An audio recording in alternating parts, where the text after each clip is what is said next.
Greetings, Commanders, and welcome to the mini-stream number 21, Elite Dangerous, starting over. So, we are, I believe, at the end of our journey for starting over. It's taken a little bit of time, but here we are. So, it just happens to be after 4 weeks that I have not done Power Play Cycle, so I am ready to do a little bit of Power Play. So what we're going to be doing is unlocking our Imperial hammers, which is why we're in the mini vault today, which has been upgraded to fit about 750 tons of cargo, so I only need to do one run today. The downside is I have no shields, so this will be fun. I'm standing by on JST 94's carrier, the Kamchatka, and we are standing by to jump out to the controlling faction for the power play faction that I have pledged to.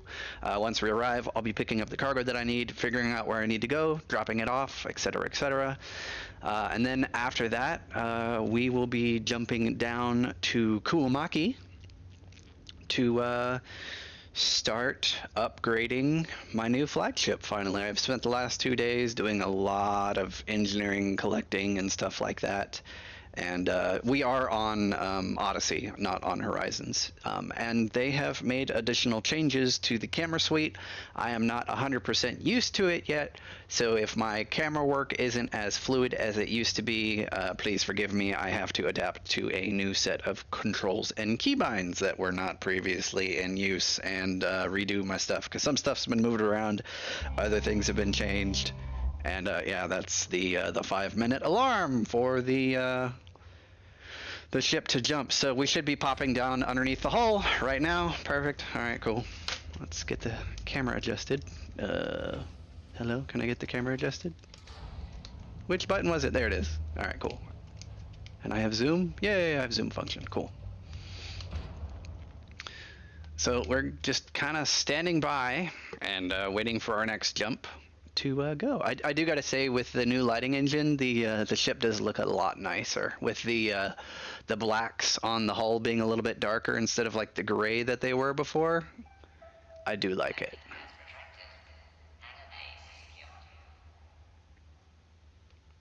So yeah, we're just standing by to get going, and the new running lights that they added, pretty cool. I do like how the hitbox on some parts of the ship is a lot closer than it used to be, so you can get these really nice, cool camera runs down the hull.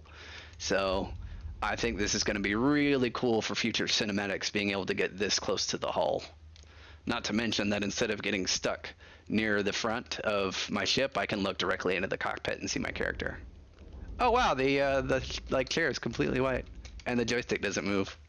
That's funny. I haven't customized my character yet, so yeah, you won't get any close-up views of that. But I do like how close I can get to the ship hull now, looking at all the like internal things that have been behind the glass the entire time, and looking up here in the side bays. I mean, it's low texture, but you get to see the doors and the side paneling and stuff, and basically see really how big parts of the ship are.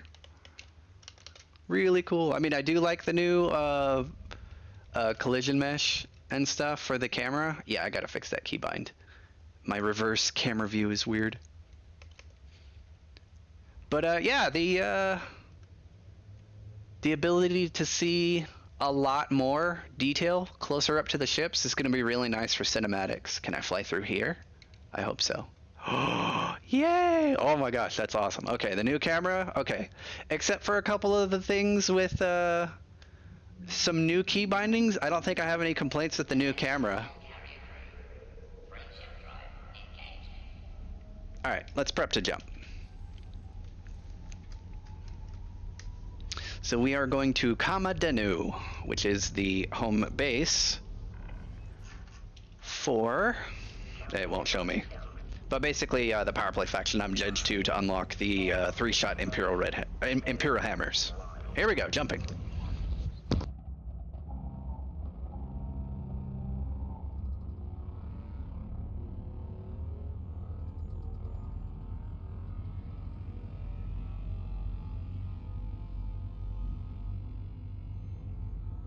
I think I also need to set up some keybinds for flying my ship with mouse and keyboard control.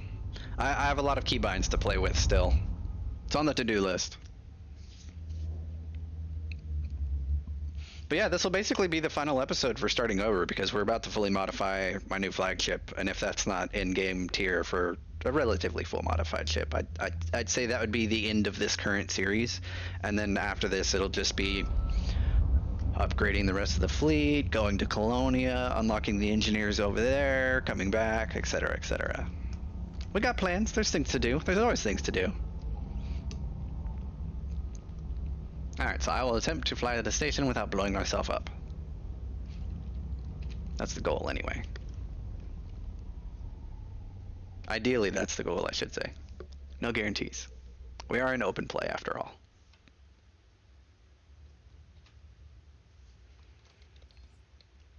Alrighty. Can I leave yet? Hello, spaceship. Do I not have control of my spaceship yet? Ah, there we go. Alright, let's get out of here. Wait, no. Local map, please. Thank you.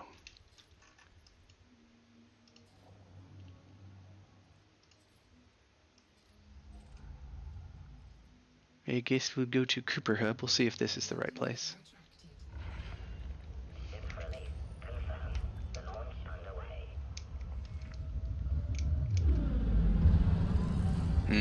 Yeah, I think my boost button's starting to go out on my joystick. Yeah, okay. Looks like I'll be ordering a new one soon. That's not good. Oh well.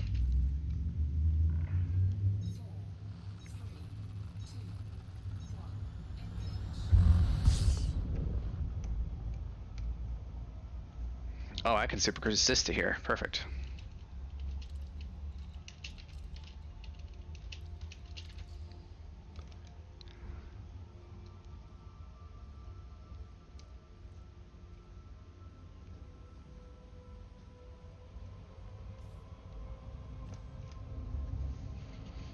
All right.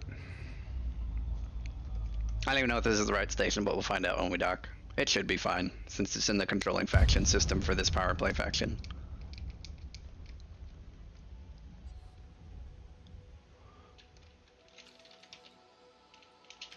Docking request. Pad 2.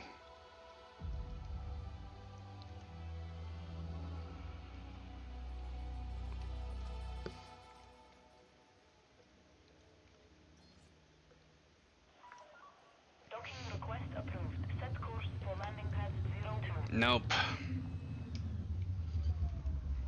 Okay. No, I'm flying in. I'll give over control after I get to the bay. Had to stop first. No shields, gotta be careful.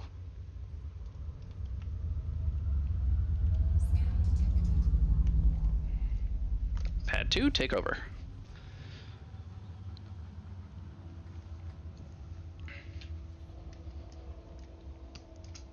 Ugh, I don't like that button. I have to hit like 0 on the numpad to go free cam now. I have to change the key bindings. It's got to be something different. I have to adjust it.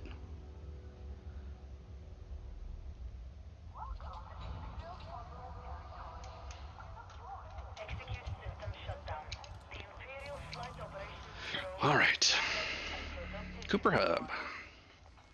All right, let's go to contacts. It's going to be in contacts. Power contact. All right. So, according to Galactic Powers for Language of All, preparation, collect corruption reports compiled by analysts in our control systems and deliver them to our contacts and systems being prepared to help uncloak any corruption. Okay.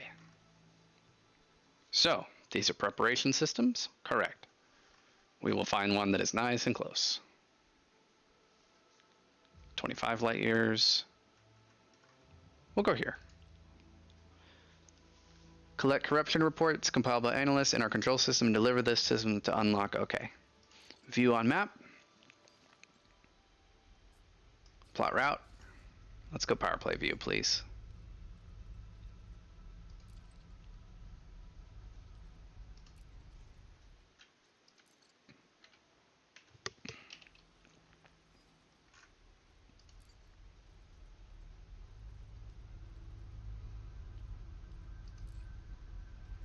I'm not used to the new map. Okay, whatever. Let's start grabbing these reports. Let's see how much faster this is. Spacebar, spacebar, spacebar. Just a lot of spacebar and right arrow click, okay.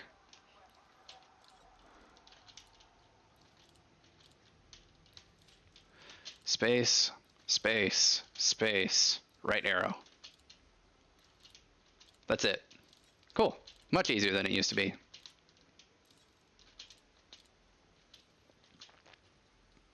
Power contact is unavailable. I spammed the spacebar too much.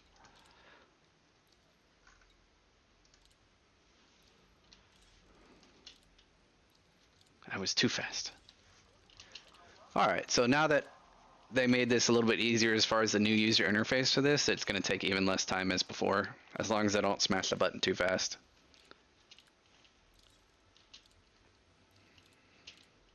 Nice and fast power play, that's what I like to see. And then tomorrow I'll be able to purchase my Imperial hammers.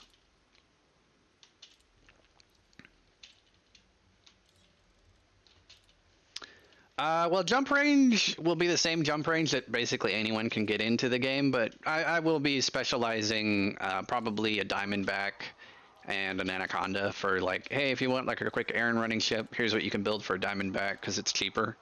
And then the Conda would be for like, hey, if you want to go to Colonia like super fast or something. But honestly, yeah, we'll do another, you know, up-to-date jump video for a new Anaconda. I think that'll be a thing to put on the list. It'll have to wait until after we go to Colonia because I have to get grade 5 lightweight life support plus, you know, upgraded armor over there that I can pin for. I'll probably pin it for hull reinforcements, to be honest. Just standard reinforced, and then I can use Celine Jean for pinned heavy duty armor. And then if I need to, I can fly over there for experimentals if need be. We will figure it out. But yeah, long range jump. I'll put it on the to-do list. Things before that, I have to get my combat rank up, which is another reason I'm going to be engineering my new flagship. So we'll definitely be doing a lot of pew-pew after it's done, which will be great. I'd also like to upgrade my Dolphin up to fully operational status after I get the rest of the engineers unlocked, as well as my courier. Those are going to be put higher on the list as far as priorities go, especially since I use them so much. I'll also be upgrading the keelback some more because I've been doing a lot of signal source hunting. Yesterday I did signal source hunting for a couple hours to get all the stuff I needed to upgrade the Redemption, my new flagship. It used to be the Imperial Annihilator, but since I am starting a new leaf, we will go with a little bit more gentle name for my main battleship now. The Redemption.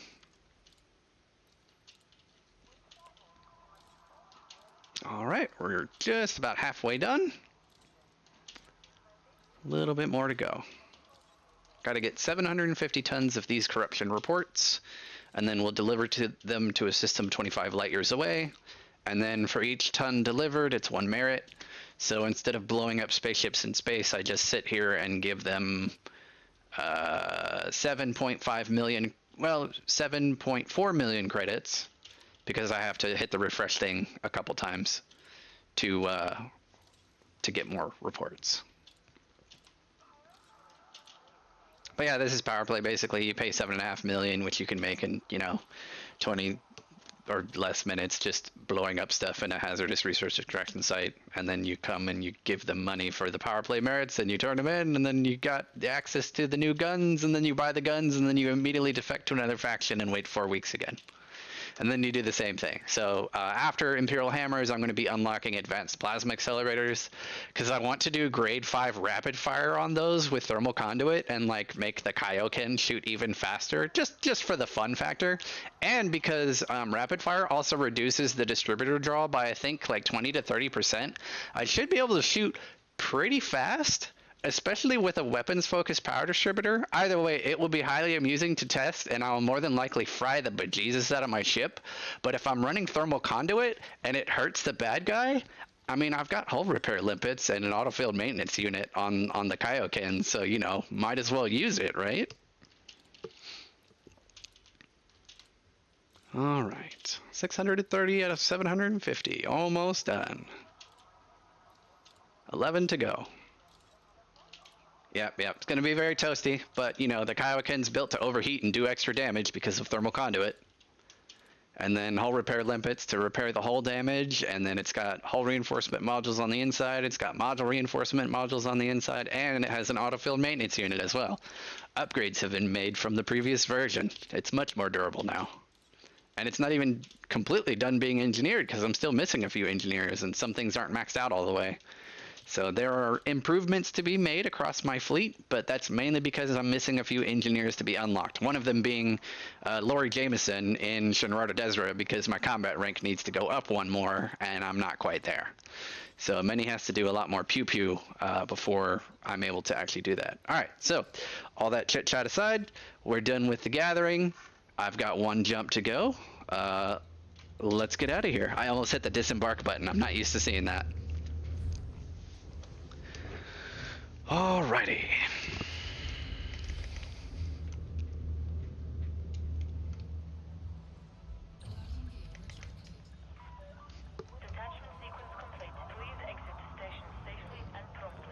Hey Worston, you did the super chat thing again. I saw it before you got there. You keep forgetting to use the Streamlabs donation. But hey Worston, how's it going, buddy? Don't hit the wall. You have autopilot. Oh my god. How are you so dumb? All right, you know what? My turn. Hit the boost button. Nope.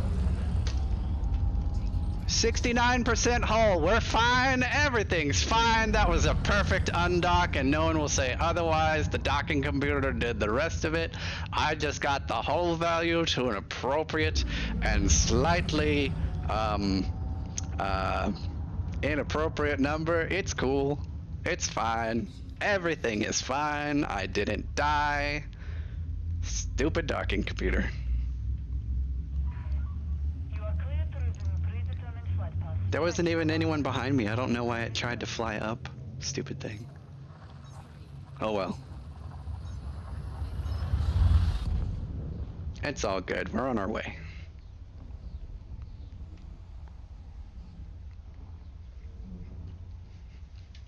It's fantastic flying. Good job, Minnie.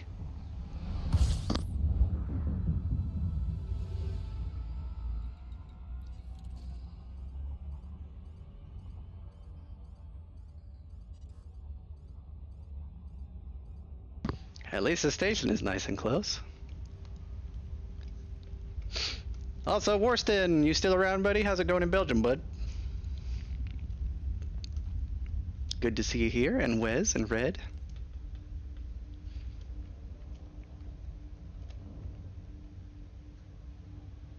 Alright, we're gonna swing in on this as soon as I find out where the station is, because I don't want to hit a planet. Alright, where are you? What do we got? Ah, there we go.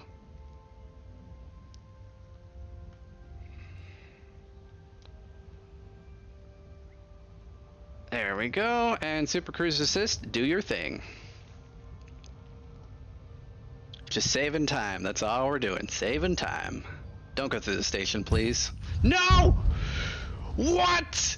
What? Come on, game, what the heck? Wow, okay. The game hates me today. At least this escape vector isn't too squirrely. Let's go, let's go. Come on!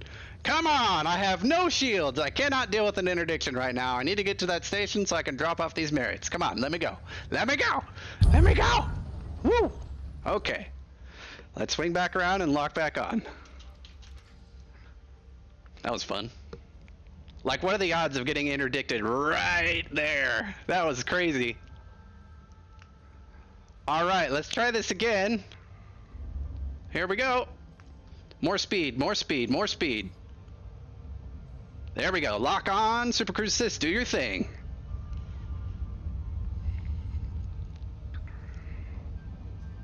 There we go.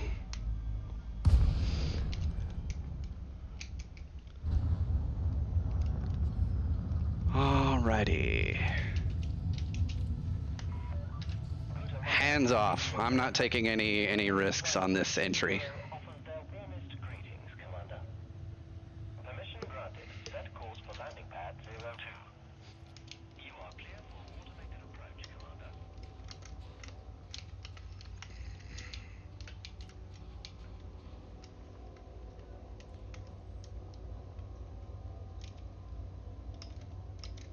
Oh, stabilizer. I forgot. Yeah, okay. I gotta get used to that.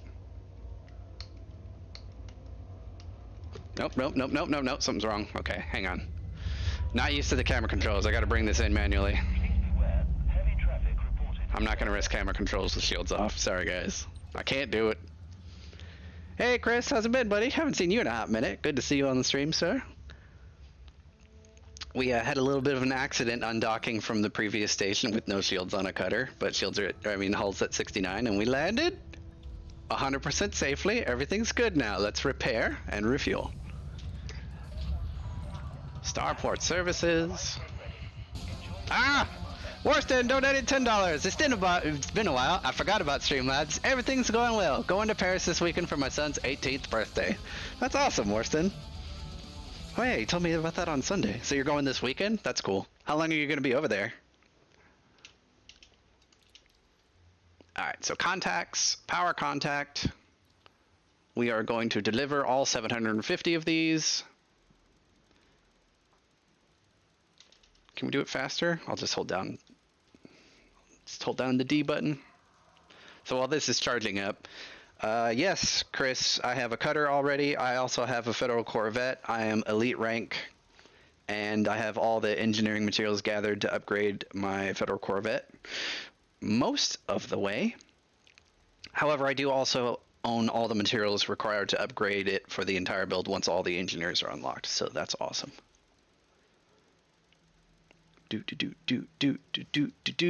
Chris, when I have a goal to work towards, I know how to get it done quickly. All right, so boom, 750 merits. Tomorrow I'll be able to purchase a certain amount of Imperial hammers is where we'll put it. And then, yeah, I got to let JST know that we need to move the carrier.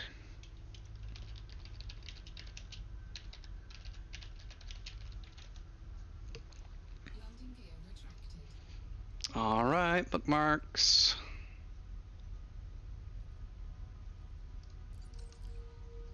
Plot route home. Okay. Oh, hello, Orca. I'm just gonna sit here for a bit. Okay, cool. You're out of the way? I'm out of here. Oh.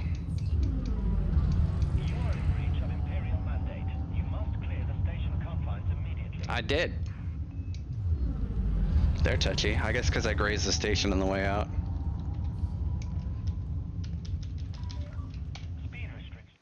All right, that keybind's got to change.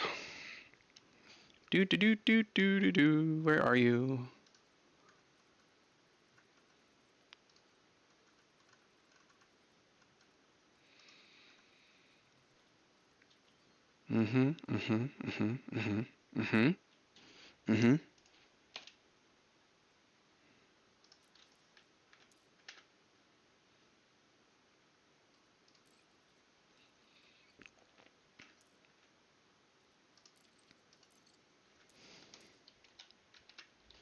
There we go. I don't use select highest threat mainly anyway. Custom key bindings, yay. No, Chris, we haven't gone to Colonia yet. It's on the to-do list, but I have some combat to do first because I have to unlock Laurie Jameson to get lighter life support, and I don't have that yet. So until I get life support to grade 4 lightweight, I will not be going to Colonia, but I will probably be using my 81/+ year light year Diamondback build, and I need to improve that before I go. But I'll probably be taking the Diamondback out there just because I already have it built and it will save time instead of building an entirely new ship, harvesting all the materials, blah blah blah. I got a Diamondback that already jumps over 80 light years. I might as well take that, and it's got an auto-filled maintenance unit, so whatever. All right, set filters, stations off, points of interest off, fleet carriers on, target the Kamchatka. There you are, and auto super cruise assist. Here we go. All right. What's up with the raw materials grind? The tree method doesn't seem to be working. Points of interest are not showing up on the planets. Warston, the crystal fields have been semi-removed through Odyssey. If you want to harvest them, you'll have to do it in Horizons. Because the crystal fields are still in Horizons, but not in Odyssey. For clarification on that, most ground places have completely been re-rolled because of the new planetary generation system and the new texture and everything. Terrain on planets has completely changed for the most part. So, like, super deep canyons and places where people used to go and fly in canyons and stuff no longer exist to a certain degree within Odyssey. So, if you need to harvest things from the crystal fields, go there on Horizons, not on Odyssey, and you'll be able to locate them there, no problem. As far as my never-ending search for military supercapacitors, after searching about 30 plus different systems last night under War and Civil War and Alliance and Independent and Anarchy and military and or high-tech type systems, which are the components you need for finding the military supercapacitors, I found 0 after about 4+ hours hunting down signal sources yesterday. So recommendation, if you guys are looking for that, go to Boom Systems, Imperial Systems, War and Civil War Systems, and gather all the grade 5 materials that drop from those signal sources, and then just cross convert them. You'll have to convert 60 of each other grade 5 material to get a grade, or to get 10 of another grade 5. So it's a 60 to 10 conversion, or 6 to 1 basically. And doing that, that's how I was able to get all of the 50 military supercapacitors that I needed for the Reaper Brawler build for the, well, for my new spaceship. Alright, so we're going to auto-dock on that. And fantastic. JST has scheduled the hyperspace jump for me. Thank you, sir. I don't know if you're listening, but thank you. Alright, so now, the good news is that after I'm done engineering the new flagship, I have made enough arcs from all the playing I've done to be able to purchase the ship kit for it. So after it's engineered, we'll add on the cool little flare bits to the new flagship that I'll be flying around for most of my combat stuff. Of course, I'll probably be bringing out the Kaioken every now and then, just because it is an absolute joy to fly and fun to blow up things with. But I will finally have a large, heavily fortified, ridiculously durable damage platform, so I can finally do my bounty hunting and get my combat rank up, because currently I'm only at competent rank. So I haven't gotten too far, but I'm still over 1 billion credits. I burned about 800 million buying the new ship, so hey, everything worked out. Alright, let's go ahead and swap ships, because we're gonna start engineering. Where's my baby? No, that's the vault. That's the Sidewinder. That's the van. Mini jump. Yeah, this is the crazy, ridiculous jump range one that I've got. The material hunting killback. My fun errand running ship, which is not at full speed, but we'll get it there.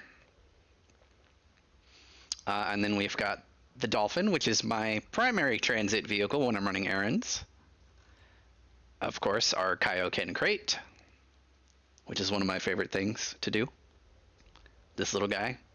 And then, of course, the Redemption, my new flagship. There she is. She's got the custom paint, but nothing else. And she's completely stock right now, so we're going to be fixing that today.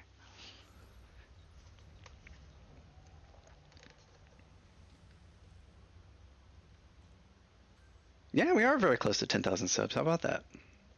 That'd be cool. I finished my starting over series and then I hit 10K.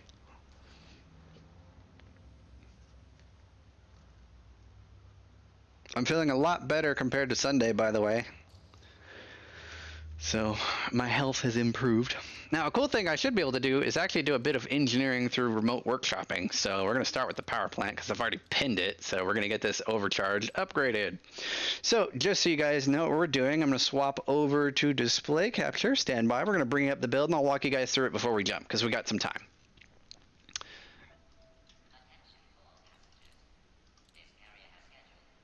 Yeah, because we got 9 minutes. There it is. Let's get you up here. Okay, so grade 5 reactive surface composite armor, heavy duty grade 5 with deep plating. Power plant, overcharged, grade 5 with thermal spread. I need the maximum energy amount for being able to swap out weapons loadouts to, miscellaneous things. It's a weapons platform. It doesn't always have to have the same weapons. This particular build is just for something that doesn't need ammo and I can stay out there and blow stuff up all day. That's what it's there for. Frameshift drive, of course, increase range, grade 5 with mass manager. Life support, once I can get it from Colonia, we're going to be running a 5D lightweight life support, not 5A. What are you doing? And then power distributor, we're going to go for weapons focus, grade 5 with super conduits because it is a weapons platform. And with the bi-weaves, I'll probably have to experiment if I still want to run with fast charge. If it's too much of a power distributor draw, it might not be an issue because this is an 8A power plant, but we'll see how it does with the shield draw on this. If it's too much for the systems capacitor portion of my power distributor to keep up with, I will more than likely change fast charge to low draw, which will reduce the distributor draw by about 20%, but I will lose some resistance on the shields and stuff, and a little bit of extra strength on the shields. So my strength would go from 3403 to like 3335. I'll probably just stay with fast charge. It'll be fine. Other than that, we're actually running quad shield cell banks for this build, which is a little bit different than I normally do, and that's mainly because I'm running the bi-weaves, which gives me a lot more energy overhead for my ship, which is great. So because of that, I'm able to add a lot of regenerating tank, which is fantastic. And because I'm using dual thermal vent beams, I don't have to worry about using heat sinks, so that can keep my resistances up and all my shield boosters up and running. After that, we've decreased the size of the fighter hangar from a dual bay so I can launch one immediately after it pops to a single fighter bay, mainly because the fighter is mainly used for distraction on your target and then you just annihilate them. So fighter is mainly there for distraction and pulling in targets and dealing with smaller annoying targets that are on my tail that I don't want to deal with. After that, we got 4 reinforcement packages underneath. These are all heavy duty. Grade 5 with deep plating on the class 5s, and then the class 4 underneath that is going to be a thermal resist grade 5 with deep plating. That's mainly to bring up the thermal resist on the armor, because before reactive surface composite is mainly for deflecting explosive damage, so you don't have a lot of thermal. Like the thermal resist is negative 36% on that, so to really bring that thermal resist back up with the increase of thermal here, here, and here, and then that big 40% jump, that gets our thermal, kinetic, and explosive resistance decently high, not super high, but it gives us a nice chunk of underlying armor, combined with 2 Guardian module reinforcements to make our internal modules really nice and tanky. And then the last module is optional. You can either put like a class 1 interdictor or something here. I went for Super Cruise Assist just because if I'm going to be flying around, I don't want to waste time getting to my destination, so I'll exploit Super Cruise Assist to get to my destination faster. After that, we're running something very different from my beam lasers. Now, this is not what I would normally recommend, but this is what I'm choosing to run on my build. These are grade 5 short range beam lasers, which means that they will only hit anything at about 1.5 kilometers off. But I get a 75% damage bonus, and the thermal load increases drastically. Now, because the thermal load increases drastically, it's going to get super toasty if I'm not hitting someone with these beams. So, to compensate for that, all of the rest of my pulse lasers are grade 5 focused, oversized. So I get like a 20% bonus to piercing damage, which is going to be really good for shooting internal modules. I get a slight damage bonus, a little bit extra thermal load, a little bit extra power draw, but I'm good on the power plant anyway. And the thermal load's going to be taken care of by these short-range thermal vent beams.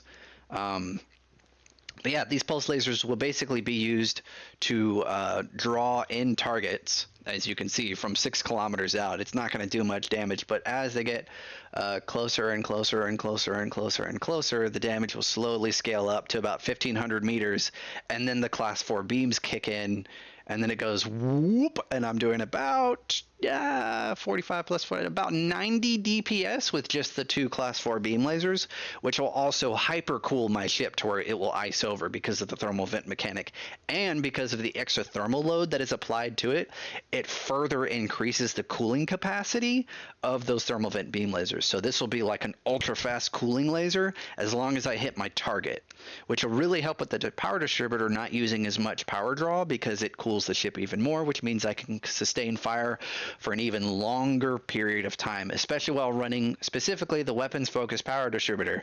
Because I'm not using efficient beams or long range beams, I'm using short range, which is why I'm using them for extra ridiculously high short range damage. Remember, the Federal Corvette is not terribly fast. Its max boost speed, even with grade 5 dirty drag drives with this entire fit, I mean, I'm not even over 400 meters a second with full tank, 4 pips to engines, everything. I'm not breaking 400 meters a second. So the idea of the ship is pull in the bad guys from 6 kilometers away, have them come towards me. Once they get in range, I can unload on them with like 80 DP or 90 damage per second for beam lasers and cool myself down. So that's the theory crafting behind this build. It's going to be like in a Haz-Res just for hours and hours and hours just blowing up stuff. It'll be great. I can't wait to test it out. We got to get like higher combat rank anyway, because, you know, I'm only competent rank. So yeah, we'll get there. And since we're going to Kuomaki, I'll actually fly down to the base and do the engineering in person. I've got some other stuff that I can remote engineer, and I'll do that after I land. It's just that because I'm going to be upgrading the power plant, it's really, really, really far out. We'll be doing that. I can't access the map. Oh, I can access the map. So we're going down to Kuomaki, and then we'll be going to Muang because I have to upgrade the weapons, and that's where Bill Turner is. And then after that, we'll see where we go. We got more engineers to hit.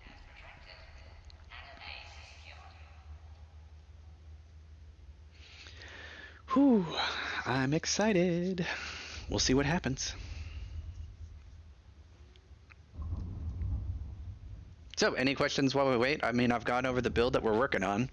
Hopefully we'll be able to finish the engineering today, and if not, I'll complete it after the stream on my own time. But if all goes well, Friday/Sunday will be a lot of pew-pew.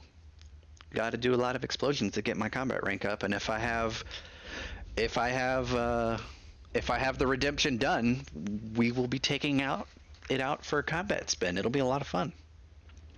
I'm looking forward to it.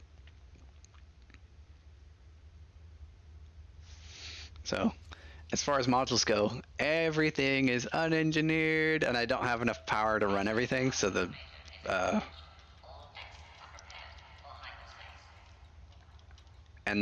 shield cell banks are all offline because it's just too much power to run those, which is fine.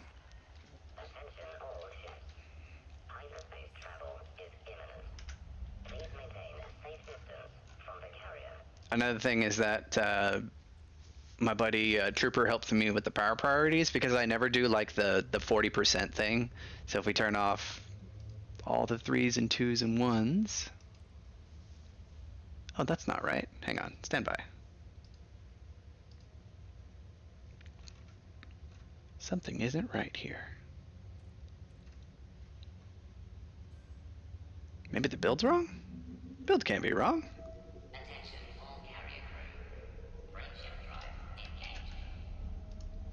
Let's try this again.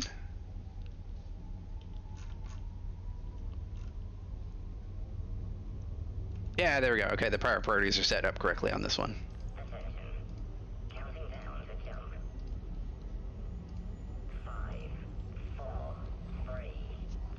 I'm on Odyssey. I've got the shield percentage on the bottom right. That's how you can tell. Also, everything's really dark.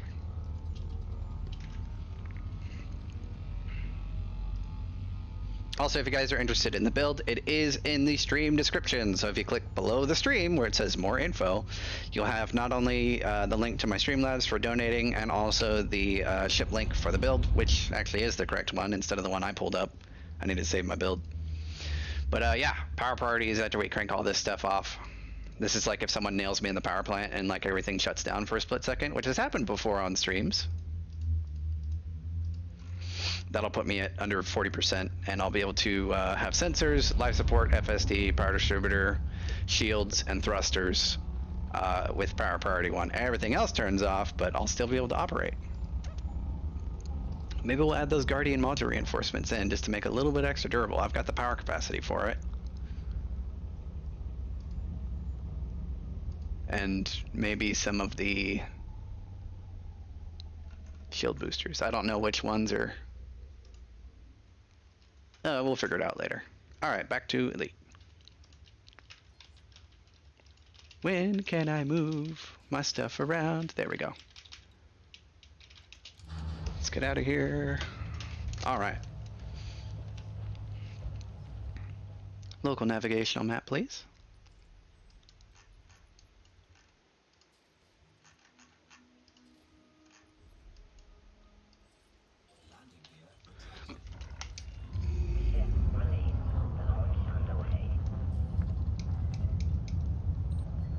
All right.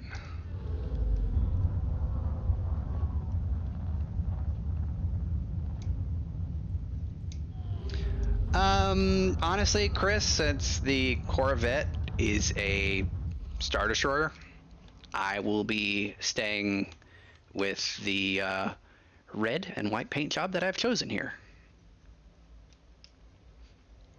We'll still be running the Venator style Star Destroyer, mainly because it does look like a Venator, especially when you add this red and white paint job to it.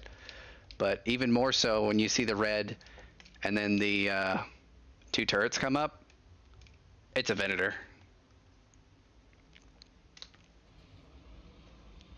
It's definitely a Venator.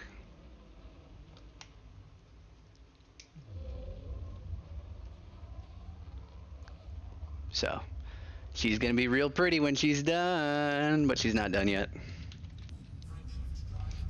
Don't worry, we'll get there. That's the goal for today, getting there.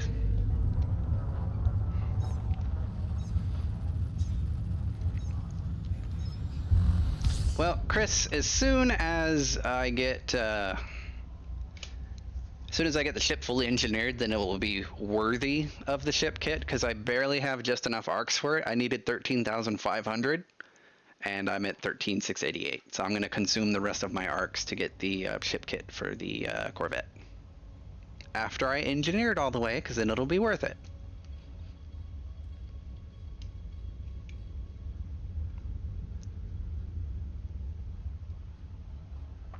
Yep, just enough for the ship kit, and I'll have like 188 arcs left. Like, I was barely short, and I was like, dang it, oh well, I'll have to play the game for a bit to actually get the rest of the arcs I need. And I did, because I did a lot of signal source hunting last night.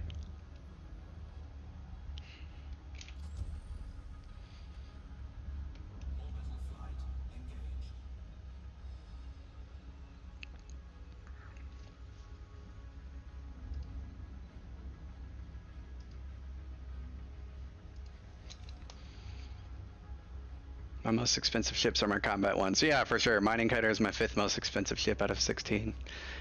Oh yeah, I upgraded my mining lasers on my my Mining Cutter. I now have mining lances, so I can mine asteroids from 2 kilometers away. It's great. Haven't tested them yet, but if I need money and I feel like mining, I'll probably do that.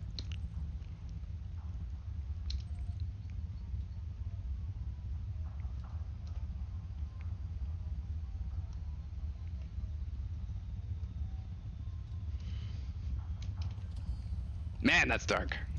I'm so glad we have night vision. Request docking and throttle down. Oh, I don't have a docking computer. I gotta do all this manually. Okay, that's fine. Core dynamics, Mike, India, November, heavy, automated flight control protocol. I forget, no docking computer. Submit a request prior to landing. Docking permission authorized. You may proceed to landing pad 03. Also, I can turn on my frame rate counter again, and it doesn't completely bugger my game. Whatever was causing that issue has been fixed finally. Yay!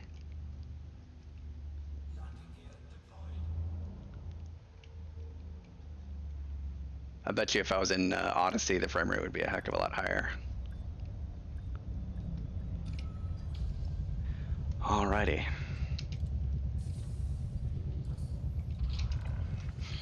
Docking procedure completed. Ship secured. Greetings, Commander. Yeah, but the whole thing is like, I just want to be able to hit stuff from further. Being able to mine from further away, even if the mining speed is slower, if you're still collecting at a rock, you can still harvest another one. Regardless, it really depends on how you're using the mining lances. If your strategy is good, you should be able to utilize your time better with doing that. Anyway, let's go ahead and go to Engineer's Workshop. And let's start with that power plant. Grade 5 overcharge. Let's do this.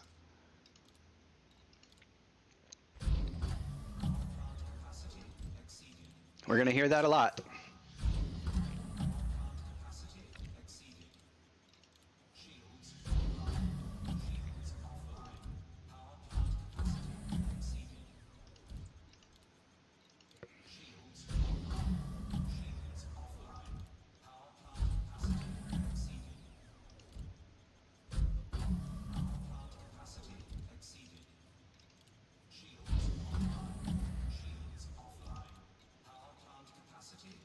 Thermal spread.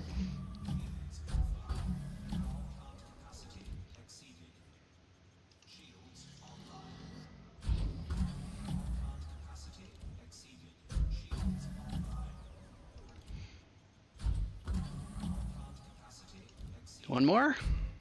Yeah. Fantastic. All right. So I'm pretty sure that that's probably the only overcharge plant I'm doing. So I'm going to go back and pin the armored blueprint for now. I think low emissions I have to do on another ship or two, but I'll fly over here manually because those have really good jump range. This ship does not. So we will be manually piloting. I will see if JST is able to jump again.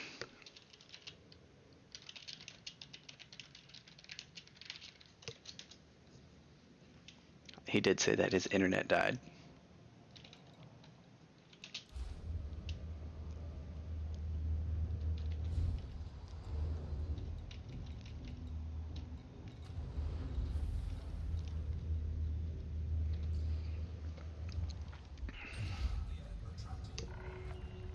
Ship released. Departure authorized.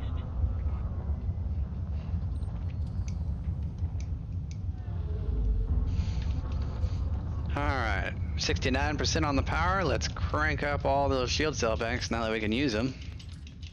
There we go. Alright, JST is informed that his internet is not operable and will not be able to jump the carrier. Hopefully I'll be able to find a fuel scoop. If anything, I should be able to modify some stuff stock from the carrier, so we'll see what we can do when we get back to the carrier for some on-site pinned engineering. So we should be okay. We'll get there, no worries.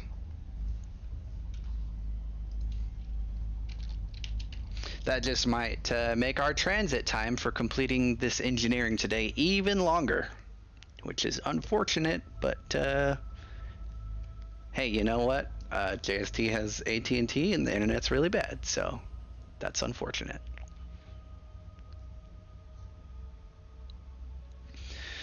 Alright, so according to my map, if I want to go to Muang, that's a lot of jumps.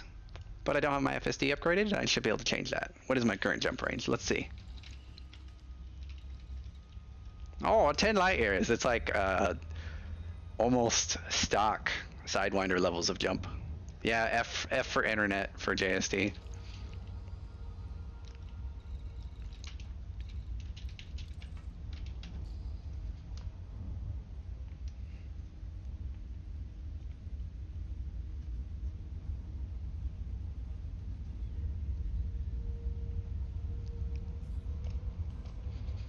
All right, back to the carrier.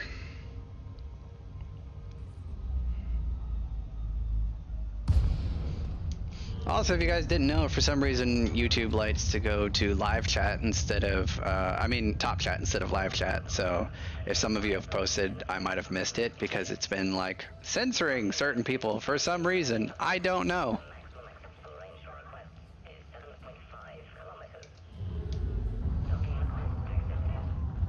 So I just changed that. Yeah, I know, 9.9k subs. I'm so close to 10k. So close. I might have to do something special for it.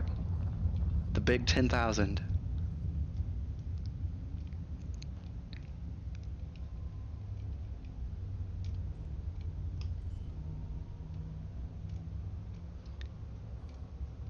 Alright.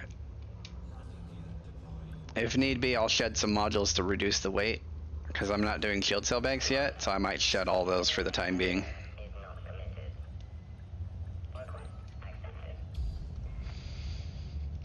Alright, so let's get down below and strip some modules so we can get some extra jump range. Stuff we're not going to be engineering today anyway, like shield cell banks, because I don't have Jameson unlocked yet. So let's throw those in storage, save some weight, grab a fuel scoop, and maybe throw on an FSD booster since I've got slots free now. And I can take off the fighter bay because that doesn't need engineering as well. Actually, we'll put the FSD booster there.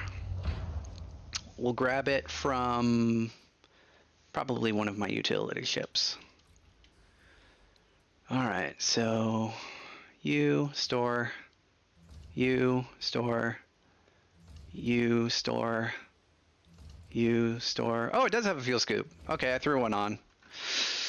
Hull reinforcements will stay for now. Got a random class 4.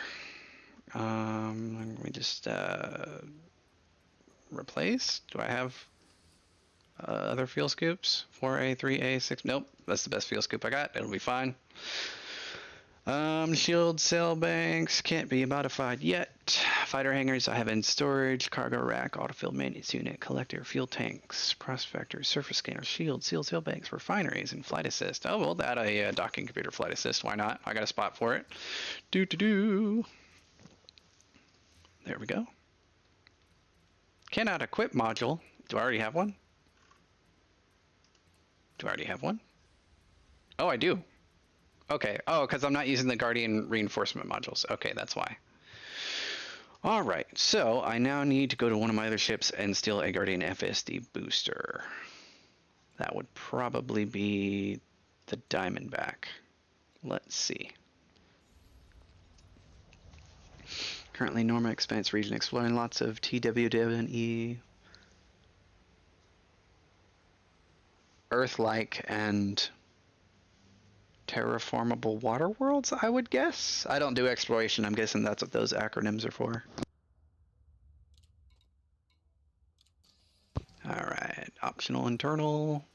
Oh, it's a class 4, dang it.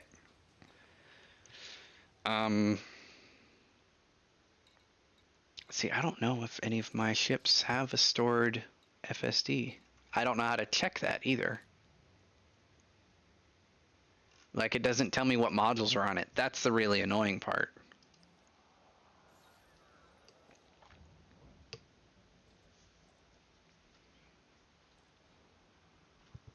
Alright. Search and seizure, do you have a grade 5 FSD booster? I hope so. I did make you for travel and collecting things. Outfitting. Cargo rat, fuel scoop. No FSD booster. That is surprising with your very good range. Well, she's built for cargo. See, that's one thing I don't like about Odyssey versus Horizons is I cannot check what is on the ship. It used to be able to let me do that, but it doesn't anymore. How about the Dolphin? Does the Dolphin have a class 5? I hope it has a class 5.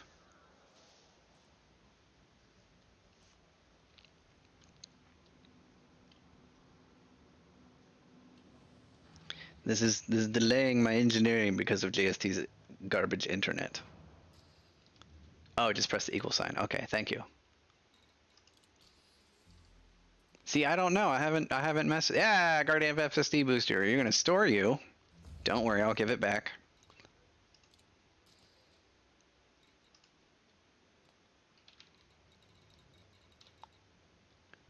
And then what? The equal sign? Oh, wait. Where's the button? Is there a hot? There's. Okay, show details. Okay, cool. I've got one modified module, and that's it. Everything else is not. All right.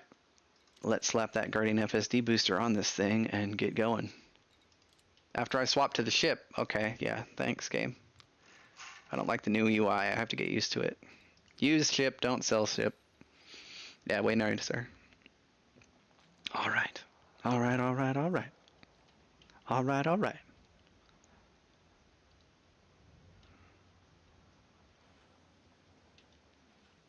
Loading screen. I love my loading screens.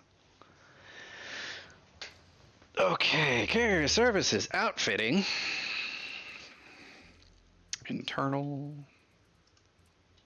And we are going to put an FSD booster in that slot. So I can go further and save some time. Yay! Alright, now what engineering can I do locally to save time? Let's see. Frame shift drives are... Oh, okay, FSD is pinned. I was about to go crazy there. Alright, let's get the range up, since we're going to be traveling. And this is why it's useful to pin your blueprints, children. Yeah, I know, don't accidentally sell it off. Our jump range is going to go from 10 light years to, I don't know, we'll see. Especially with that grade 5 FSD booster. That gives us an additional 10. So with the FSD booster, we doubled our jump range in the Corvette. And then with a grade 5 modified non-experimental effect, because this is remote engineering, I should be able to get some decent range squeezed out of this, and then we should be able to use this ship for traveling around for the rest of what we need.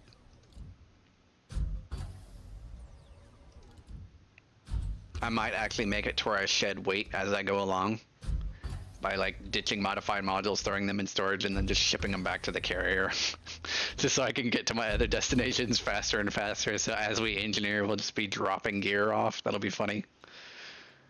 Sensors, are you long range? Yeah, I don't want to add weight just yet. We'll wait on that. And besides, there's no experimental for that, so I'll be able to finish that off. Armor is weight, shield boosters is weight, shield generators, I might be weight. Do I have enhanced? Nope, that's not the one I want. Engines, thrusters, do you add mass? Thermal load, power draw, integrity, optimal mass. No, so we will generate modifications to get our engines up to grade 5 dirty drive tuning. Once we get to Felicity Farseer, we'll be able to add the experimental effect for the engines, and that power distributor has to be done as well. Do I have that pinned? I don't know. We will find out. Because power distributors also has to be on the list of things to modify.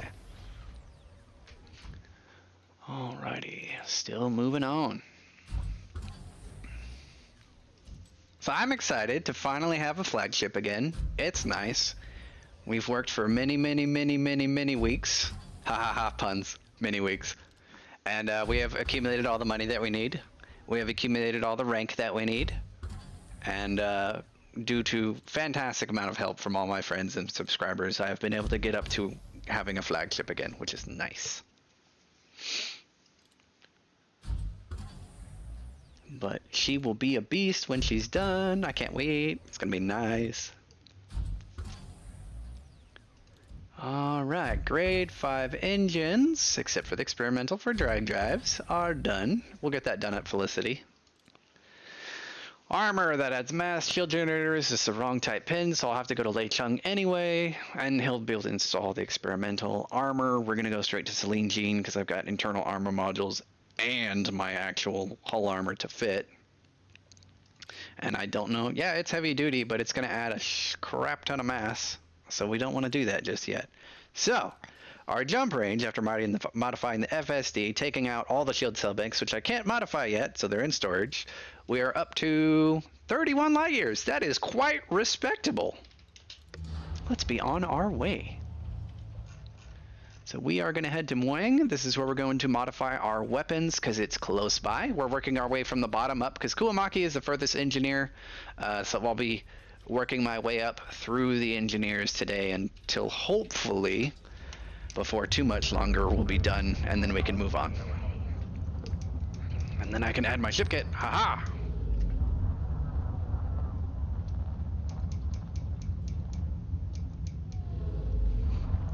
At least my top speed is a little better because I can get around a little bit quicker now, so that's nice.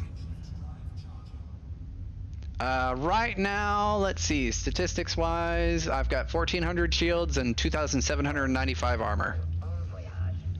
It's not too terribly squishy, but she's there. Stock armor and shield so far. We'll get there, don't worry. Shield booster's not even modified. I don't have my resist or anything. Yeah, this will make this a lot more tolerable now that I don't have to worry about dragging along the shield cell banks with me, because that's several hundred tons off because they're all B rated. Which is great because now I'm adding an additional class B shield cell bank, and that's extra mass for ramming. So that'll be cool. All right, so according to the build, I forgot what I was gonna check. What did I just say? Wow, my memory just exploded. Oh, mass, that's what I wanted to check. 2,227 tons! That's perfect. The funny thing is 22 is my favorite number. If I could reduce this mass by 5 tons, I would be so happy. Oh my god, I would be so happy. That's so funny. Life support, 5D. And then lightweight grade 5. 2,225 tons. It's fine. It's close to 2,222 tons, which would be my preferred weight for my ship. I don't know. It's fine. I'm just glad it's 2,222. What year is it? BC or AD? The F of those. I'm in the effing past. Dragon Ball Z abridged for anyone who doesn't get that joke. The which movie was that? I forget. It was good.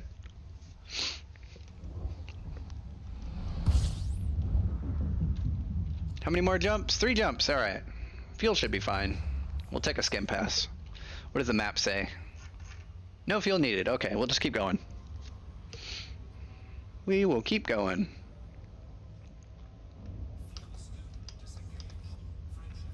We are on our way. We're gonna modify our guns now. All my beams and pulses. They will kill everything if you're very far. I will shoot your car.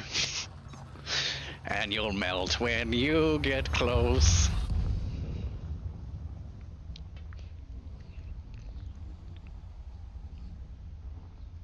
Reduce the fuel tank fuel? Could I do that? I don't think I can reduce it by like 3 tons. I don't think it works that way. Just get the fuel mass at the correct amount? That'd be funny. Well, that does account for wet fuel mass too, right? Mass of the hull and modules, yeah, with full fuel and cargo. So, boop, 16 tons, and then it's like 2,209, and then I need to add mass. Yeah, we'll stay with the 5C, it's fine. 2,225, that's totally fine with me. It's just, my ship has gained, since the video that I did with Yamix covering the Federal Corvette, my ship has gained 3 pounds. 2,225 tons! It's just 2,222! Rolls off the tongue faster.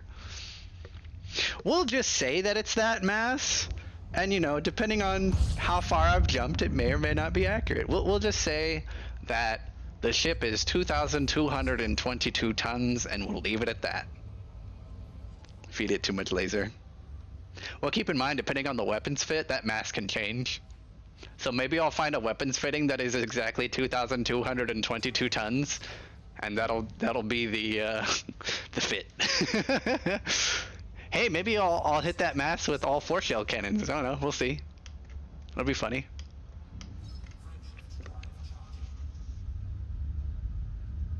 Oh, I haven't set up my fire groups, have I? Nope.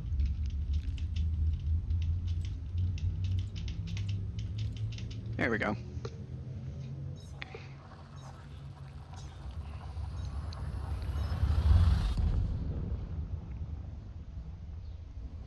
I really do like the new witch space animation for jumping in between systems. You can tell when you're really done when it starts rotating and it gets that dolly zoom effect.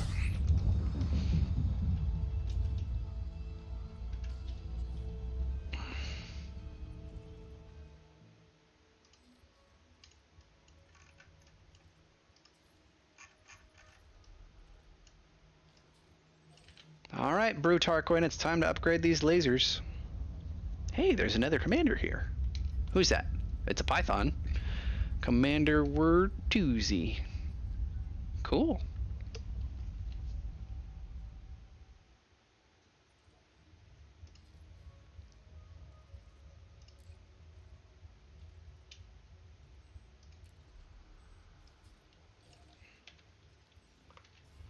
Woo, too fast. See, that's the bad thing about targeting people in space.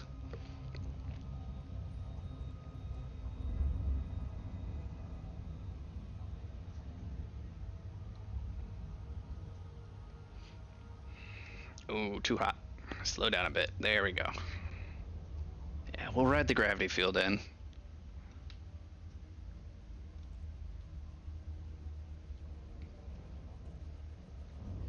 I am in open play, sir. I always play in open play now. No more private group for me unless we're doing material gathering and I need privacy for resetting instances. But yeah, if I'm streaming, I'm in open. That's my new policy. Keep it interesting, you know? Besides, that means that anyone that plays with me can come hang out. You just gotta be in open play, and you gotta have Odyssey. Yeah, Chris, I've been playing in open play ever since I restarted my series. Hey, Kilo. I have been sick for the last 46, 7, 8, 48 days. Because on Sunday, when I did my last mini stream for episode 20 of this series, was like the first time I streamed in 45 days because I got like deathly ill. It wasn't the Rona, it was something else. But I'm feeling a lot better now, and hopefully I'll be able to keep up with making these streams a regular thing, and if not, announcements will be made. But yeah, we're back. We're back working on the new... It's not the Imperial Annihilator anymore, it's the Redemption. Because I started over. And everybody needs a second chance.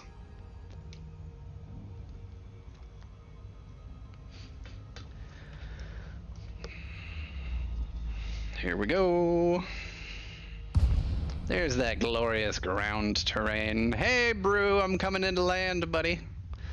Gotta get some weapons upgraded. We're gonna make the Reaper Brawler fit a thing. Now, if any of you had played Mass Effect, you'll get the idea where the Reaper beams come from, because... Core dynamics, like India, November, heavy flight control, online. Welcome, Commander. Request docking permission if you wish to land. How dark is it here? Oh, it's pretty dark.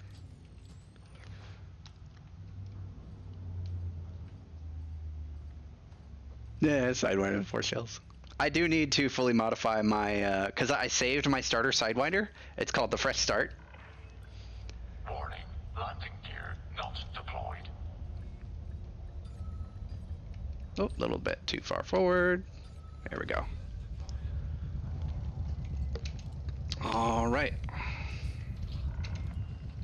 Landing operation complete. Commence system Do, shutdown. do. Engineer's Workshop. Can I get my Reaper beams built, please? Grade 5, short range, because of a 75% damage bonus, which brings them up to 57 DPS. Oh my lordy. Good gracious. Well, they actually might lose some damage because of the thermal conduit, now that I think about it. What does thermal conduit do? Boop, boop, boop, boop. Thermal vent, I meant. It just reduces heat. Cool. Boop. No damage reduction. Cool. That's why I like it. It's like, oh, you're adding extra thermal load to your guns. Yeah, but they have thermal vent. Oh, okay, never mind. That completely negates it.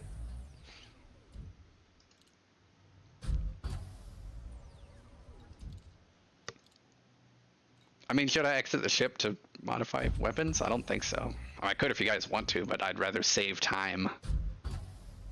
My time is valuable, and unboarding my ship to go look at an NPC character where I could do it from my ship and save time and undock and be gone.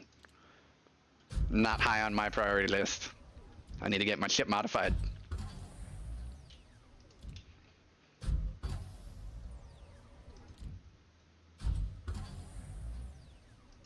All these biotech conductors I got from running passengers in Robigo and also bounty hunting missions.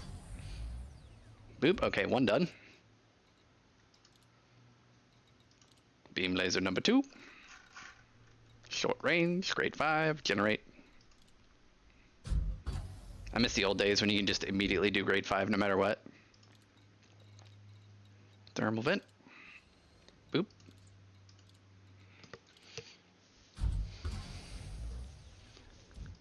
Oh no, I did a grade 2 modification twice. It's fine, I got tons of nickel and modified consumer firmware, which I get from scanning beacons at Dav's Hope.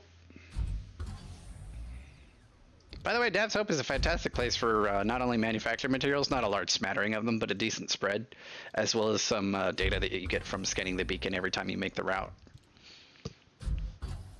It's one of those places you go to harvest if you're watching like a live stream or something for manufactured mats. Although recently I think I've just been harvesting signal sources to get easy to get grade 5s from high grades and then down converting them to whatever I need. That's been working pretty well for me too.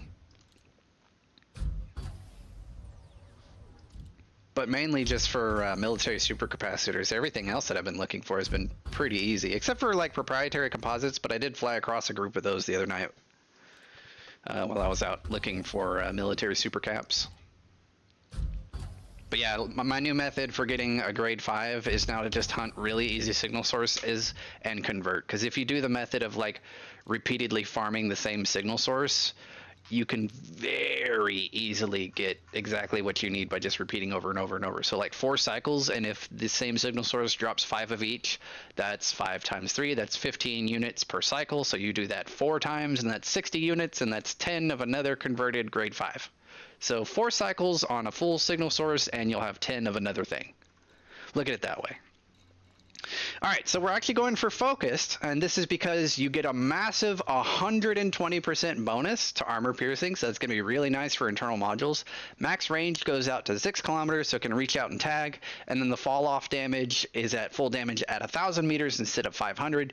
So 500 meters past where my beam lasers actually reach, all my pulses will be doing full damage at 1 kilometer. So that's really cool. But we're going for grade 5 focused, and that's the build. I could run efficient. I could run long range for, you know, full damage at 6 kilometers, but increase the mass and power draw. I could run overcharge for like a 70% bonus in DPS, but the range would still be at 3 kilometers. I mainly have these for internal module destruction and pulling targets to me. That is why I'm using focused and not going for a strict damage bonus. The damage comes from the class 4 beams, which are built for short range, which is going to rip and tear anything apart, which is why it's called the Reaper Brawler build, because I have to be close range, which is what the Corvette excels at, and I've got pulse lasers to draw in the targets that are far away or hopefully kill targets that are running. So, and you know what? I haven't done focus pulses before, and I think it will be fun to play with them. Besides, Star Destroyers have laser banks. Why not? It's just my Star Destroyer has 2 short-range Death Star beams on it. These things are going to do so much damage. I can't wait to test them out. It's going to be dumb. I can already tell. And I still have to modify my power distributor for weapons focus, so maybe we'll go for that engineer next, because I think they're pretty far south. Yeah, Chris, that's the plan. It's on the build. Chris, look down in the stream description. If you click on the more button right below the stream, you should be able to pull up the stream description, and in there I have a link for a Coriolis build for exactly all the engineering I'm going to be doing on the ship. Wow, this is taking ages. Almost 10 full rolls. That was 9 right there. 10 rolls. Wow, more than 10 rolls. 11. Okay, 11 rolls for grade 5 focused. Interesting. And we will be going for oversize for that extra DPS. I could do power draw or integrity or decrease mass or regeneration on friends or like something randomly malfunctions if I hit it directly, and then maybe additional heat onto the target to be annoying, or like phasing sequence to pulse through their stiff, or emissive to make them easier to hit. But believe it or not, we're going oversize because this is the class 3, so we need damage output. So damage DPS is 15. That's not terrible, but it reaches out to 6 kilometers and pokes them. So that's cool. Next are the mediums. We're going to be doing the same thing, grade 5 focus with oversized because of that damage bonus. Yeah, every single stream that I've had, if I'm working on an engineering project or anything, if anyone wants to check old builds that I used during a stream, every single stream that I have done within this series, which is all in a playlist for Elite Dangerous starting over, every single spaceship build that I have used in every single stream is linked in the stream description without fail. And if I missed it somewhere, then please let me know in a comment and I will fix it. I'm also planning on, once I finish fully engineering my Corvette, we'll be ending this series and basically just going over to our regular operating streams where we just complete objectives. This is more supposed to be kind of a guide on, you know, if you're going to start, here's some objectives and easy ways to do them. But we're basically past the point where I have to do beginning tutorial stuff because I'm almost at kind of sort of end game to a certain degree. We're not there yet because I don't have a carrier, yada, yada, yada, yada, yada, but we're getting there, and we're at a point where I don't have to keep documenting my journey as detailed as I has been, which means I'll have more time to play when I'm not streaming, which means I can get more stuff done off when I'm not streaming, because everything so far as streams go, except for maybe some material gathering, and I only do that stuff if I've covered it previously. So if I've done a stream where it's like, hey, we went over here and did this, like, you know, Crash Cobra, Crash Honda, or, you know, Crystal Fields, all that jazz, then I don't cover it again because I've already done it. Yeah, no, I'm not doing any foot stuff for a while, sir. I fly spaceships. I'm not too concerned about the ground stuff because for me personally, I don't see a point at all to the ground combat as of yet. Once there's a reason for me to do it and the system has been patched and upgraded appropriately, I do not think that ground combat is in a place where I even want to think about touching it, possibly for another 6+ months until it's fixed or upgraded or adjusted, or the frame rates are fixed and performance is adjusted and the lighting is not goobered and it's not ridiculously hard and weird to find all the parts you need for upgrading your stuff. And yeah, I'm gonna wait. I have no reason to do it at the moment. I've got spaceships to build and plenty of them to work on, so I'm gonna keep working on that. My primary priority is on my fleet. I'm here to fly spaceships, not run around on the ground.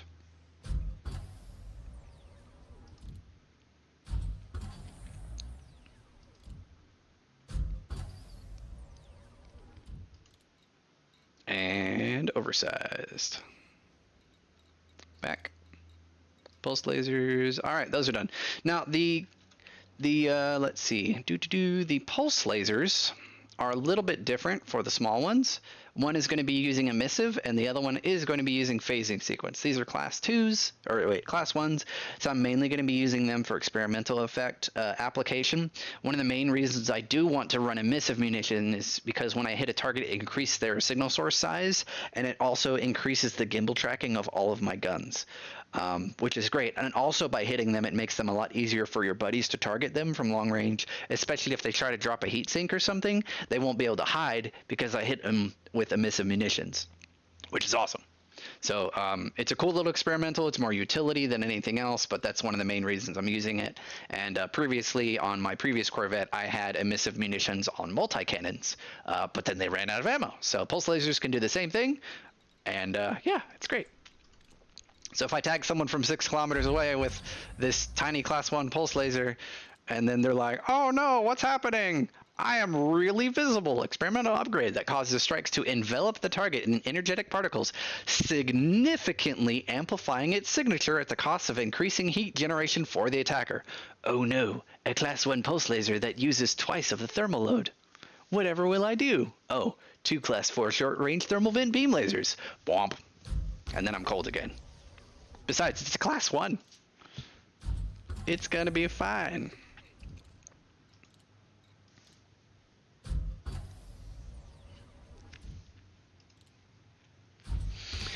All right, don't expect Odyssey to be finished until late 22 at the early. Yeah, I mean, I'm in the same boat, Joe. I mean, it's already what, August 18th, halfway through August, and they still haven't like done more patches for it. I'm gonna keep waiting. I've got spaceships to work on, and I'm happy doing that. I've always been happy working on spaceships. I play the game because of spaceships. Spaceships. I got excited. I talk fast when I'm excited. All right, grade 5. Well, Chris, I'm using focus for the increased armor penetration. That's the main reason.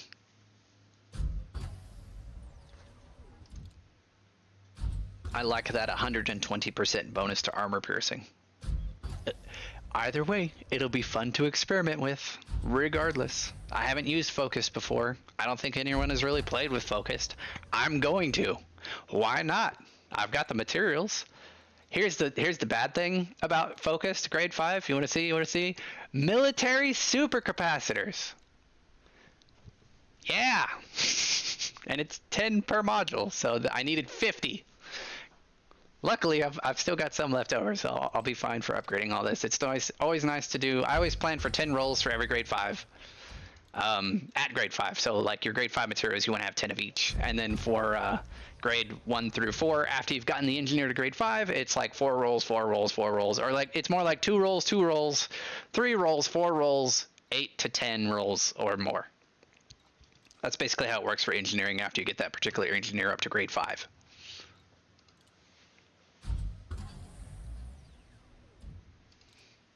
It's my spaceship, Chris. I can do what I want.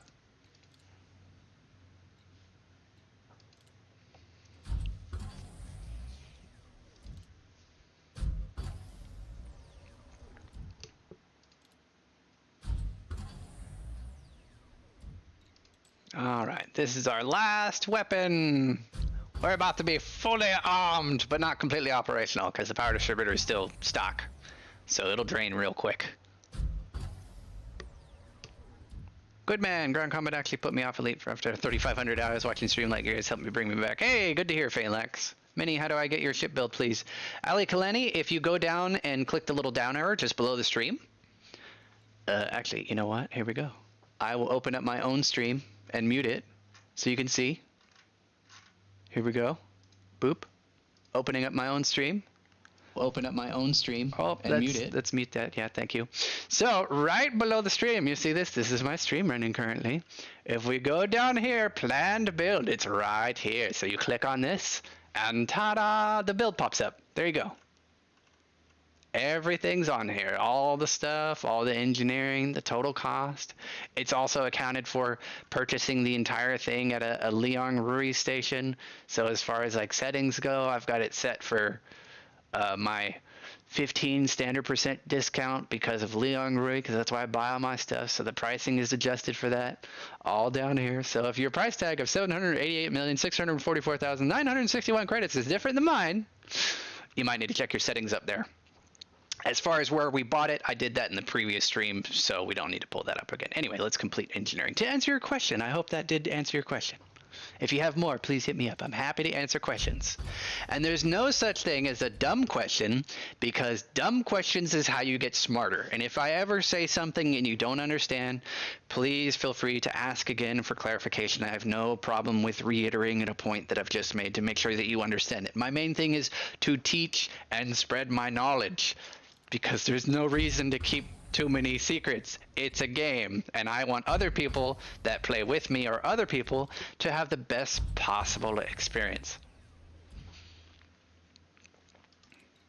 Chris, I actually did conversion to get on my military supercaps. I farmed high-grade emissions in War, Civil War, Imperial, and Boom System to get their really easily, really abundant materials gathered, and then I cross-converted 60 grade 5 of a never material for 10 of the military supercapacitors.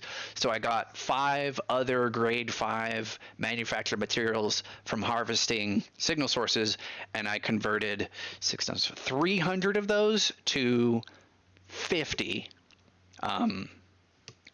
grade 5 military supercapacitors. So that's what I did yesterday. A lot of harvesting, going back, eating, filling up again, going back, eating, filling up again. After I figured out the process, it's going to be a lot faster. All right, so the last one, since we already have a miss of munitions, I'm going to add phasing sequence just because it's annoying. And if anyone gets in front of me, they'll get hit. Or I could do thermal shock and like overheat bad guys, but only on shields. Oh, shields and hull.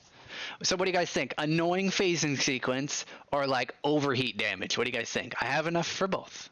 I can do both. Phasing sequence or thermal shock? Overheat or punch through? Overheat or punch through? What do you guys think? Overheat? No, we're not going to use scramble spectrum. Scramble spectrum is dumb.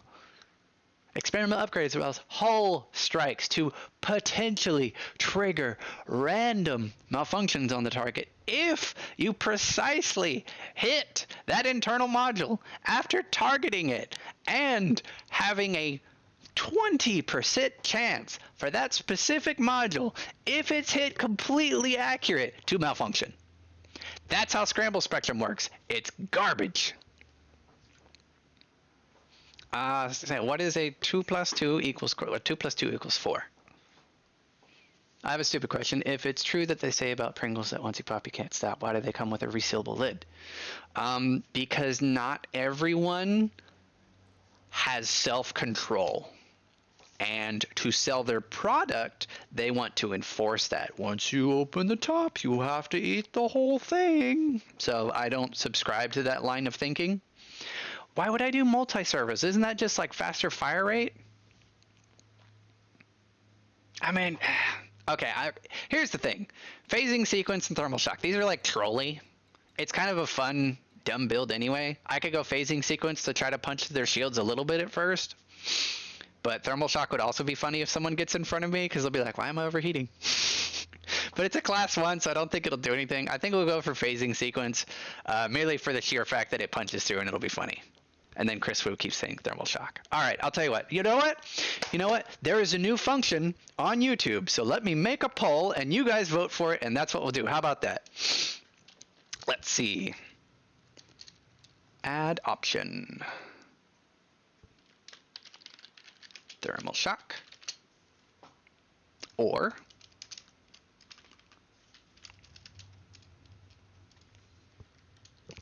thermal shock or phasing.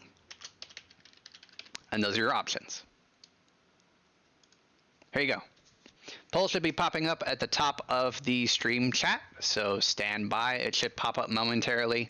And then once that vote goes up, guys, go ahead and throw your votes in, and then we will engineer either phasing or thermal shock onto this. Yes and no is by default, so go ahead and throw your votes up for phasing or thermal shock. Anything else thrown into yes or no will be disregarded. So make sure that your votes are for either thermal shock or phasing sequence. And I will go mute while I go to the bathroom real quick, and then I'll put it on break time, and I'll be back in just a bit, guys. We'll be back in a moment.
Alrighty, we have returned. It looks like the vote has gone for 62% for thermal shock, so we're going to go and end that vote real quick.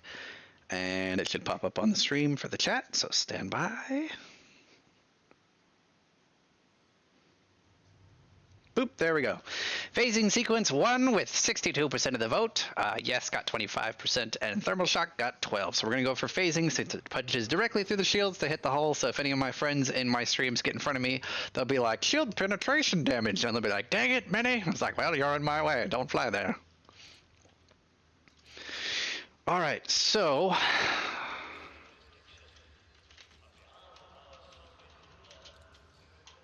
It'd be nice if it would say like how far away they are, but it doesn't. Oh, it does. Okay, never mind. Mines and missiles, power plants, power distributors. I don't think she does grade 5. All right, word. Let's see. NPCs don't feel heat. Yeah, they don't.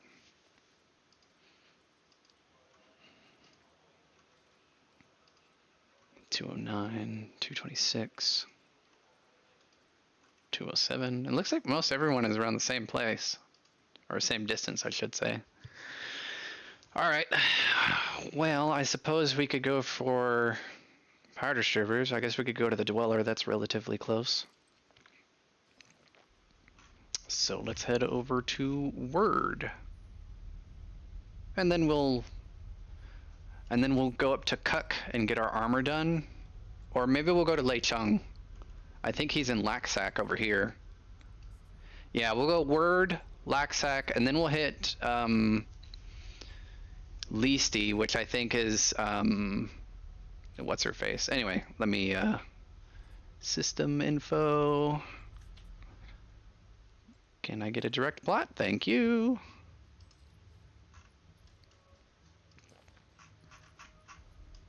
And we're not going to target anyone after we get to the system so we don't lose lock. And boop. All right. Okay, so let's get going.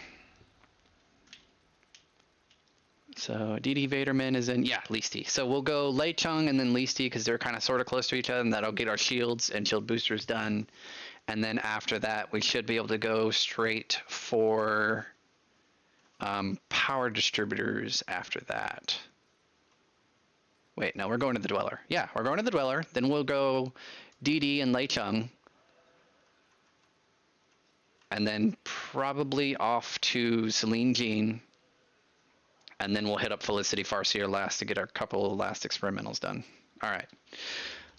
Let's do it. Oh, does it? You know what? We'll just do this the way I normally do. Just drop of the hat. Plan out my stuff ahead of time, and I'm also compensating for the additional mass for the engineering done to reduce my jump range. So the armor is going to be last, and then we'll upgrade the last couple experimentals that are missing. Complete. Clear for departure.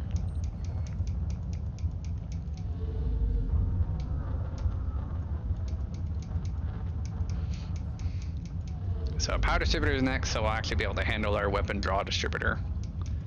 As soon as I get like 10 kilometers out from the base, we will do a little bit of weapons firing testing. Flight control now offline. Goodbye, Commander. Okay, 4 pips to weapons. Standard power distributor, we're just gonna fire the pulse lasers.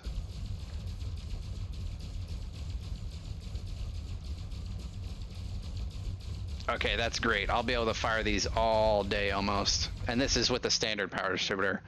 All right, class 4, short range thermal vent beams. Let's see how fast the heat capacitor deals with this. We're at 44% resting heat flying above a planet, so that's a thing. Here we go.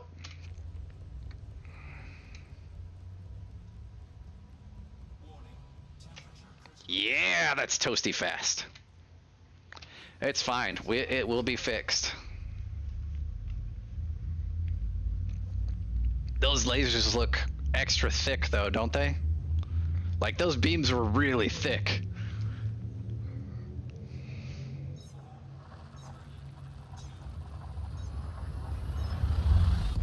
And this is with a stock unmodified power distributor, by the way. Once we go weapons focused, I imagine we'll see quite a significant difference.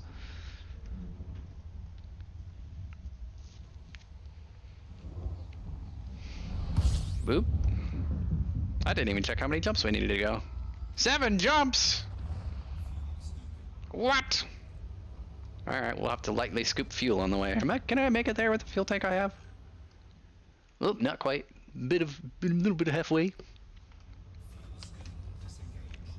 Because I want to keep my range up, so like keeping the weight down as I'm engineering is currently the goal. So shields shouldn't increase the mass, and then shield boosters will increase the mass a lot, and then armor will increase the mass a ton, and then we'll go to Felicity Farseer and get all of our final experimentals done.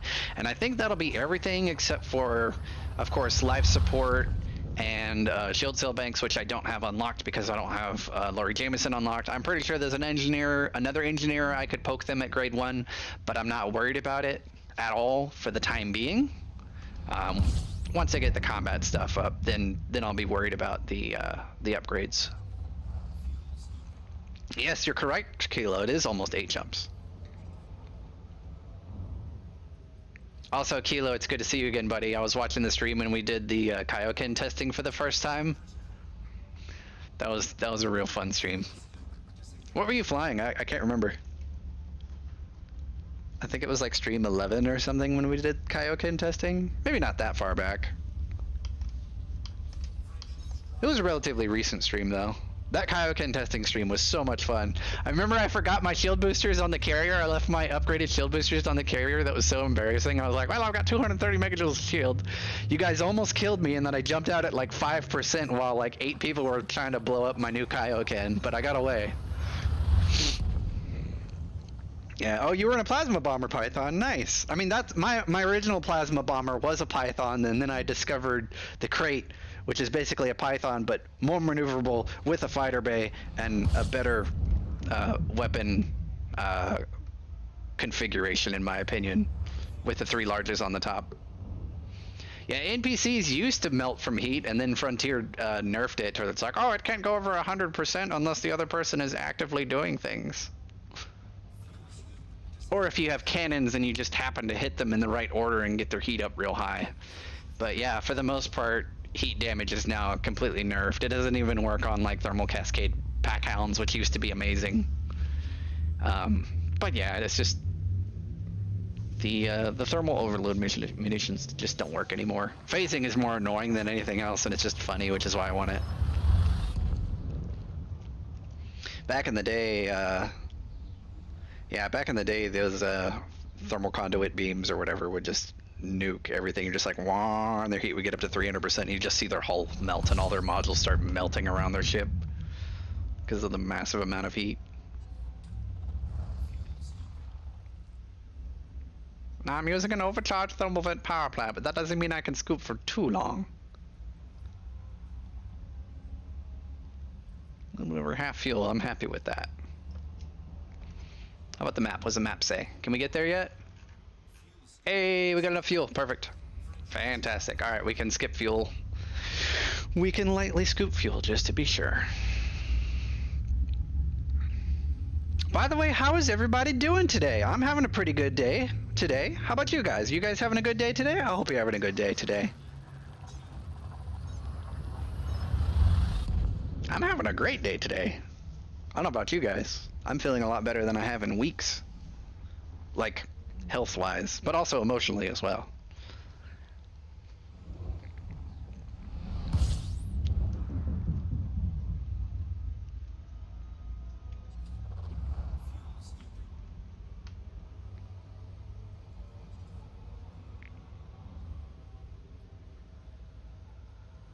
Oh, what flight stick are you waiting for, Ojoshiro? Also, Joe, I think my next dumb build will be a T10 with turreted focus pulse lasers. Or long range, I'm not sure yet. But some kind of turret boat that just blaps things with little to no effort just for fun. And then I also want to make... Oh, I have to unlock shock cannons! Oh my gosh, there's so many things to do on my to-do list, it just never ends. It's great. Oof, Kilo was overslept this morning and was late for work. Sorry, buddy, that sucks. Big oof. If you don't mind me prying, where do you work at, bud?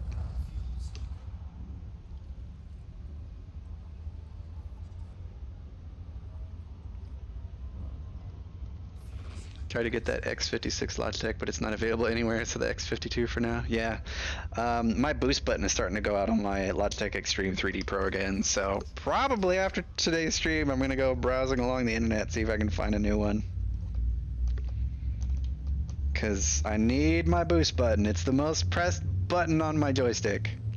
Which you guys have seen if you've seen my combat streams. I'm constantly spamming boost. Besides, this joystick's already getting a little bit drifty. The springs are getting loose. And last time I tried to repair the button assembly up top, I couldn't tell what was wrong with it. It just stopped working after a while. Maybe I'm jamming the button too hard. That might be it. I'm pretty abusive on my joystick when I have to do some crazy maneuvering. I'm like, oh, like mash down the buttons. All right. Well, Kilo, are you at work or home right now, bud? You at work watching on your phone during your lunch break?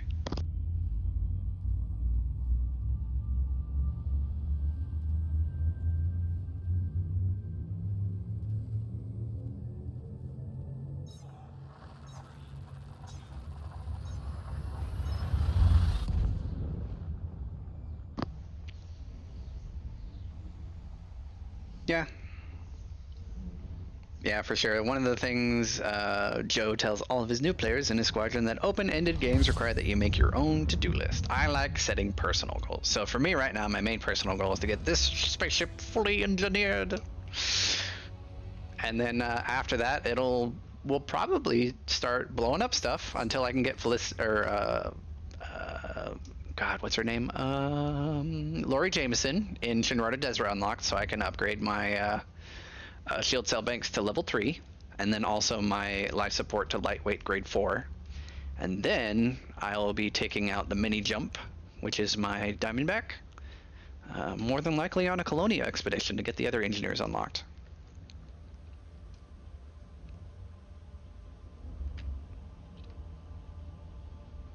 I'll probably have to buy a new ship when I'm over there, something stock, to get the bounty hunting tags that I need, and a cargo for grabbing the occupied escape pods and all the stuff that I did before. The nice thing is I can go back and reference my previous streams when we went to Colonia on how I unlocked all the engineers and stuff, and just follow my old stream as a previous guide to just save a ton of time. That'll be great. Alright, night vision again, because it's dark.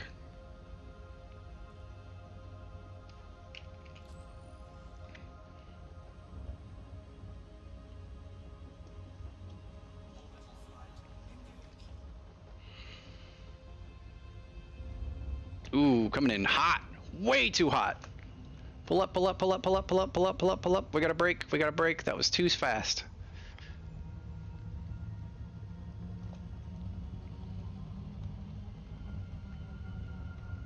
Alright, we'll try this again.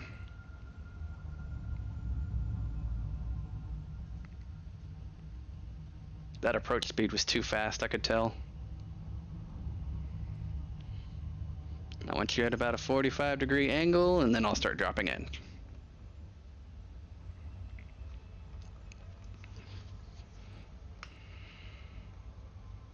There we go, under 7.5 kilometers a second. Now I'm safe for approach.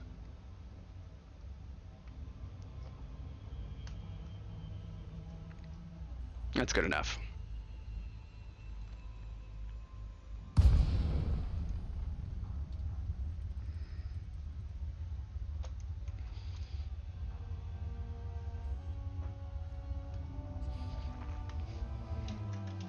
Three-kilometer approach out of glide. That's a good run. Core dynamics, Mike, India, November. All right, catching up on chat. Maybe get a separate button for abusive button usage, right? Prior to landing. Docking permission authorized. And there's so many things to do in Elite Dangerous, including watching many make live streams. Well, I appreciate you being here, Joe, to enjoy the shenanigans with me and everyone else. I wouldn't be here if it wasn't for my subscribers, which is very true. I can't wait to like fully I really want to fully upgrade the Booper. I want to fully upgrade the my Dolphin as well. Those two are running suboptimally right now. Hey Ash, how's it going, buddy? We're doing pretty good today. Finally doing some engineering on the Redemption, which is my new capital ship. After having to restart the game because I was a naughty boy and learned my lesson. So we are starting over with a fresh start. This is currently on stream number 21, where we are just no, not auto launch. Oh, abandoned ship, abandoned game, main menu. I pulled the derp.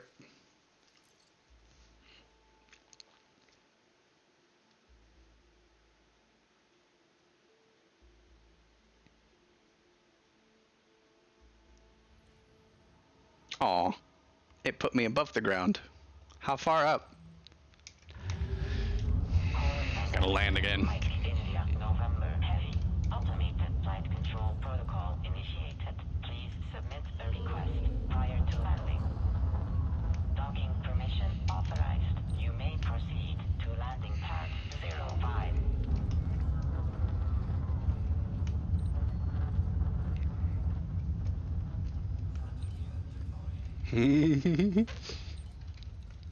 Oh, come on. That's not what I wanted. Stupid game. I was gonna pancake manually. Oh, am I stuck? That's fine. Not stuck. I was stuck. Oh god, what's going on? There we go. Flight assist. Okay, you know what? Manual. Cannot deal with your dumbness. I got the landing gear stuck on the front. Okay, you know what, docking computer? You apparently know better than me. Go ahead and take over. Apparently, I can't even land on a landing pad. Please take over. My incompetence is showing too much. Fix it for me. Oh my god. Oh, the abort takeoff no longer works? Well, thanks for letting me know. At least I can abort out of a station if I need to, if I don't have shields. I'll just undock, abort to the main menu, and then boost out of the station. All right, let's get down below. Good gracious. All right. Hey, local services. I'm not used to the new UI at the bottom. That's what messed me up. All right, power distributors. High charge, charge enhanced, engine focus, system focus, weapon focused. Yes, give me that weapons capacity and recharge rate so I can fire my guns for even longer. I wonder how bad this is going to mess up my boost cycling. I hope I'll still be able to perma boost. We'll see. We will see. Hey, maybe I won't even have to go anywhere because my pulse lasers reach out 6 kilometers. I can just be like, all right, I'll tag that guy. Beep, beep, beep, beep, beep. Okay, he's here. Dead. I will just fry them as they get into range. Yeah, I'm not used to the new UI, but it's like anything. When they change games, patch notes or not, reality changes with it, and you have to adapt with it or give up. And if you choose to give up, that's your choice. I, however, will continue to adapt and overcome the system. And bend it to my will. Haha! Give me those weapon-focused power distributor upgrades. Yes! 10.37 megajoules a second of energy recharge. And one experimental effect for super conduits for even faster recharge. 10.78 versus 10.37.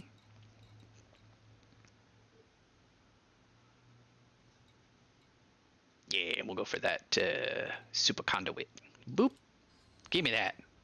And that gets my systems recharge, engine recharge, and weapon recharge up, which not only helps the weapons, but everything else that got nerfed from the modification that I used on the power distributor in the first place. All right, so next, I think we're going to go to Lei Chung next because his upgrades don't add a lot of mass. So Lei Chung next. Lei Chung, hello, sir. I would like to go to your place next. System info, where is that? I'm not used to it yet. There it is.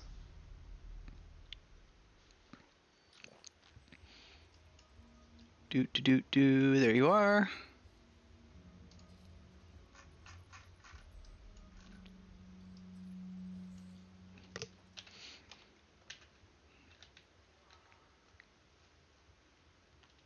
what's going on. What did I do? Okay. Wow, that frame rate counter really hated that. See, this right here? This is not good. While landed on a surface, I have a 2080, all right? I'm running a 2080 video card, and I'm docked on a station, nothing's going on, and my frame rate is 25. That's not normal. That needs to be fixed. See, that's another reason why I say that, like, I'm not ready to mess with ground-based combat if that's how bad the FPS value is. It's pretty bad. Alright, depends on what you mean by everything. There's enough systems to visit to last the life age of the Earth, but lots of the same. Yeah, true. More clicking to get where I need to go. Yeah, true enough. I actually don't have that community goal kill warrant scanner because the week that community goal was happening, I had some computer issues and I was unable to get it, which sucked. Also, there's an anaconda here. Commander, a phantom soldier. All right. Hey guys, good news. 4 pips to engines. I still have perma boost. So, little to no effect as far as engine capacity goes with the recharge rate. I'm spamming that boost button. No issues whatsoever. So, you heard it here first, boys. Weapons focused. Power distributor on a Federal Corvette. You are still able to perma boost if you have 4 pips to engines the entire time. Just so you know.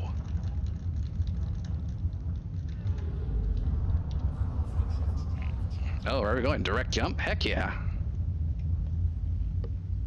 Okay, how many jumps? We are gonna take 5 jumps to get to Lei Chung. Let's do this. A line for jump.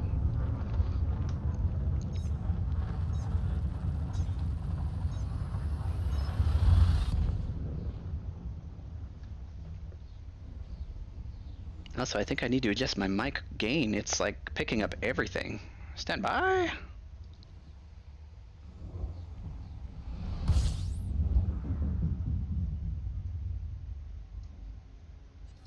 Let's see if that helps. Do. Oh, that's the gain limiter that... Okay, I see what that does. Whoops.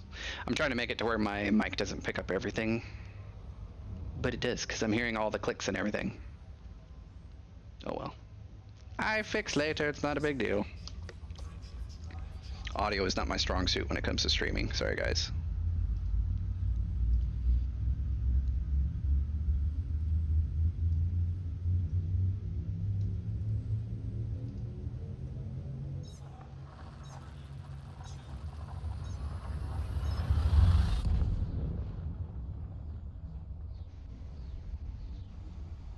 Check. I think this will work. I don't know.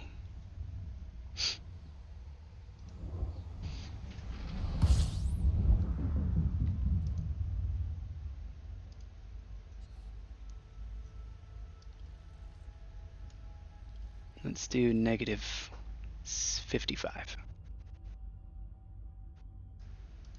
Alright, I've added a noise gate. Hopefully that should limit the amount of audio that breaks through. I don't know if it will, but we'll see.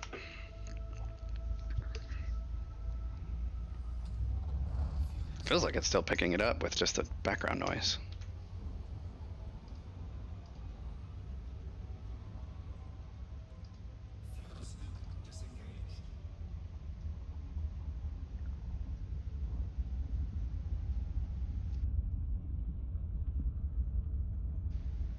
Alrighty. Maybe that, I don't know. I don't know how this works completely, I should say.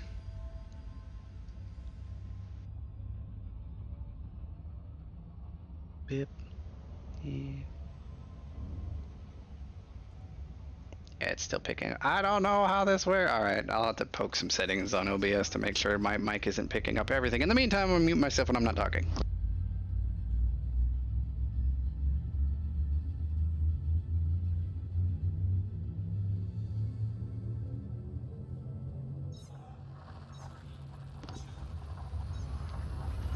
be fair, I think I have every single setting on the game for this cranked up to the max, so it looks great.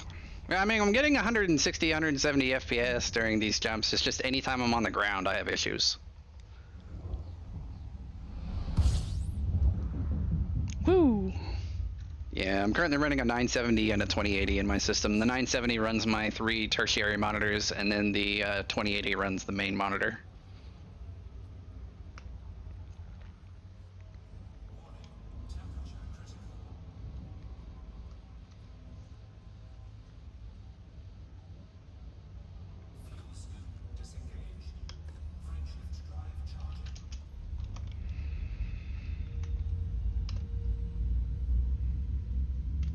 She's getting there. She's gonna be a nasty beast when she's done. The redemption.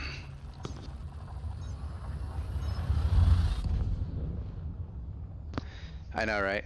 Well, I just have it to where my headset pops up and then a red light comes on. So you'll probably hear the click when I do this. And then when I unmute.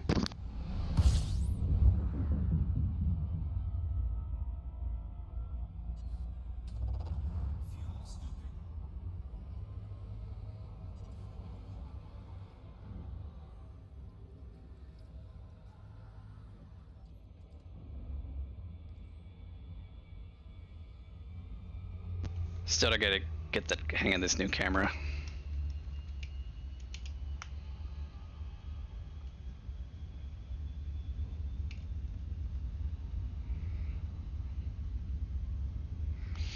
Nice thing is I can fly it a heck of a lot. Well, not super close to the hull, but a bit closer to the hull. It doesn't get caught on geometry anymore like it used to. I can just fly it around the ship. Underneath, pretty close to the hull, not too close. The barrier around the side and the front still there to a certain extent. Yeah, I can't get too close to the hull. Maybe it's different when you're sitting in inside of a docking bay. I'm not sure.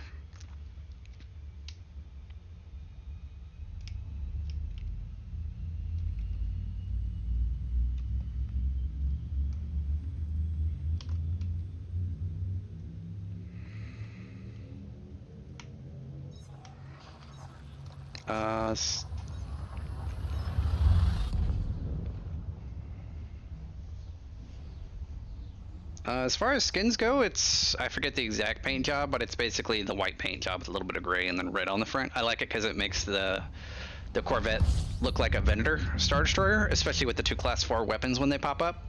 It makes the ship look like a Venator, so I was like, red on the tip, that's perfect.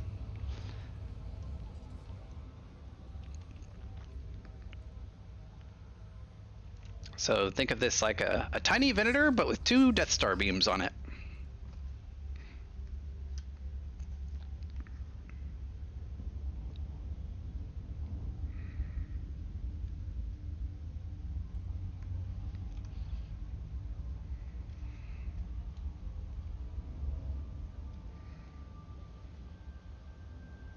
At least these engineers aren't too far away from the star at times. Unlike Celine Jean, who's like 11,000 light seconds away on her little double binary ball planets. The Cuck system got you over with 11,000 light seconds to fly to get to the engineer. Oh well. I might actually throw my internal modules, like the armor modules, in storage there just to get home faster and then ship them back. Because we're over the 2-hour point on the stream and we've got 4 more engineers to go to. So we will probably finish engineering and then have to end the stream. And then probably Friday or Sunday. It depends on how I feel on Friday. I might just do Sunday, Wednesday streams from now on. I'm not 100% sure. It depends. I don't know if I'd be up to doing 3 streams a week. I think I need a little bit more off time. I don't know. I haven't made those decisions yet. I'm just now getting back into streaming after being sick for a month plus, so we'll see what I'm up for the time being. But we'll say maybe on the Friday stream, around the same time, noon to 2-ish.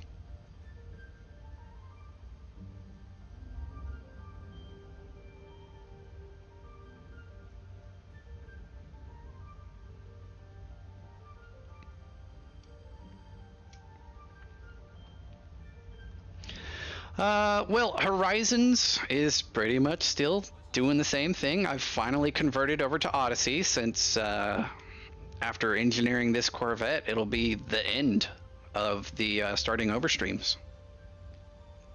Well, we might do a combat stream and then end it there.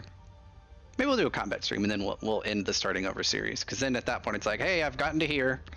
I'm at basically my end game point, and then after that it's just upgrades. And then, you know, following me along for a few other things.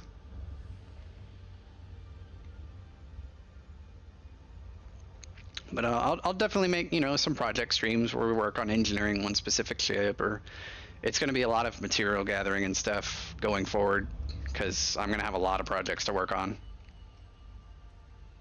I have an entire fleet to rebuild.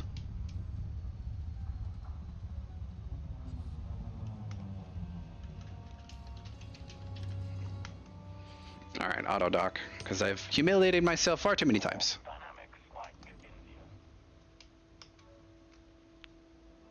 What are you doing? Okay, okay, that's cool. You had to... Wow, okay, fine. Fine.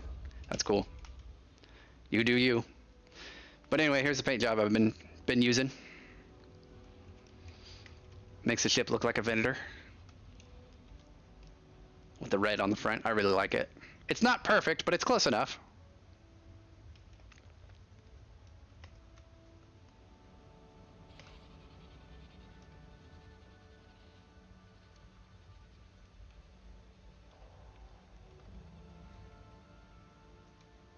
I think I need to change the logo for Mini on the back. Do you think it should still be white or black on this back right quarter and left quarter? Change the tags to be black instead of white so they're a little bit more visible. What do you guys think? 500 rolls? Yeah, I don't miss doing those videos, that's for sure.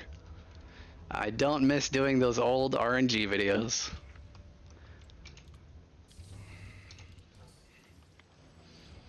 All right.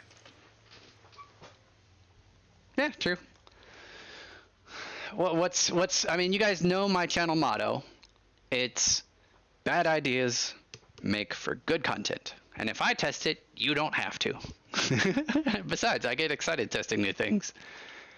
All right, so Trader's Rest, shield generator. Oh, I could do a little bit of shield boosters. Yeah, we'll wait on those. Thermal resist shields, because we are running bi-weaves. I'm just going to double check that real quick. It should be, yeah, bi-weave shield generators, standard, unmodified.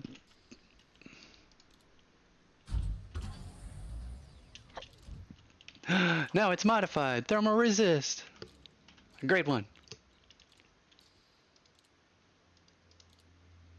All right. All right.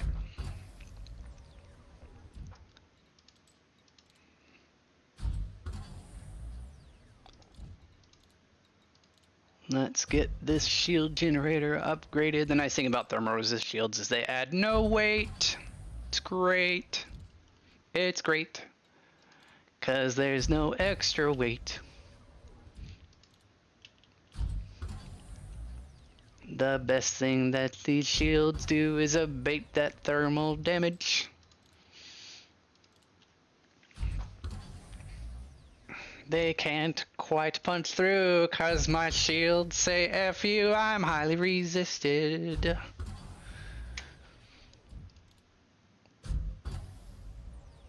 Did I accidentally add multi-weave for some? What happened? Okay. No, we're sorry, buddy. Fast charge. Fast charge. There we go. Okay, I must have done something funky and I wasn't paying attention. Big oof. Did you guys see me add that experimental effect without me paying attention? Because I totally missed that. Did that happen? I was singing, and I think I clicked on some random stuff. Oh well, typical Mini. Hopefully I don't need those materials for something else. Alright, Late Chung's done. Let's head to DD Vaterman. Maybe I'll just try the bookmarks. Try bookmarks. Bookmarks. Planets. Settlements. Hey, here we go. DD. Should have done this the first time. Dang it. plotted. How many jumps? 5 jumps. Alright, let's get out of here. So, our shield resists, thermal-wise, is at 39 with just that. So we'll get the explosive and the kinetic and everything else up a little bit more, and the overall shield help up more after we hit DD Vaderman. And then we'll head to Cuck and get the armor upgraded. So we've got the frame shift drive done except for the experimental. We've got the power distributor completely done. We've got the power plant done, including the experimental. We've got the engines done except for the experimental. We'll be able to get the engines and the frame shift drive experimentals added on at Felicity Farseer. Shields are done. Weapons are done. I think we just need shield boosters, armor, and shield cell banks and life support lightweight, which I don't have access to yet. So as soon as I get the rest of the combat rank done, I'll be able to get those final couple modifications done. I didn't put it on it another time. That shield generator was completely fresh right when we landed. I must have, if you can scroll back in the stream and see what I did, but yeah, I totally just threw random materials at an upgrade, and I was like, wait, what? No, that's not right.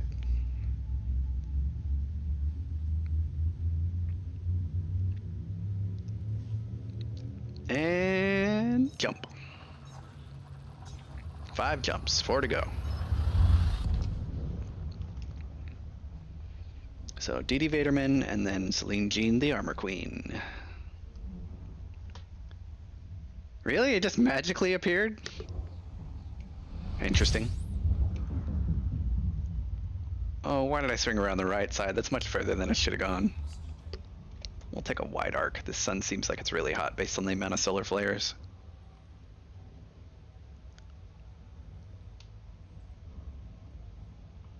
Yeah, that was a pretty toasty star. Alrighty.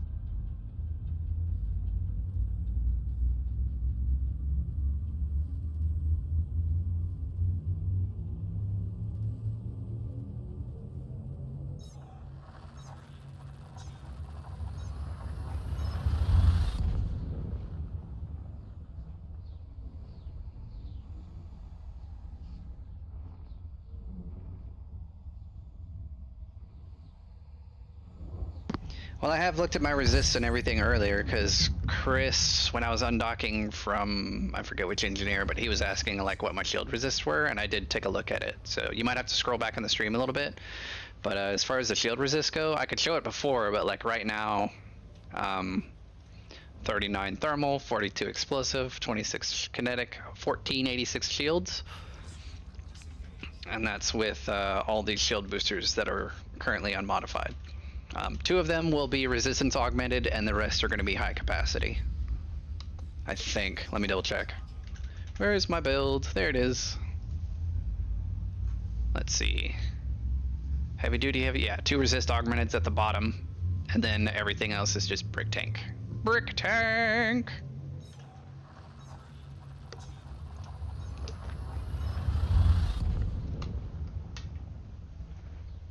Granted, you could easily check the resistance values if you just, you know, remove them from the build and then check it afterwards. So you could pull up the build and then open a second window with the build as well, and then replace all the shield boosters and then just put a biowave shield generator on there, and that'll give you the exact proper totals for the shield resists without engineering.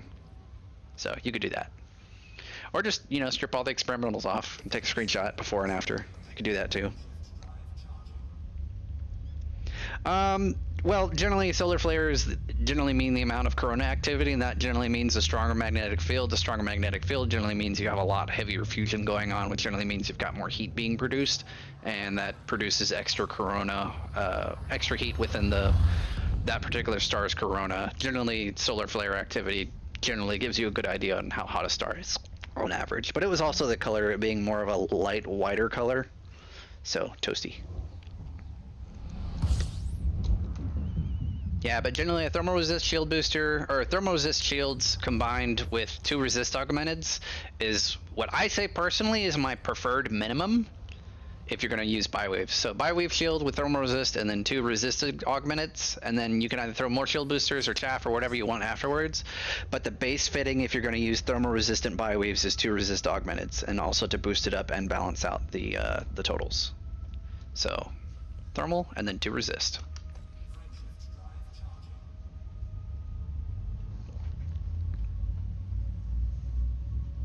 Yeah, you could go by Spectre type too, but that star just looked hot. It's one of those things, like, if you've been flying around the galaxy for, like, you know, 3, 4 years now, maybe? It's been a hot minute since I started playing. Some of the stuff you just kind of get a feel for, and some stars will, like, kind of look hot, but they aren't. Unless it's an O-type, and then you're fried. I love how all these engineers are so close to the stars. It's so nice. Star says thank you.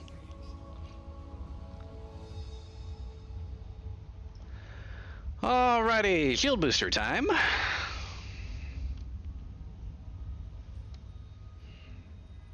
It's funny, I'm able to do this because I stripped off the all the shield cell banks because of the weight, and I don't have Laurie Jameson unlocked just yet, so I can't upgrade them. Which is fine, so I don't need them equipped while I'm doing errand running. But to be fair, Joe, I generally don't PvP, which is fine. I prefer the PvE portion of the game. I don't like coming in direct conflict with other players. I just don't see the point. I'd rather cooperate and help everyone else achieve greatness, and then fly together. I prefer community building, not community tearing down, and generally most PvP communities are filled with so much salt and anger and animosity, and it's just a negative headspace that I don't want to be in, so I don't PvP. I just don't see the point to it. It's literally a needless drain on my finances. Especially since I'm trying to rebuild my fleet, I don't want unnecessary drains on my finances. So, that's how I view it.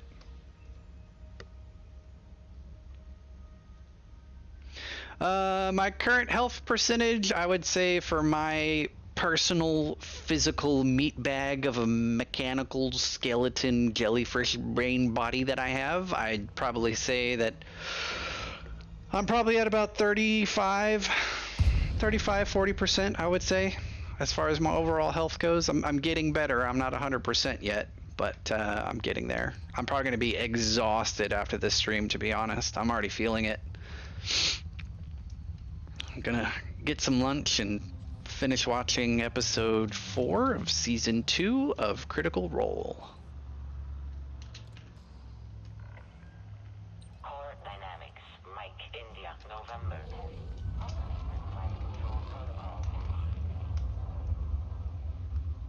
What are you doing? Landing pad's down there. You're being crazy. Crazy spaceship.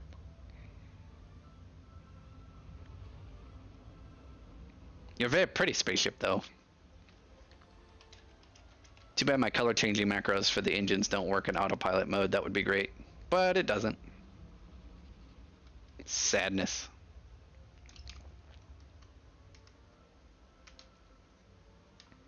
Where are you going? Where's the docking pad? Docking pad's over there. What are you doing? There's no docking pad below us. Why are you swinging around this far? Spaceship is dumb. What are you doing? Go to the docking pad. It's over there. Thank you.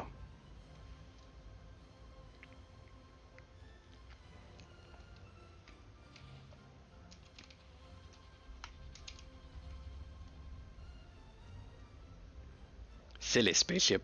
At least I learned how to untether the camera from, like, the alignment of the ship. So I can get these nice automatic cinematic views with the ship maneuvering and stuff without the camera going funky. I just have to stay tethered. That's all.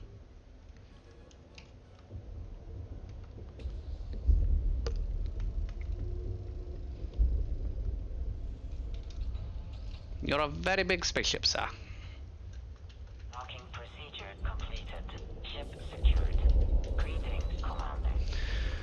All right, Vitamin LLC. We are here to see DD Vitamin. Hello, how are you doing? We're going to upgrade a ton of shield boosters today. We're going to start with resistance augmented. Yes. Give me that extra resistance value. Glorious. Yummy. What's going to be interesting is I'm going to check the shield totals before I actually do all the heavy duty ones, because those actually slightly decrease the resistances. And we will review the changes in resist before adding heavy duties and then after adding heavy duties, because the main thing it does is just add effective hit points for adding the total value. So by adding basically shield stacking on top of that, it makes the shields more effective because of the volume of shields versus the resistance value. So that's what I'm going for. Let's see. Catching up on chat. I'm going to try to not click the wrong button while I'm reading. I love PvP in Eve, but in Elite there's no reason to. In my 40 plus years of multiplayer gaming, I've never been good at PvP. My Corvette is PvE, not PvP. It's an Arduino board computer. And in odd easy, it makes a very small sound. Budman, I don't have no idea what you meant. I'm missing... And in odd, I don't know what you said, bud.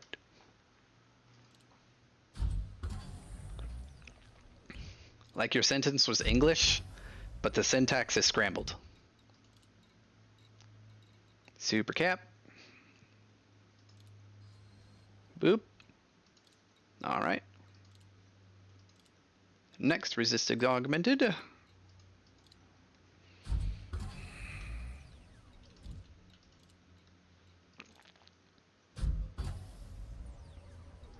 Ah.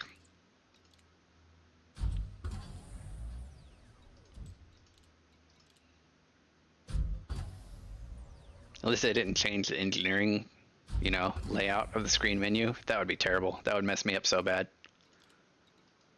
It's like, but my muscle memory says generate modification is down here on the bottom right. What's going on?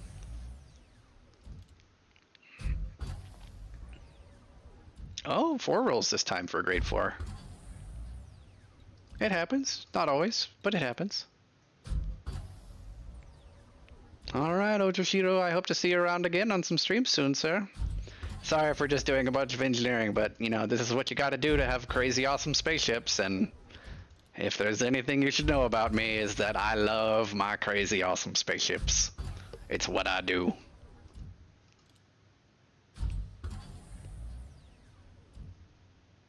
Alright, Ojishiro, thanks for hanging out, buddy. If you're not sub, please subscribe. And if you are here and you haven't liked the stream yet, please do like the stream. It helps me pop up more since I've been gone for so long not streaming. I'd like my my videos to be a little bit more visible on the YouTubes.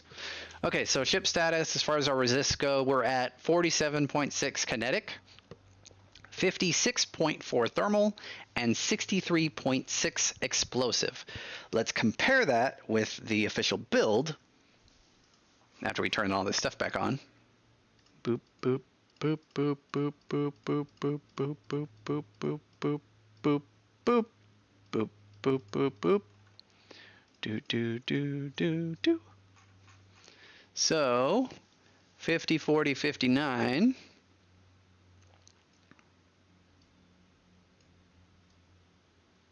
So, let's just put this over here. No, I can't do that. Okay, fine. We'll just make it smaller. Beep. So, 59 explosive, which is at 63. 41 kinetic, which is at 47. And 50 thermal, which is at 56. So once you add those heavy duties, it drops the resist. But the shield health is at 1,555 versus when it's done, it'll be at 3,403. Which is cool. So we're going to more than double our current shield value with these upgraded heavy-duty shield boosters. Give me the heavy-duty shield boosters, please.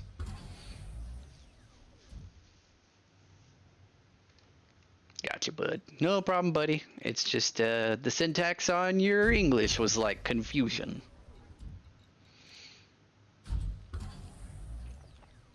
Thank you for clarifying that, though. Yeah, another thing I don't like about Odyssey, like this is just like another random nitpicky thing, is that other ships and super crews are not as visible as they used to be. So it's like, is that a spaceship or not? Like you can miss other ships flying around if you don't look at the radar. Otherwise, they used to be like little fairy comets flying around and be like, oh, there's a spaceship. Who's that? But you can't really do that anymore. It's different.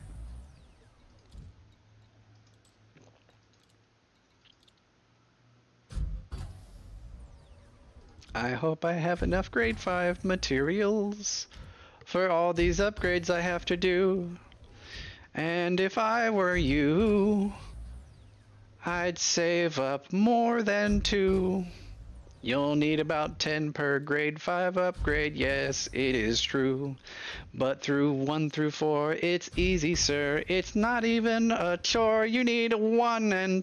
Wait, you need 2 and 2 and 3 and 4, then 10 or even more. If the engineering does not work for you, then you'll need to go collect more materials for you.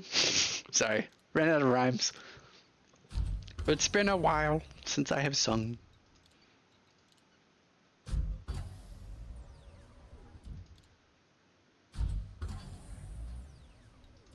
But yeah, tiny little ships and super crews. I'm not a fan of that. I think something like lighting and stuff is still all goobered. So I'm pretty sure they have to do more work on how things show up. And I still think that a lot of the game is still too dark. There's a lot of too much darkness.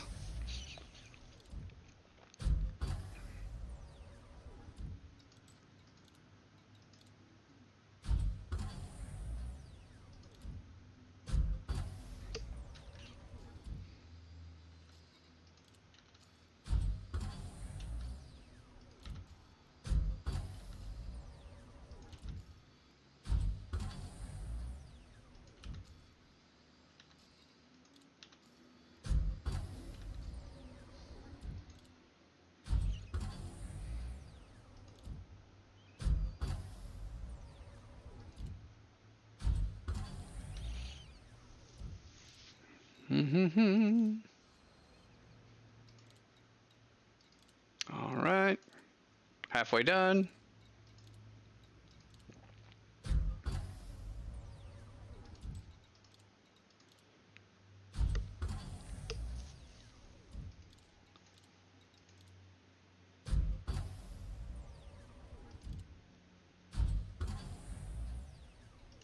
Oh, that one actually needed 3 rolls. That's uncommon.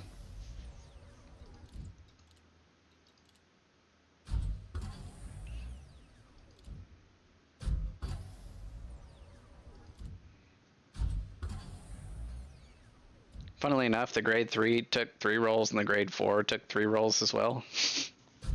Funnily enough.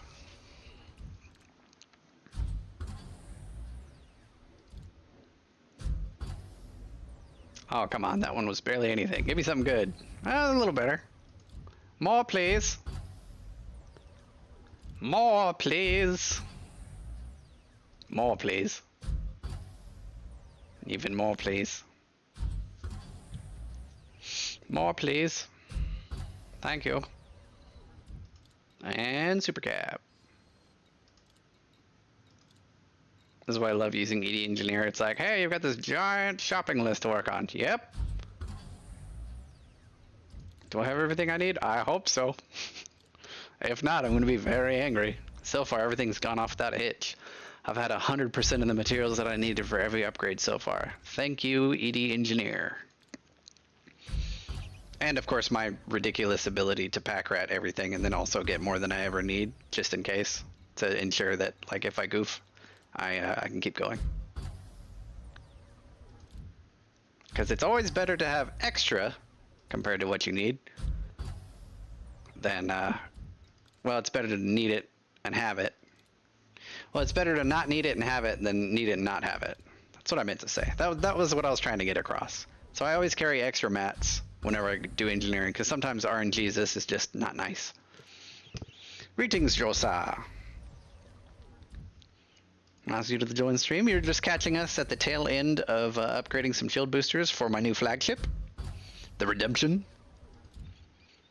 And we've got like 2 more shield boosters to do, and then we'll be done with that, and then we'll go to the armor. Yep. So I'm going to be spamming upgrade buttons for just a bit, so please stand by.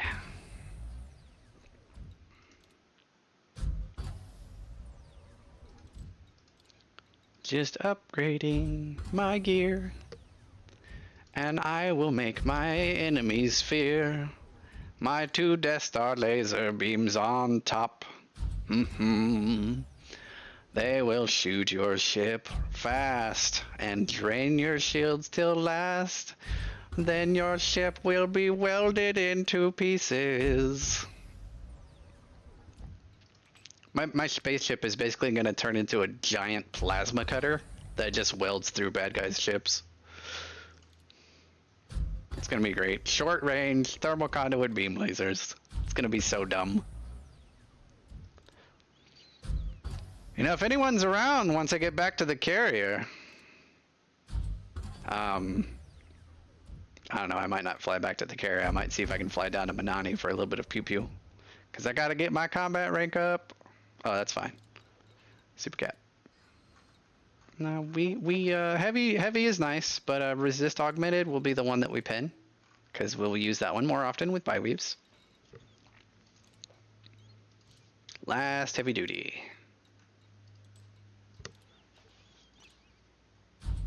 So Celine Jean, the Armor Queen, will be our next stop. We'll get the armor all upgraded. Don't worry, we'll take a look at the shields as soon as I'm done with this last shield booster, so you guys can see the totals.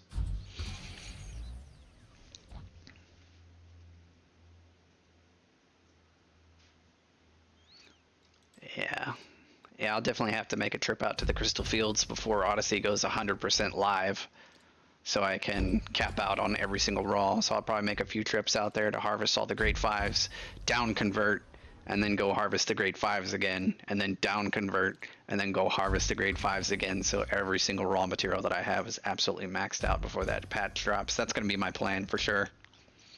It's just I haven't needed to do it yet because the Crashed Anaconda has given me most everything I needed with cross conversion, but if it's something like that, I will start going into heavy duty harvesting mode for raw mats. I will be doing that, that is for sure.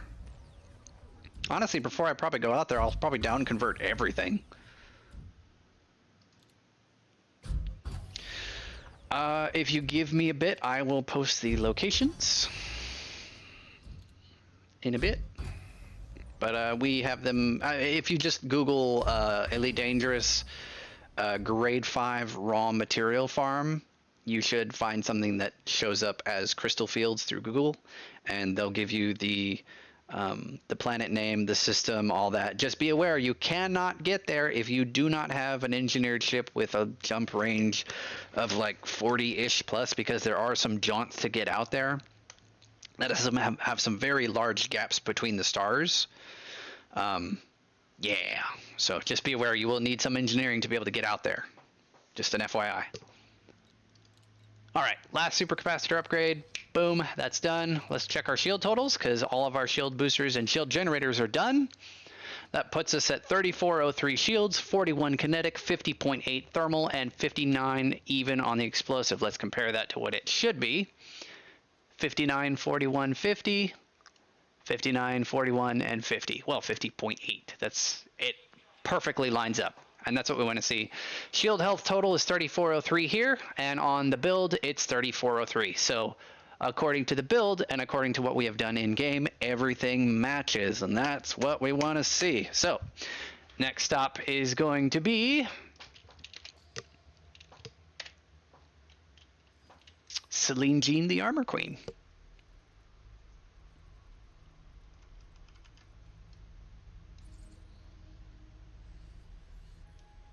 Gonna run out fuel flight before we get there, but that is okay. Alrighty, let's get undocked. Hey, at least my shield is all up and running and tanky. Next is the armor. We're at 2795 armor with no modifications to the armor whatsoever. and we will be adjusting that next. But there's the shield, kinetic, thermal, and explosive resistance total. Departure authorized.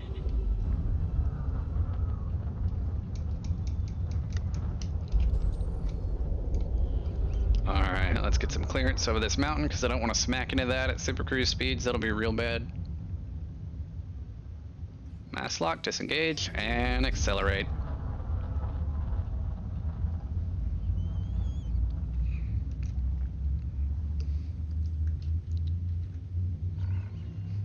Automated flight control protocol.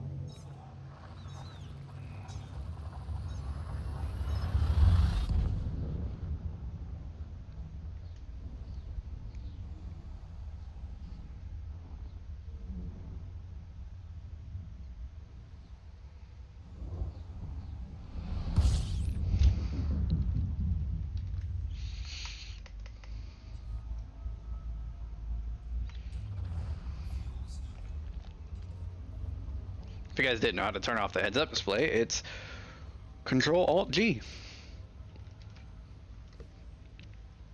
And you can turn off the heads-up display, boop, like that. And then Control-F is for frame rate counter. Beep, beep, beep, beep, beep. See?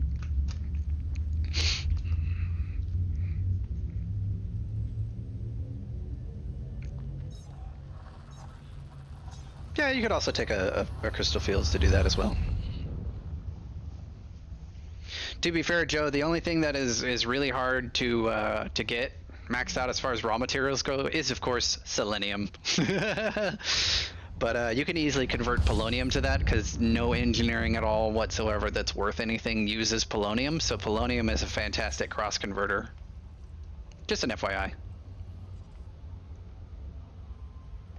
Polonium is a good resource for down converting.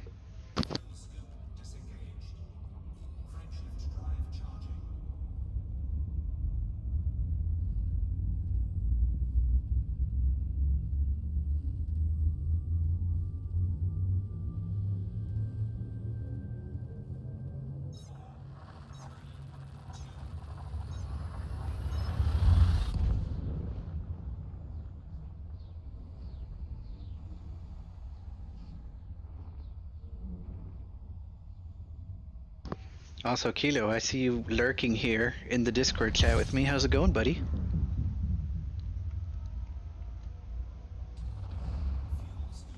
Or are you AFK? I don't know. Your mic's muted.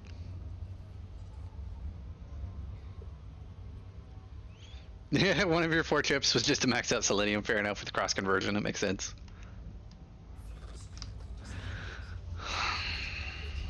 I mean, I guess if you converted like just about everything else in your entire list to selenium, you could do that to max it out and then just go back and fill up again. Too bad there's no raw material trader near out there, right?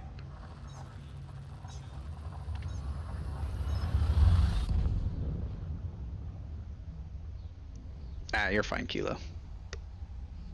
You can chit chat, man. It's cool. This is one of the final streams for starting over, so if you want to chit chat or ask questions or bring up points, feel free to. I'm just going to be poking engineers, so if you want to chit chat, you're welcome to.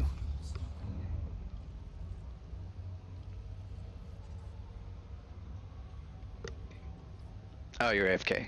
Gotcha. Alright, alright, alright.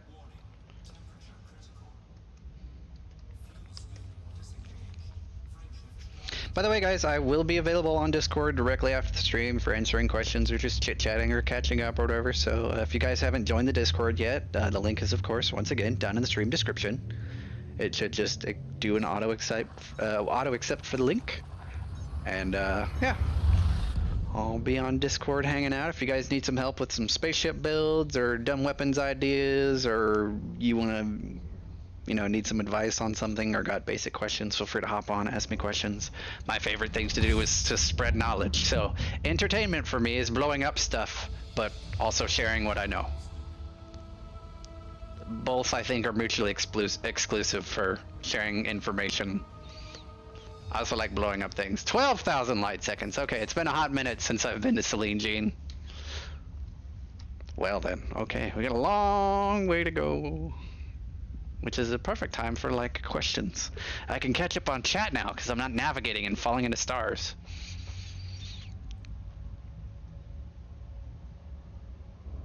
Yeah, fleet carriers don't have mat traders. That would be nice. That would be nice.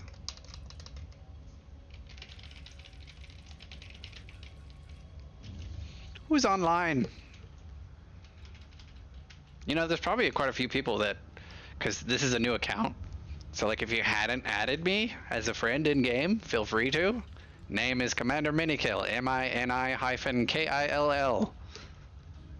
And I play an open play, so yeah. I also have a private group, but it's mainly for like if I'm harvesting resources at like an open public area, like Crash Cobra or Conda or Dav's Hope or something like that, and people pop in. Last time I was there, I got blapped, so I was like, this is interfering with my gathering. So I swapped over to private group just to harvest. That's generally what I use it for. That's why I don't like PvP. It's like, you are disabling my gameplay and removing my fun. So I will go away. You can't kill me and have fun if there's no targets to shoot, so I disappear. I do not consent to non-consensual PvP. Ever. But if my friends want to have a bit of a brawl, I'm down. But we never fight to the death, just because, you know, not all of us have ridiculous amounts of money.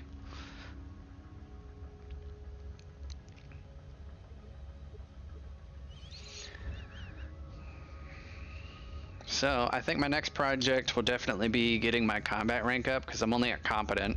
I wish I could highlight them, but you can't look at them detailed anymore, which is dumb because I can't see my percentage.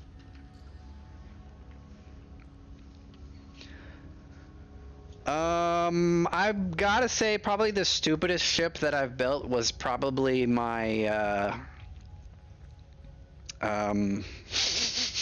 the inertial impact burst laser gunship with rapid fire. Just because it overheated so much. My final over engineering episode before like the new engineering came about and like RNG was removed from the galaxy, I had rebuilt my my burst laser gunship to be I believe I swapped it over to efficient or something along those lines to help deal with the overheating issue, and it worked much better after that. But yeah, I would probably say my the inertial impact gunship, which is basically the disco ball slash space balls version of a ship. It's a lot of fun to fly. It's really close range, but yeah, it's highly effective within like 500 to 700 meters, but anywhere past that and you miss like all the shots. But it is fantastic for popping shields, and it does unlimited damage for thermal and kinetic, because inertial impact on burst lasers adds kinetic damage to a laser. I don't know how that works, but that's what it does. So it's cool for like a nice little bonus damage, but you got to be real close range. Hey, that's fine, Joe. I mean, you're around for streams and stuff. I mean, most of the time nowadays, I haven't been on as much because I'm doing this like a documentary series kind of, where it's like, hey, we're doing a stream, here's what we're doing. I haven't done anything for like progression in between previous streams and this one, except for gathering materials just to make the stream go by smoother. And that's about it. I haven't been making money. I haven't been unlocking engineers. I haven't really been doing combat. Everything that I've been doing has been documented on the stream. So like after we end this series, then I will be playing more in my own free time, and then, you know, we can hang out as per usual during like normal weekdays, just blowing up stuff or hanging out or sharing spaceship builds or just messing around. That'll be the plan going forward. But for now, since we're almost done with this series, it's just documentation for now, just to have a nice, you know, accurate log of what I did when and how anyone else, if they need to do it, can go back and check the stream and, you know, watch it themselves.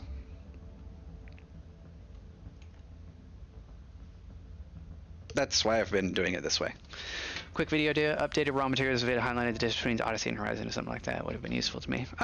I mean, that's true, but like once it drops and people like basically have to convert to Odyssey, then it would be more relevant to do it then, because of course, like, here's what I think. Okay, Odyssey right now is basically an open beta.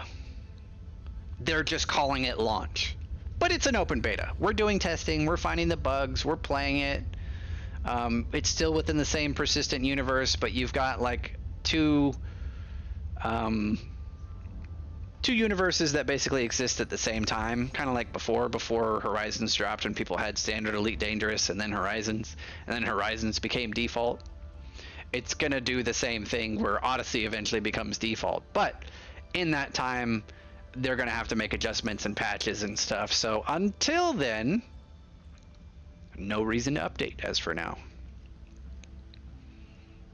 because there might be enough people complaining about, where is our stuff that we need for our things? Oh, you'll have to go find it. Well, what if it's just not in the game? Because we know how Frontier does things. It's like, oh, all that disappeared? Sorry, nothing we can do about it. I'm not cool with that. So we will wait. We will see.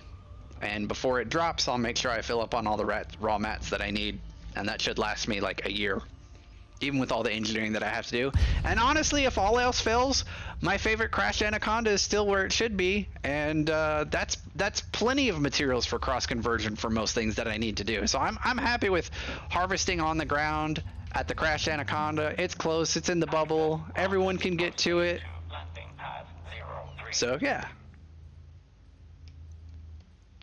I mean, the nice thing about Odyssey is, like, I can see my shield values, and I can see the enemy shield values now, whereas before you couldn't. So, I mean, for me personally, that's a plus, at least just for combat, at the very least. Alright, take cover, we're over it.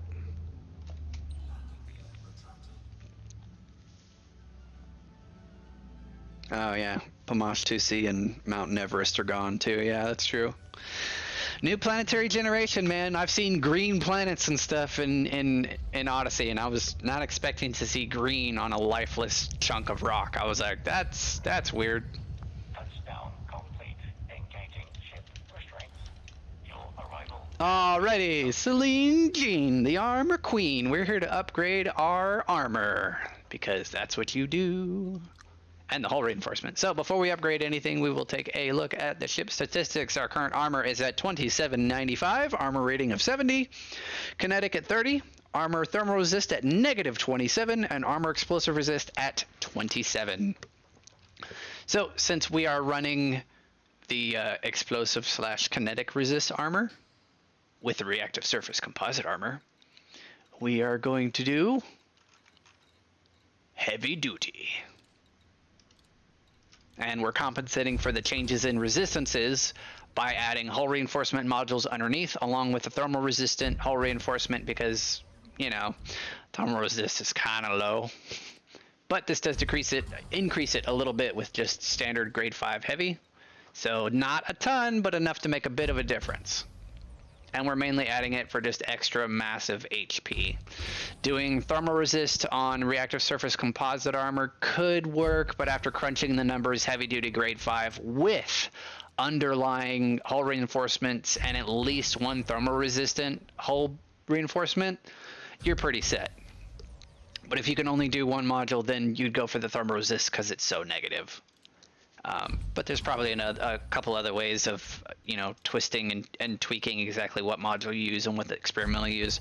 But for me, for the best statistics based on the internal modules available on my ship, because I have military modules that I can only put like shield boosters or shield cell banks and stuff like that in. Well, not shield boosters, but yeah, because I can only do that stuff there. I put the armor in there. Granted, if I had more power overhead, if I really wanted to, I could put some Guardian shield reinforcements in like 3 of those class 5 slots, but I don't think I have enough power for that, and I don't think I want that much extra shield value. It's fine. I'll go with the armor. And there we go. And experimental, deep plating, of course. Boom. So with just the armor upgraded, we are at 3346 armor. Armor rating is still at 70. Kinetic is at 31. Explosive is at 28. And armor thermal resist is now at negative 24 instead of like negative 40 or whatever it was before. Negative 30, negative 40. It was somewhere around there. Okay, now that the armor is done, we've got four hull reinforcements to do. This is going to be heavy duty, heavy duty, heavy duty, and thermal. We'll get the thermal done out of the way first so you can see how that affects it just on the baseline. So thermal hull reinforcement, grade 5, and then we're also doing heavy duty on top of that. Now there's a few other ways you could do it. The reason I'm also going heavy duty on the experimental for the thermal resist, it will reduce the overall thermal resistance on the armor itself because of the extra hull value, but due to the extra boost because of the experimental effect, it's technically going to add more effective hit points because of the increased amount of armor, which is going to compensate for the slightly lower percentage on the thermal resist. Because, you know, if you add more hit points on top of resist and then the effective hit points for that resistance multiplied by the amount of hull armor gives you more hit points overall.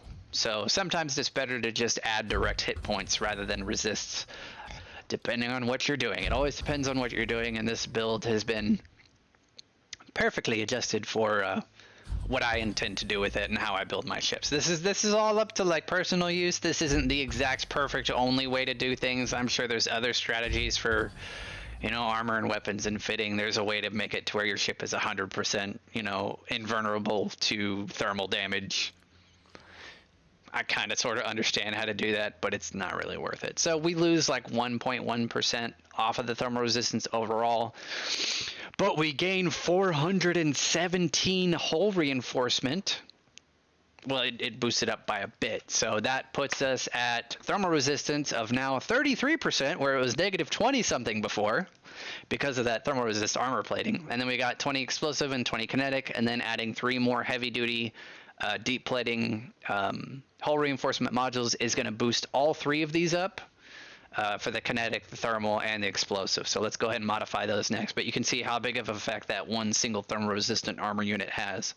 And you can do something as simple as like a class 1 hull reinforcement module for thermal resist, and it will still have the same percentage effect on the thermal resist. So like if you have a slot, like a class 1 slot left over, like I've got for, you know, my advanced docking or my super cruise assist, which is a class 1, I could take out the super cruise assist, throw in another hull reinforcement module, and then throw in a class 1 hull reinforcement module with thermal resist, and that would increase my armor value even more, increase my mass a bit more, but it would make me a lot more durable if the shields drop. I just like having the laziness of super cruise assist. That's me personally. If you don't want to have super cruise assist, feel free to adjust this build to where you take off the super cruise assist and go hull reinforcement, hull reinforcement, hull reinforcement, hull reinforcement, and then, you know, guardian modules if you want, and then maybe another class 1 hull reinforcement, which instead of the thermal resist on the class 4, you do it on a class 1, and it'll basically do the exact same thing, but your resist values will be even higher. So that's up to you guys. That's another optional thing you can do as far as the fitting. Anyway, continuing back, let's finish up the rest of this armor. Sorry, I tend to go on tangents, but I think you guys appreciate the information dumps that I give. All right, heavy duty. All right. And I'll catch up on chat in just a bit. Just hang on. And get this module done first. Gotta focus so I don't accidentally add a random experimental effect like I did last time. Whoops. What was that? I did that on the shield? Yeah, I accidentally did it on the shield, added some random experimental effect.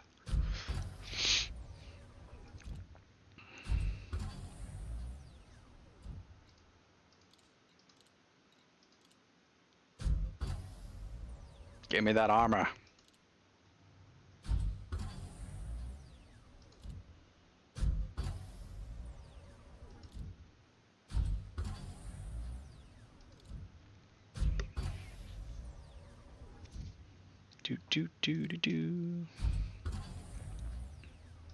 Yeah, I'm finding that Super Cruise Assist for me is a lot more useful compared to docking computers. It's just, if I have a slot for it and I'm doing errand running, I'll slap on a docking computer just to be lazy.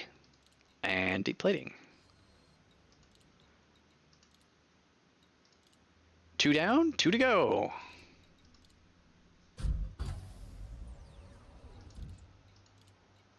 My jump range is probably just incrementally decreasing. I'll probably figure that we'll have like a 25 light year jump range when we're done modifying these because of all the extra mass that we're adding. We'll see. We will see. I hope it's not too bad. I do want to be able to get home sometime today. I have a fuel scoop. I can get home. It's fine. I might deep fry myself on a few stars just to save some time, but maybe not. We'll see.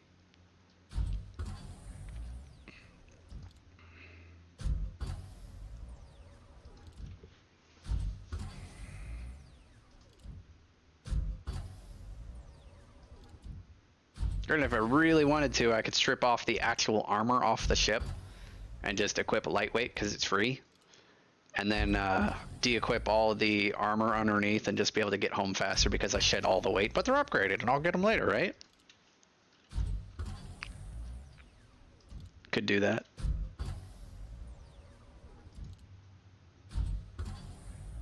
All right, pin. Oh wait, no, whatever. We'll unpin it later. Deplating. And hull reinforcement. Last one, 5D, heavy duty, generate. Wait, didn't Celine Jean used to have red hair? She's not a redhead anymore. That makes me sad. I love redheads. Dang it. Dang it, Celine Jean, you used to be the hottest engineer. Now you're not. What happened? She used to have red hair. I remember she had red hair.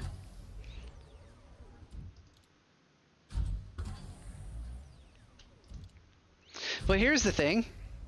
I will never, ever, ever, ever, ever have to modify these modules again. That's the nice thing. I will never have to modify them again because they're done. That's the thing I do like about the new engineering. It's just I've done so much today because I had the entire shopping list.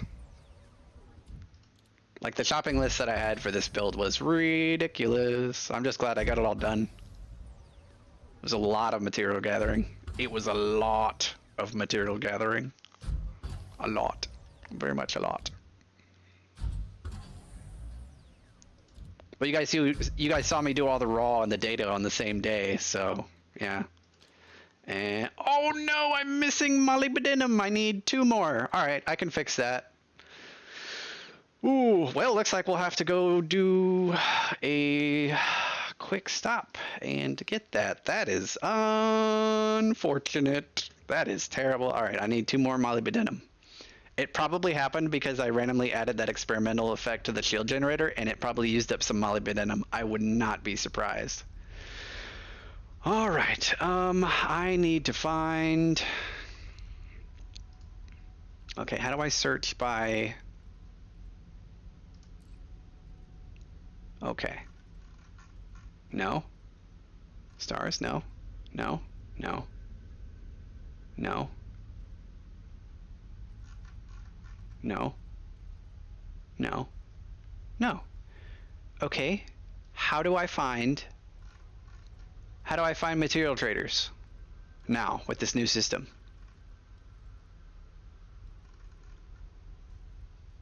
Do they not have something for services anymore?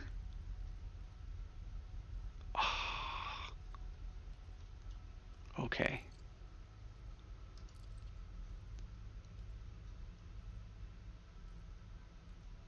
Oh, here we go. Raw.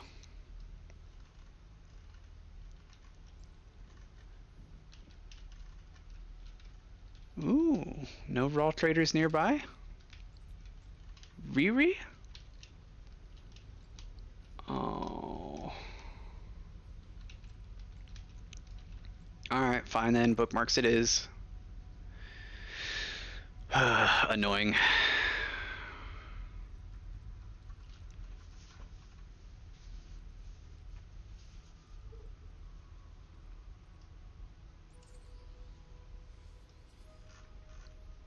Alright, you know what? We'll see if we can find something closer. Let's see. Systems. Power security, filter stations, service. Okay, I need to search service. Stations, please. Services.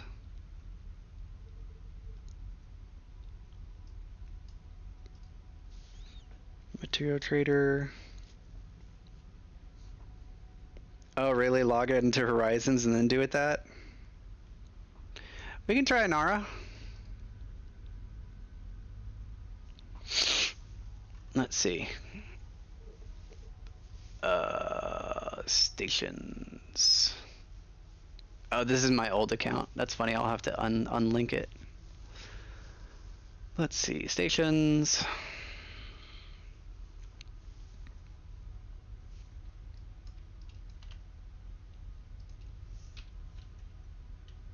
Okay. How do I do it? Okay, station type, station services. I need material trader, but it doesn't say what type. That's I need a raw.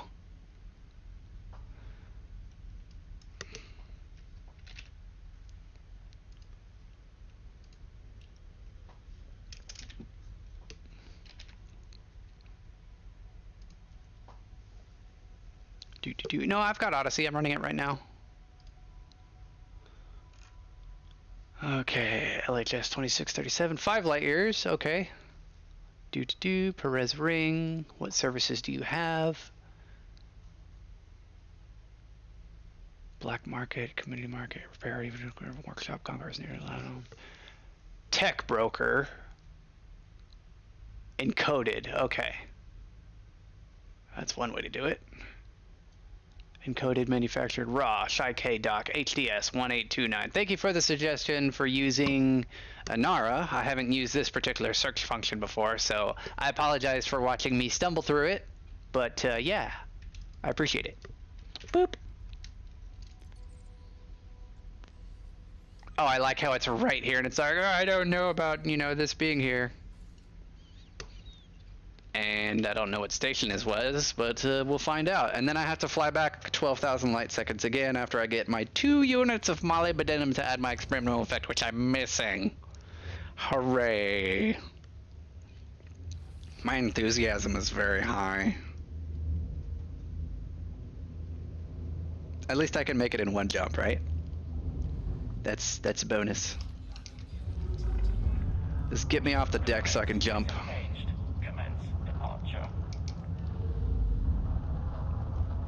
2 kilometers. Mass lock. Thank you. Let's get out of here. Then I have to fly back. Yay. Well, you know what? That's what happens when it happens sometimes. I bet you that 2 units of molybdenum that I used was for that random experimental effect that I accidentally booped when I was poking my shield generator. That's probably what happened to it.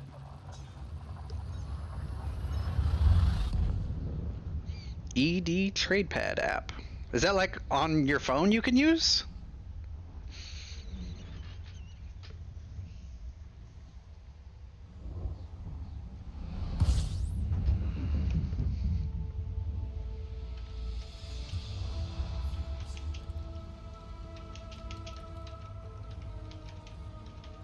Ooh, that's a little far. That's fine. 3K. I appreciate the help, guys. Like, I don't know everything, so it's great when you guys help me out too. I enjoy sharing knowledge. Knowledge should be shared freely. So I appreciate the help, guys. Thanks a bunch. Saved me a bunch of time. Thank you, thank you.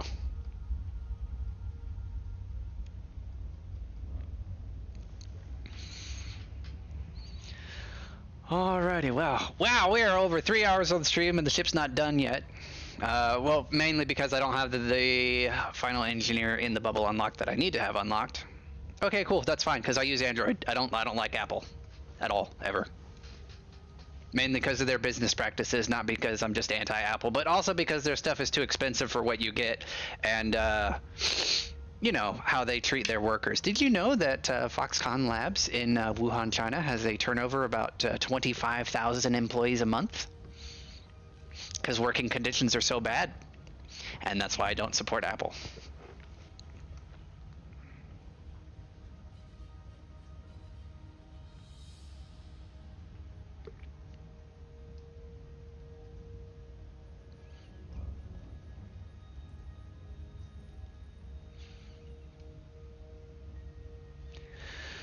Okay, wow, that is a really odd orbital planetary cluster. Look at that. You've got like 3 separate rings and they're all funky.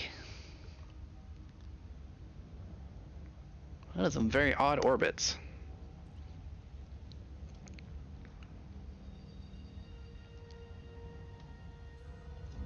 All right, moving in. We're gonna come in faster. All right, it's probably a little bit too hot, but we'll see what happens. I hope I'm accurate at the very least. It's mainly dependent on the ship's accuracy. Let's see if I land it. Yeah, we're probably good. We're probably good. The approach speed is not too fast now that we've hit the gravity well. Let's accelerate some more. Abuse our Super Cruise Assist module. That's what it's there for. All right, let's try this.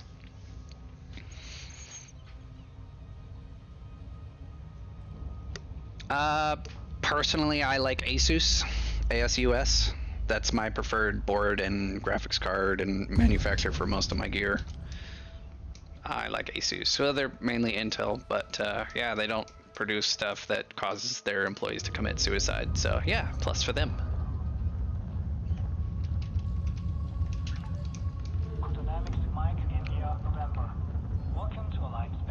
Besides, I have more control because I have an Android. I can force processes to terminate. I can manually go into my phone and remove all the bloatware, whereas Apple, it's like, oh, you have to update. And then their updates forcibly force the phones themselves to lose power, durability, speed, and all that on purpose, so you buy a new one, and their products are overpriced and just a bunch of garbage. So, hey, nice hefty shields. Great. Automated approach authorized. All clear, Commander. Gonna bump off the back of the dock. Doink. Oh. Did I get stuck? Oh, please don't tell me I got stuck. Okay, we're not stuck anymore. What are the odds, right?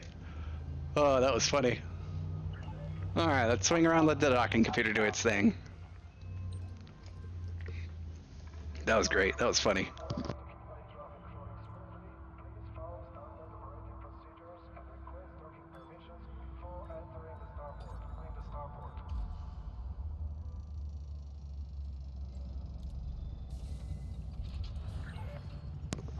Alrighty. Material conversion. I need 2 units of molybdenum, please. Contacts. Material trader. Molybdenum. Boop. What do I have a ton of that I can convert? Yeah, antimony. I know where to get more. How much do I need? 2? Boop. Done. Alright, let's get out of here. That's all I needed. Actually, you know what? We'll bring up ED Engineer just to make sure. We'll double check the rest of the shopping list, see what I'm missing.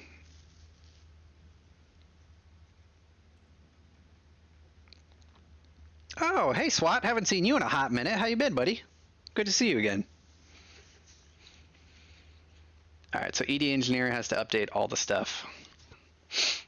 Okay. Short range blaster. This is done. Life support, not done. Standard adjustments for hull reinforcements are done. Plasmics, focus weapons are done. Thermal-resistant shields are done. Overcharged power plant, done. Frame shift, increase FSD range, base is done. Thermal-resistant hull reinforcement is done. Dirty drive tuning is done. Heavy duty shield boosters are done. Heavy duty armor is done. Resistance augmented shield boosters are done. Shield cell bank specialized I can't do yet, so that'll have to wait. Deep plating on the armor. What do you require? You need mechanical equipment, compact composites, and molybdenum. Why does it still say that I need 3 more? Hmm. Hmm.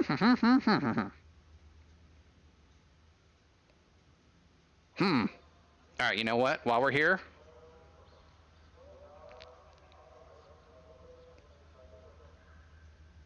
compact composites. You know what? I think I only have to do 1 more. I think for some reason this is tracking more than I need. So we'll track it down to 1. And we should be fine. Long range scanners. Oh, I still have to do sensors. Oh, I could have done that at Lei Chung. Ugh. I'll do it in the future. Don't worry about it. Shield cell bank experimentals. Got to keep that. Frameshift drive. Mass manager. Got to keep that. And dirty drive tuning. We're going to keep that. So this is the rest of our list. We should be good for what I think we have to do. And yeah, still life support and sensors I have to do, and shield cell banks. But I don't have access to those engineers just yet.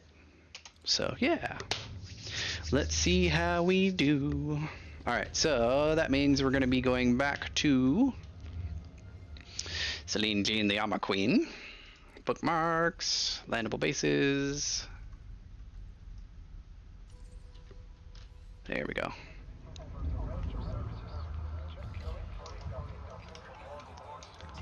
Excuse me, Crate. Oh, those dirty drive tuning is nice. It just needs the drag drives and we'll be set.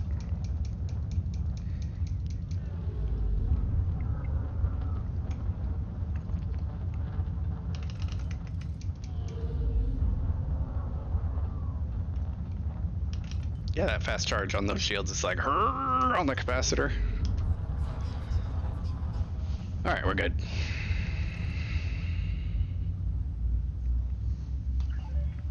You are clear to plot your own course.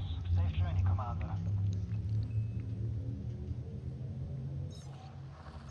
Yeah, we would have been fine if I hadn't accidentally hit that upgrade on the experimental for my thermosis shields. For some reason I was distracted and hit the wrong button and wasted some materials. Boop. Alright, time to make this trip again. 12,000 light seconds over to Prospector's Rest. Whew. Haven't been around much, just lost answers and leap for a while as I've pretty much done everything. Yeah, I can see that. Only have a go to delete on combat. True enough. FTS should have all the engineers bookmarked without having to use a bookmark, right? That'd be nice.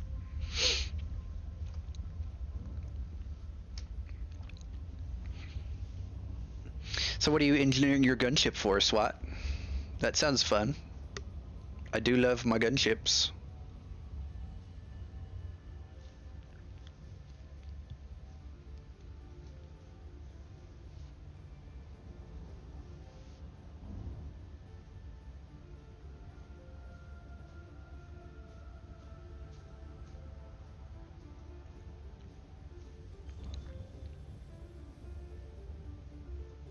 Lots of pews. Well, what weapons loadout? That's what I mean.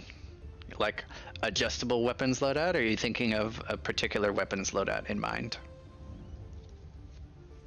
Oh, pack hounds, gotcha. Yeah, but let's see. You can do 5 pack hounds on a gunship, and then have 2 class 1 slots for like thermal vent turrets or something like that to keep your heat down if you wanted to. That could work.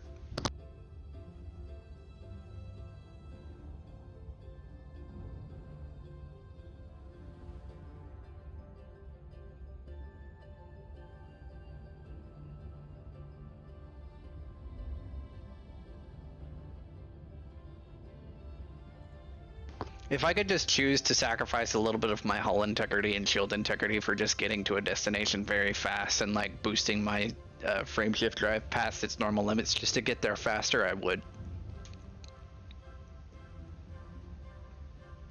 I would very easily and very willingly sacrifice the health of my ship to get somewhere faster to save time.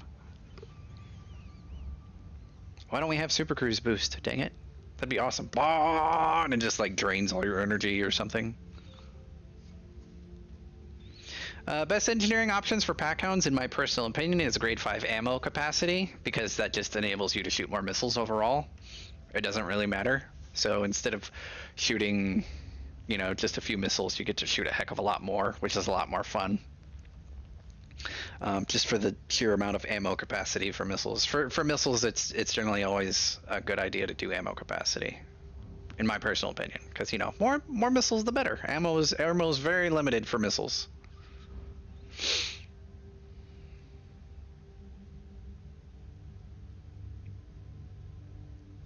Thermal vent, large, efficient, 2 focus, small burst, and 4 pack counts. Interesting. That's an interesting loadout.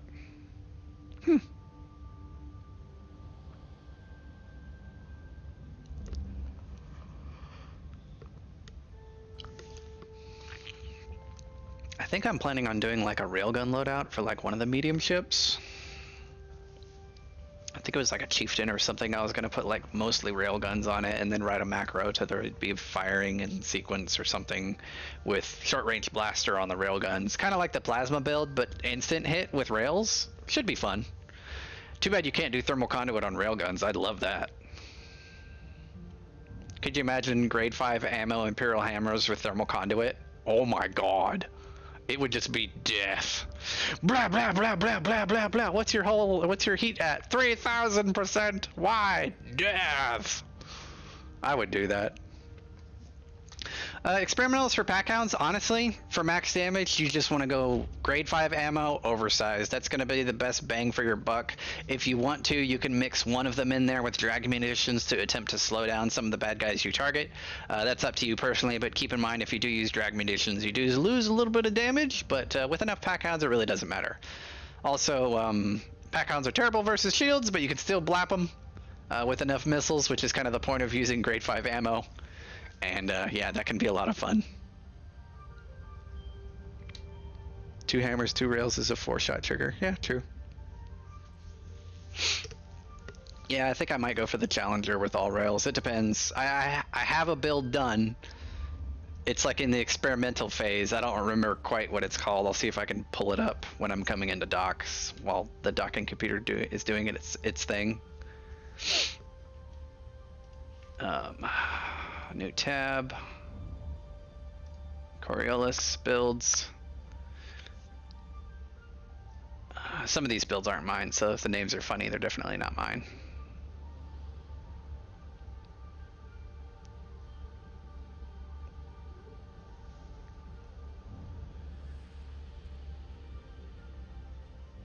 I think it was this one. Yeah, short range plasma slug, and it runs off of fuel. All railguns. Running on the Challenger, yeah. Some heat sink launchers, of course, to cool down again. Shield cell bank for a little bit of integrity. Hull reinforcements after that, and an auto field maintenance unit to repair some stuff. It's not amazing, but it'll work. Not terribly tanky, but it's got the resistance where it needs it, and it's fast, which is what it needs to be. Could be a lot of fun. I mean, I don't know. I'll build it eventually. It's on my to-do list. This is like another thing on my fleet of ships, but not there yet. Not there yet, but I will be. Don't worry. I've got all sorts of cool plans in the works for new and completely different spaceship designs and weapons loadouts for things I've never experimented with before. So look forward to future stupid weapon combo content. It's gonna keep on coming, guys. I've still got more ideas to play with. Don't worry. Yeah, I think JST was running a chieftain with 2 class 3 plasmas on the top, and then everything else was railguns. And that's what we did during our Kaioken testing. That's what he was flying. He was in the Challenger with the big blue engines. And yeah, he was really enjoying that loadout. It looked like a lot of fun too. So I might be able to hot swap and do something similar. Especially since I have short range thermal conduit plasmas already, I could just hot swap the weapons over from the Kaioken and then engineer a couple of railguns for that as well, and just hot swap the weapons, no big deal. So, I mean, that fit should be relatively easy for me to pull off. I just have to modify some railguns and then modify the core internal modules for the ship, of course. But I could easily make that fit work on the Challenger with a plasma and rail loadout. It wouldn't be plasma slug for the plasma launchers, but yeah, that's fine. Oh, I really do like the Challenger and the Chieftain. Their flight dynamics are actually quite fun. More so than I thought they would be actually when I first started flying them. But like after engineering, I had like a bounty hunting style Chieftain that was like a mix of like I think I had like some enforcers on it, and then some small missiles that would slow the target down and then make it to where they couldn't jump. And then it had like a big old plasma launcher on the top, so it would just be like blap, and then missiles, and then enforcer cannons. It was an odd bit of an eclectic build, but it was fun to play with. Because I was thinking, like, what if this ship was more like a helicopter and had similar weapons loadout? So that's kind of how I built it. So it was a lot of fun. All right, now hopefully I'll be able to get that experimental on, and then we can finally take a look at the armor. Core dynamics like India, November, heavy, commencing automated flight control routine. Please observe docking protocols. Cytos and shocks, that sounds fun. I mean, if you guys have shot cannons unlocked, I mean, you really should do a Type 10 with nothing but gimbaled shot cannons on it. You will thank me. It is amazing. Just make sure you split your fire groups into 2 separate fire groups so you can regulate your heat and reduce the spread of the ammunition if you fire a little fast. Fire in bursts of 2 or 3, like primary 1 2, secondary 1 2, and just da da da da da da da da, and you just keep the fire going out, and you do a ton of damage, and it looks amazing, and it sounds awesome. And when you fly above your buddies' heads and you just unload both cannons, you can be like with the shot cannons, because they're semi-auto, so it sounds awesome when you just keep blapping the trigger. It's shot cannons are a lot of fun. Terrible on the ammo consumption. I wish we could modify them, but shot cannons are stupid amounts of fun. If you've never played with them before, they're definitely worth the investment in time to at least experiment and play with. 100%.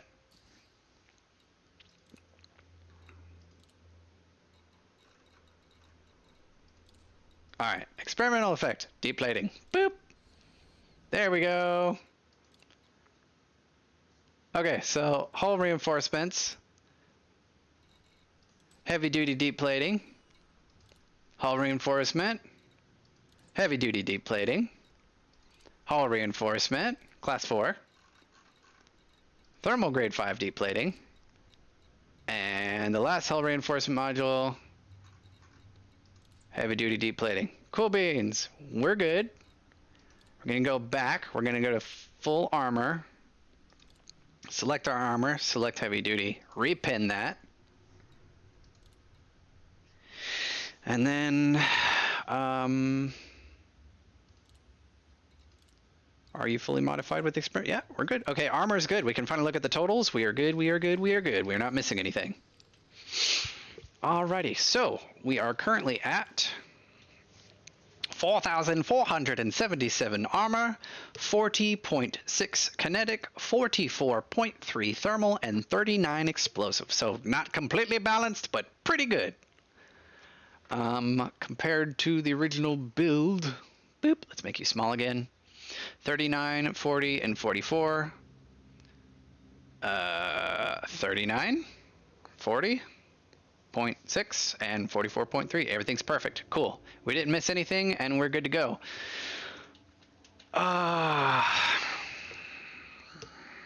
Technically, I think Lei Chung can do grade 5 sensors. Lori Jameson also does grade 5 sensors, but I don't have her unlocked yet. So, believe it or not, we're actually going to be flying back to Lei Chung. Ha! Silly me.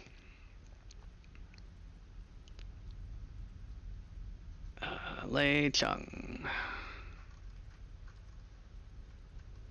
Hello, Lei Chung. Do I not have you bookmarked? That is unfortunate. At least I know where he is, Leasty, I think. Lei Chung, where did you go?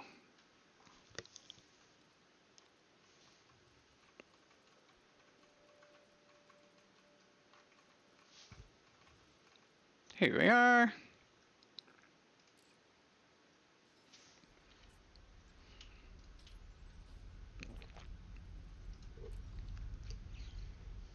emissive munitions or thermal cascade on pack hounds. Emissive munitions, not for pack hounds, just because of the limited ammo. Emissive would work better on like a pulse laser or a class 1 multi-cannon, just because you're able to apply it more often, so it's a constant thing.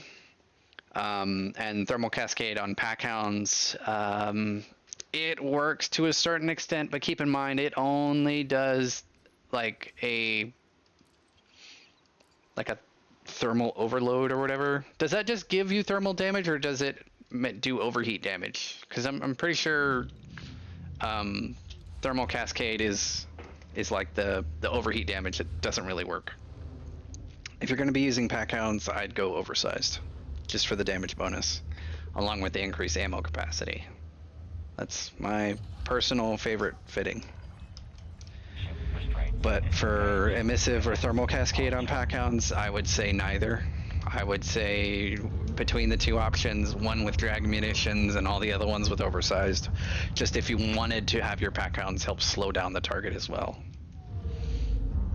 Unless you're going to be shooting another person with them and it's like a joke and you wanted to throw every single possible experimental effect on there just to make their ship overload with all the different effects, that's up to you.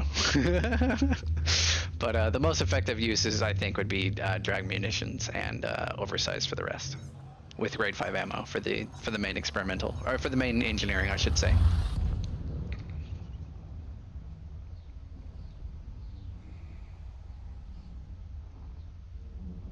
Alright, so I forgot to upgrade my sensors while I was at Lake Chung. That's my bad. So we'll fly back, get that done, and then yeah, oversized. Overload is garbage. Don't go thermal cascade, don't go overload, just go oversized. It's that 3% damage bonus. Damage bonus is a damage bonus. Now keep in mind that's a 3% damage bonus per missile, per shot. And every time you're shooting, it's 4 missiles. So, yeah. Pack hounds are awesome. Best missile in the game. And torpedoes should never be used, because what happens if you miss? Well, you can't use that hard point anymore. Pack hounds, you can at least overload while you're out and about, so that's cool.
There's a lot of travel in today's stream, that's for sure.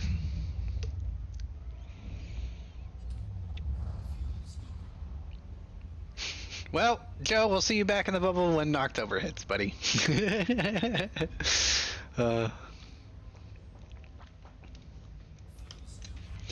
What I'd really like to do for a stream is to get like a bunch of the community together and like have everyone, like, I didn't even care if it's like a build that everyone's used before. I just want to see a bunch of people show up for a big combat grouping stream and everyone brings like their stupidest build. Like, this is all pack hounds, or this is all lasers, or this is all railguns, or this is all plasma, or this is a blending of plasma and railguns, or this is a shock cannon build. You know, I want to see dumb stuff like that for a stream in the future. Maybe we'll just call it the bad idea stream. Bad ideas make for good content. I love it. Yeah, we'll have to get like a big, we'll have to schedule like a big group together where we get a bunch of people together from the community that have engineered some stupid builds, and just show them off. And then I'd get to go into cinematic mode and just follow your spaceship around while you blow stuff up. Maybe we can do multi-crew where I join your ship and then you show it off for a bit, and then I'll, you know, hop around to different spaceships by doing multi-crew. We could do it that way. That way I can do external camera views and stuff while you're in combat shooting stuff. That could be a lot of fun.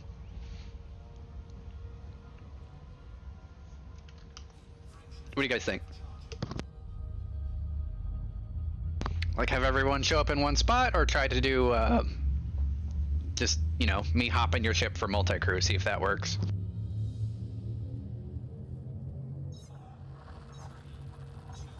Because then you just have to worry about showing off, and all I have to do is worry about watching you with the camera, and I'm good with that.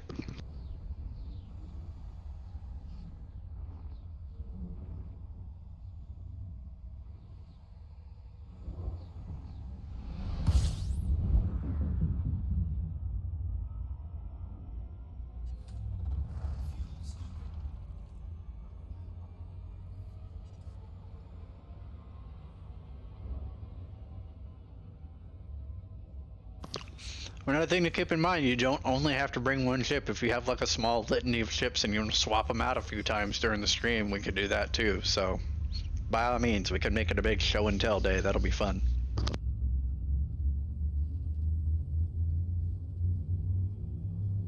I'd also really like to do a stream where everyone brings a Kaioken crate with the grade 5 short range thermal conduit plasmas.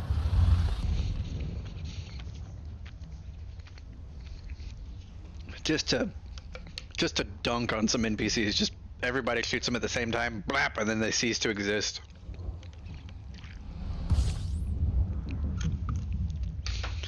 I want to see like some crazy rainbow plasma bombs for that stream. That'll be fun. Like everyone brings a different color plasma.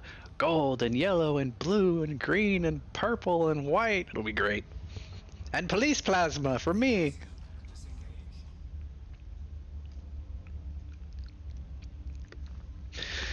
Alright, so module-wise, we're doing pretty good. Thrusters need experimental. Beams are done. This is a temporary module. Shield boosters are all done. Pulse laser done. Power distributor done. Frameshift drive needs experimental. Life support needs upgrades. I missed my shot. Alright, loop of shame. Sensors need to be upgraded, which is what we're here for now. And all the armor is done, the hull reinforcements are done. So after we get the sensors done, I'll need to fly out to Felicity Farseer. So after we're done here, that'll be our next stop.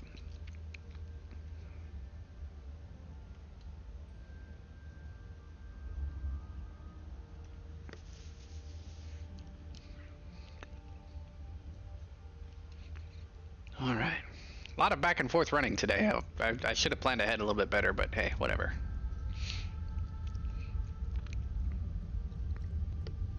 And I'm about 80% sure that Lei Chung does grade 5 shields. I'm going off of memory, but we'll see.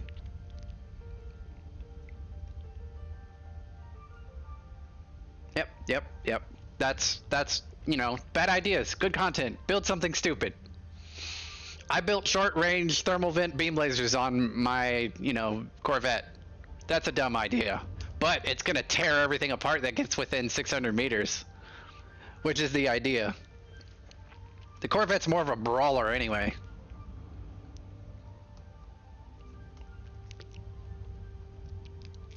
Well, yeah, he does shields, but I'm just really hoping he also does sensors. Because I'm going from memory. And I'm pretty sure that Lei Chung does grade 5 shields and grade 5 sensors as well, so we're gonna get some long-range D-rated sensors because they're lighter than A-rated and they look further. So if you're gonna run combat sensors and you don't want to add a ton of weight, then go D-rated with long range, and yeah, and it saves power too, and you get still stupid range for your sensors, which is great. You'll still be able to scan out to about 10 to 12 kilometers easy. So friendly advice as far as sensor get Class D sensors and go Grade 5 long range. You will thank me. And I can show you on the build planner. Yeah, I'll show you on the build planner what I mean. Okay, hang on. Let me let the docking computer take over. Access granted. Proceed to Alright, so... Okay, sensors. 8D sensors. Scan out to 10 kilometers and they weigh 128 pounds. Or 128 tons. Class 8A sensors, stock, are 160 tons. And if you do, you know, Grade 5 long range, well, you get an additional 3.4 kilometer range. Yay! But look at the mass. 320 tons! That puts my mass at 2,385. That's too much. So, if you're going to do combat sensors, 8D, it's like, oh, scanning range 5.76 kilometers, but then you go Grade 5 long range, and it's like, boom, 10 kilometers. And it'll actually look a little bit past that, and this is really all you need for combat. It's fine. It's lighter than A-rated and sees further. And they're less expensive, which is a plus. touchdown. So, yeah. Engaging. Combat sensors, D-rank long range. Your arrival has been noted. See? Sensors, Grade 5. My memory did work. Yay! Alright, upgrade. Give me those upgrades so I can see the bad guys.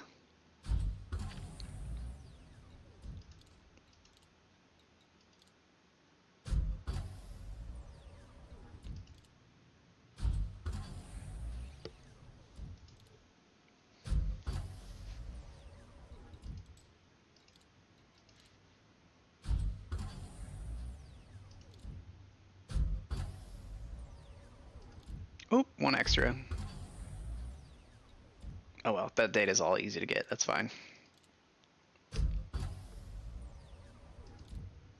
I use D-rated lightweight on my sensors. 0.8 tons. Yeah, well, it depends on what you're doing for exploration or what. Otherwise, I'd run D-rated lightweight. That's what I'll be running on my Diamondback.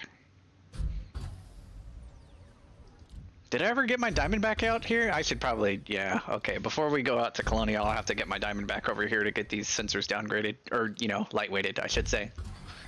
Because Lei Chung can do it.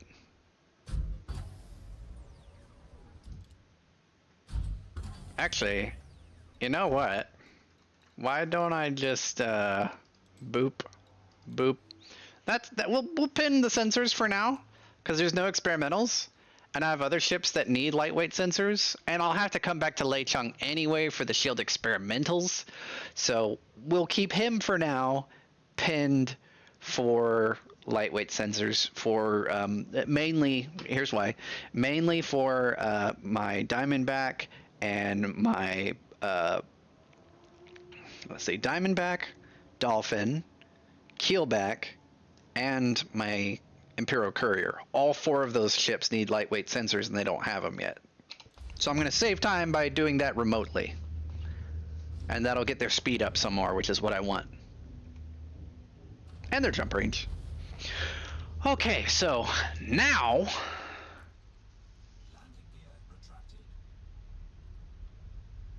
Now I think it's back home. Ooh, we went a long way. Oh wait, no, we got to go to Felicity Farsia. I forgot about that. Let's do that. Felicity, thank you. Change route, there we go. See, I'm not completely dumb. That is going to be 8 jumps to get there. Alright boys, hang in. We're gonna be able to get the last bit of engineering done on the new flagship today. Let's get this done.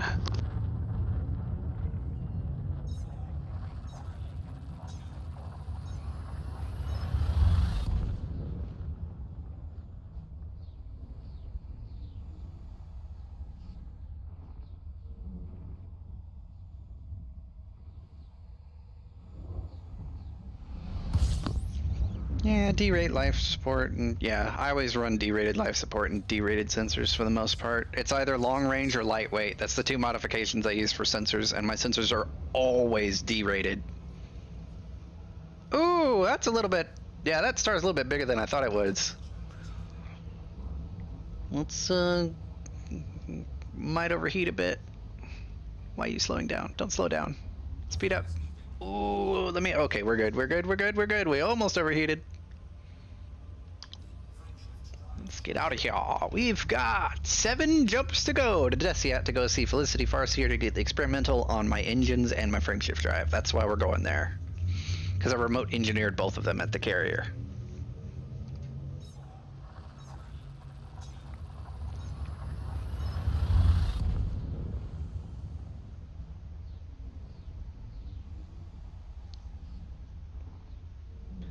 In the meantime, does anyone have any questions about engineering or where to collect things or how I do certain things? Please let me know.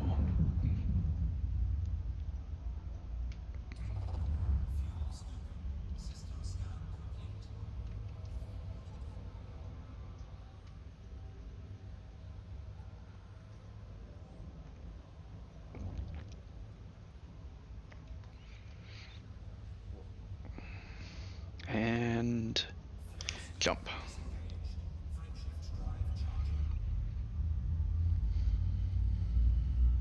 No questions. Okay, dokie.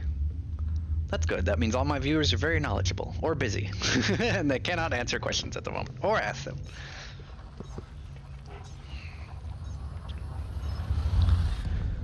Alrighty, we are moving and grooving, and moving and grooving. Heck yeah.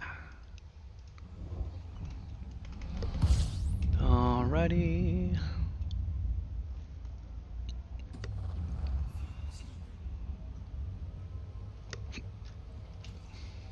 Five jumps. Wow, that my mic picks up my hiccup? Really? Okay. I really need to adjust my mic settings. It's too sensitive for streaming for some reason. It hears all the clicks of the joystick. That's okay. That's true, I guess. I like getting asked questions though, I really do.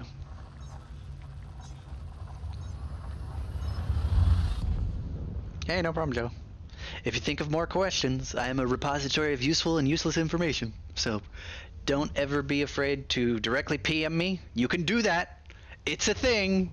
If you're on the Discord, if you got questions, you can directly PM the mini. It does not bother me at all. If you have questions, I'm happy to answer them. Literally, I'm like, yay, I get to answer questions. I'll like bullshit with someone for like 5 hours about like ship builds. And like, I'll have never met them before. I'll be like, blah, blah, blah, blah, blah, blah, blah, blah. The thing is, guys, I'm pretty much the same in real life as I am on stream to a certain... Okay, maybe not at the exact same. On streams, I'm a little bit more animated, which I kind of have to be to, keep the stream interesting. But like, even on Discord, crazy stuff happens. It's a good place to hang out.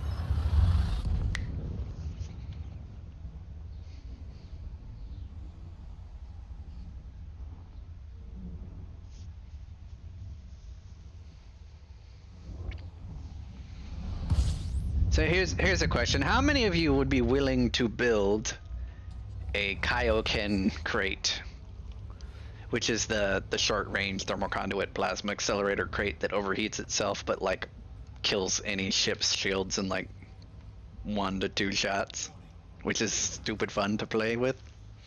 How many of you would like to build a Kaioken crate?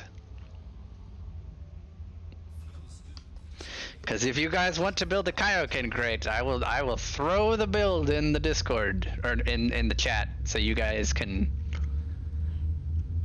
save it and utilize it for your own. I mean, honestly, this was my first full engineering project. I think it would be a good place to start as far as engineering goes. I mean, I did all the stuff on stream on how to do it and all that jazz. So if you guys want, there's the link.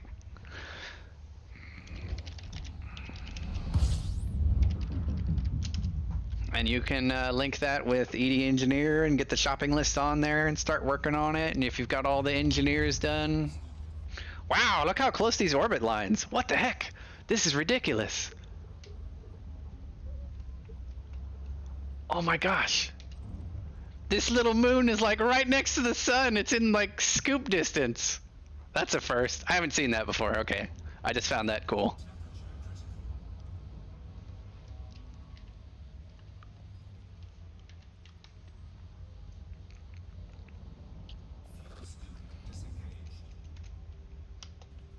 Oh. I don't know how to like automatically retarget my destination. It's been too long. I don't know how that works.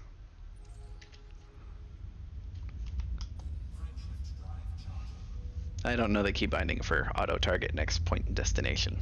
I'll have to check the thing. The key bindings for that. I don't remember what it is. Well, J is for jump. I pressed the standard hyperspace button and it should have did it, but it didn't. It was like, oh, auto disengage. Well, to be fair, that one's for toggle. It's not set for jump. Whatever, it's fine.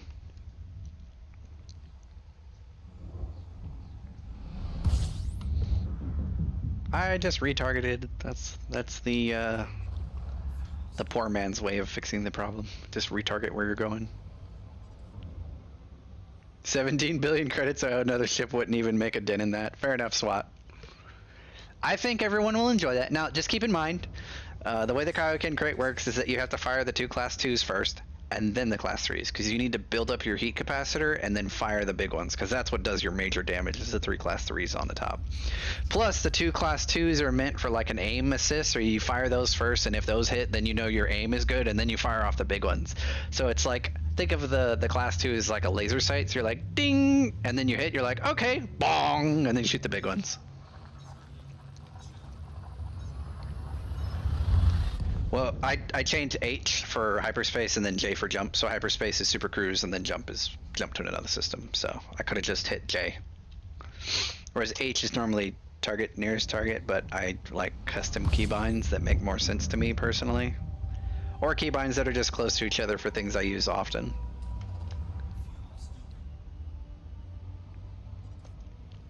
See, if I installed like HCS voice packs and like voice attack again, I'd probably have to mess with all my keybinds again, or just go in and manually change them for what they're assigned for in the program. Oh man, that's another thing. Should I get an AI that works on my ship again or not?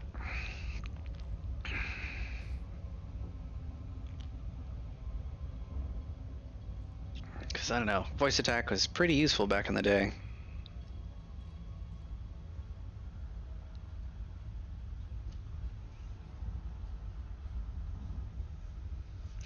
Well, SWAT, I get that, but I'm using a Logitech Extreme 3D Pro. It's got 6, 7, 8, 9, 10, 11, 12 buttons plus a hat and a throttle. That's it. You missed Dark. Yeah, the guy that would shut off all my stuff. Alright,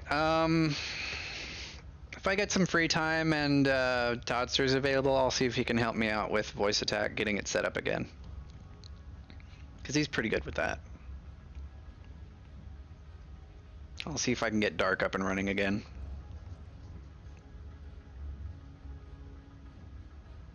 I think I'll have to make like a new account or something. I don't even remember which email address I used for hcsvoicepacks.com.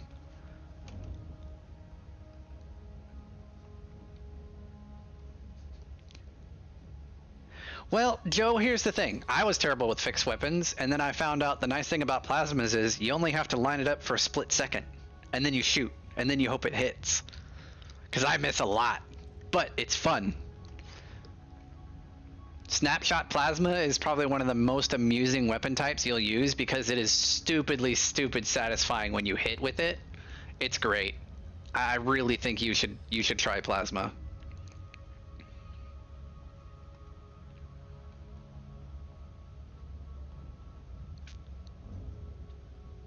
Alright guys, so this is going to be our last stop for engineering for all the engineers that we currently have unlocked. We will be using the redemption to get my combat rank up from competent to whatever the next rank is so I can unlock her. And then we'll be able to have some real fun. Hey Shiv, how's it going, buddy? Voice packs. Tried that. I seem to have the type of voice that even after days of training it still can't understand what I say. Yeah, I get that. But like, keep in mind, I've done a lot of YouTube, so I have to learn how to enunciate relatively clearly when I speak. So that does help. But even then, I still have my slight lisp, which I personally don't hear, but everyone does. Like when I say ship, it's like shh. I don't know. Maybe my muscle memory for forming certain words is just slightly off. I think I just used the S sound a little bit too much. Or maybe it's just a little bit of that Herbert the Pervert coming through and I just can't help myself. Whenever I make an S sound, I just gotta whistle a little bit. Maybe that's what it is. I don't know. Maybe that messed me up and gave me a lisp. I don't know. Could be a thing. You don't know. I don't know.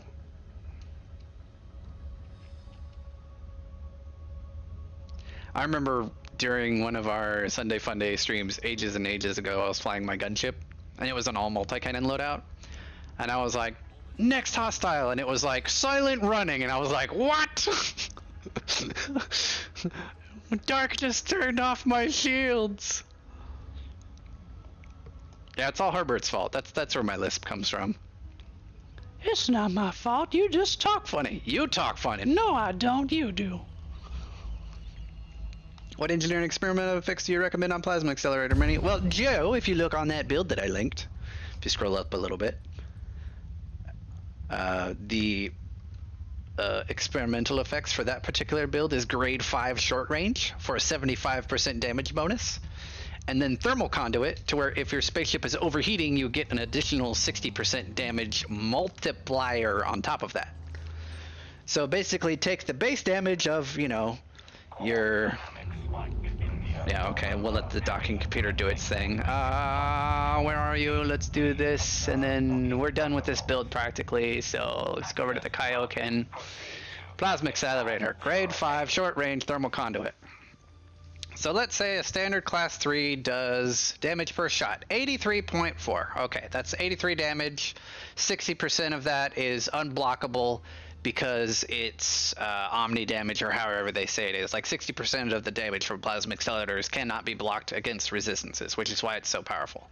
So we go grade 5 short range, which adds a 75% damage bonus. Now people are like, why don't you go overcharge? Well, overcharge does 70% and increases the distributor draw and the thermal load.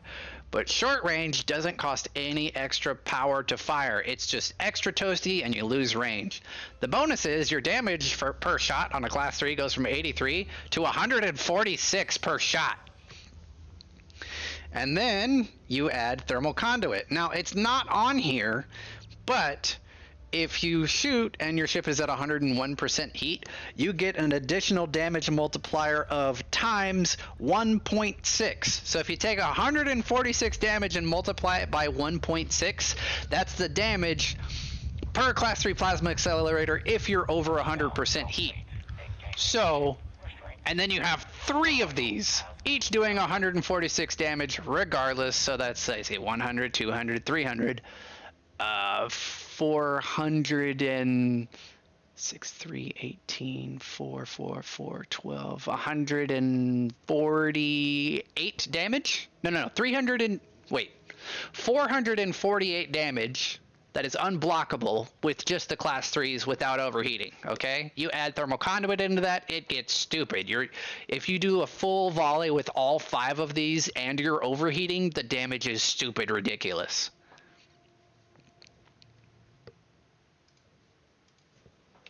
So that's another reason I really like that build, because it is just stupid amounts of damage. You can also launch a ship launch fighter. You've got very high maneuverability with a top boost speed of over 500 meters a second. And it has a repair limpet controller and an autofield maintenance unit, so you can repair your hull a little bit. And it's got 4 tons of cargo, so you can synthesize more limpets with iron and nickel if you're out and about, and you can repair yourself. And then it's got a Guardian module reinforcement for a little bit of that. You got some armor, you got your fighter hanger, you got a shield cell bank for bringing your shields back up. The shield resists are pretty nice. The armor is kind of okay. The recharge time on the shields is nice and quick. The only other modification I might make is instead of fast charge on the shields, because it's really distributor heavy, you could go for, instead of fast charge, you could go for low draw for the experimental, which will reduce your power draw and distributor draw by 20%. So that could give you more overhead as far as power, as well as a lower distributor draw.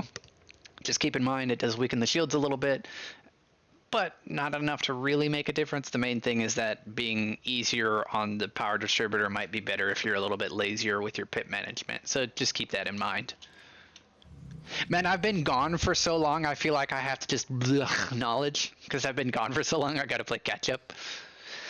All right, engines, thrusters, dirty drive, grade 3, experimental effect because it's here, drag drive, purchase, boom, engines are done. Next, frame shift drive, select, grade 5, experimental effect, mass manager, boop, frame shift drive, done.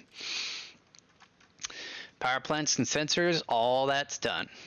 Cool beans. Awesome sauce. Cool. Now, okay, so got a few options. Wait, you know what? I'm gonna have to fly back to the carrier anyway, so we're going to the carrier. I was gonna give you guys an option, but there's no options. We're going to the carrier. And disembark. Oh, I gotta get into space and then fly around the planet first? Dang it. Oh no, I hit disembark. What if I hit escape and quit? Ah, main menu. What does that do? I haven't done this before, we'll see. Am I gonna be on foot? Where is it gonna put me? Oh, I'm still in my ship.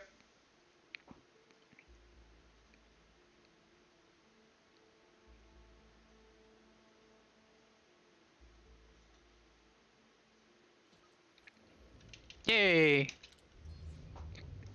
Okay. Replot. Thank you.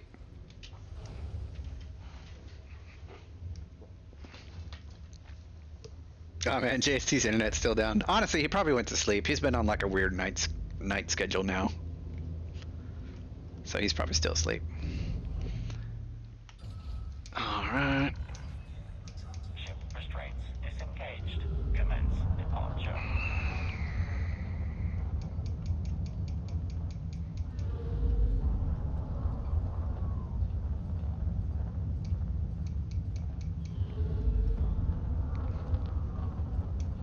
Man, this terrain is kind of crazy. Disengaging automated flight control routine. Safe travels, Commander.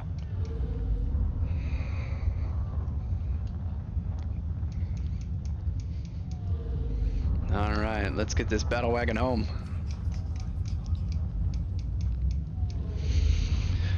Alright. Do you see a big spinning shoe? No, it just shows your character, a 3D model of your character model just spinning in place if you logged out on foot. That's what it does. Because I logged out while I took an Apex shuttle like 300 light years across the galaxy to go somewhere because my ship didn't have a fuel scoop, so I had to take a shuttle. It took me 3 different Apex shuttles because I didn't know their range was like 100 light years and a little bit of change, and that was it. Because when everybody's like, oh yeah, they'll go 200 light years, it's fine. No, it took me 3 shuttles to get where I was going. It was like 220 light years away. 3 shuttles. It was annoying. Like the last one only needed to do 1 jump. It was dumb. Like I like the idea of Apex shuttles, like if you can't really get anywhere and it's cool to like kind of autopilot. I just wish the distance they would cover would be a bit more. That's all.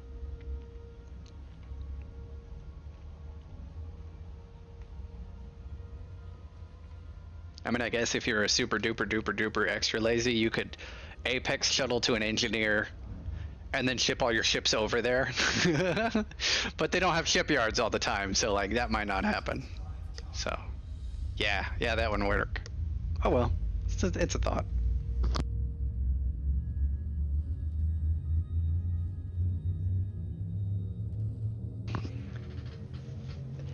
See, the thing is, a Fertilance doesn't have the structural integrity because they're made out of tissue paper. FDLs have always been shield tanks. They'll never be armor tanks. So you can't really keep the durability up on an FDL if it's overheating like that. It's gonna fry all the equipment way too fast, and then you'll be left with a hunk of junk that can't, do much in space. Whereas something like the Crate, which actually has a little bit better thermal venting, especially with a larger class power plant, because I'm using an armored thermal spread power plant, so it's trying to vent as much heat as possible. The ship is designed to slightly overheat, and that's it. But it's mainly designed to vent all of that excess heat out as quick as possible. So as you're firing, you'll overheat, but if you cool down just a bit, that power plant will take care of a lot of the overheating issues you'll have.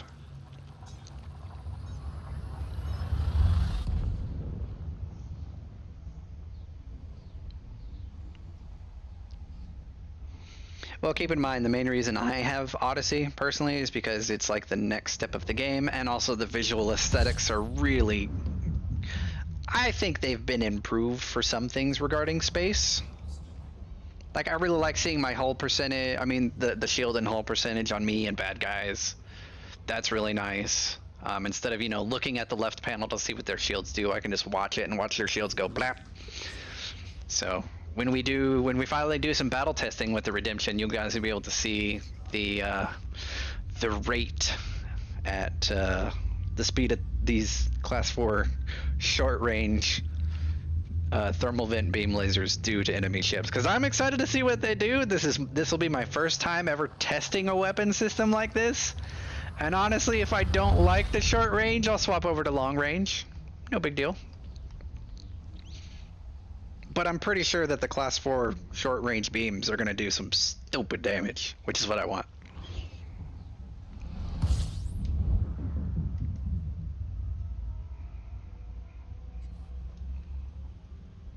That's a non-scoopable star.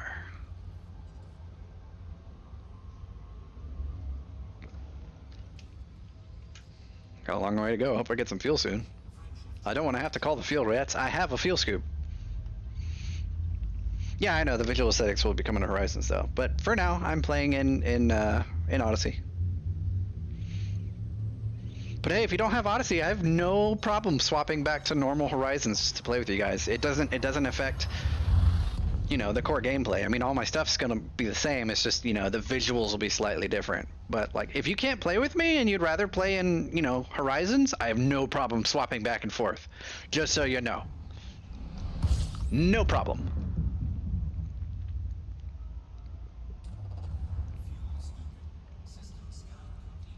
All right.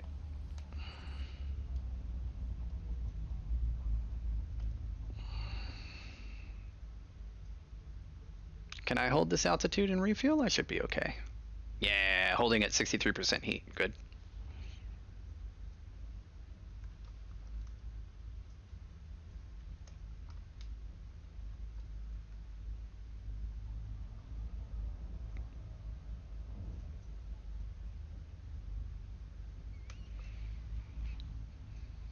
There we go, a little bit faster scoop. I don't want to get too deep because I don't want to overheat. No heat sinks, all shield boosters. That's my fit. To be fair, she's a brawler. She's not built for travel. Well, right now she's kind of, but yeah, I needed the slots for the boosters so I could make my shields nice and fat. All right, 5 more jumps till we get back to the carrier.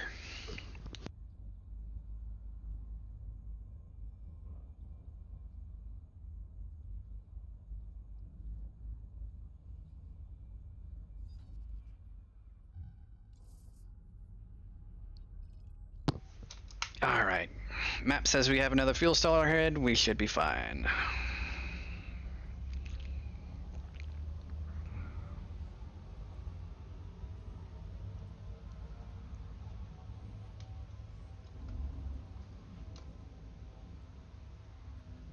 Granted, if I had a bigger fuel scoop, this would go faster, but oh well. We're almost home anyway. What is our jump range with all this extra weight anyway? 30, not bad. 29.96. That's with an FSD booster and a fully upgraded frameshift drive, and all the weight.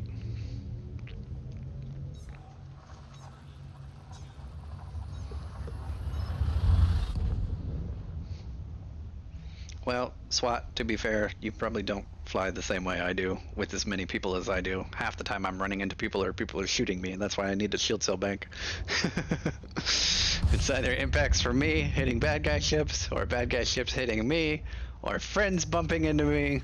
All sorts of stuff happens to make me drop shields. So shield cell banks are my friends.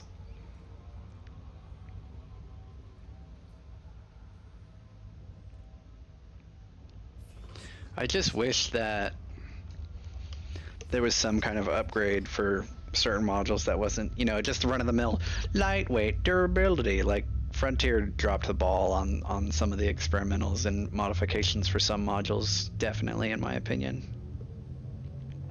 Like, some of it just doesn't make sense.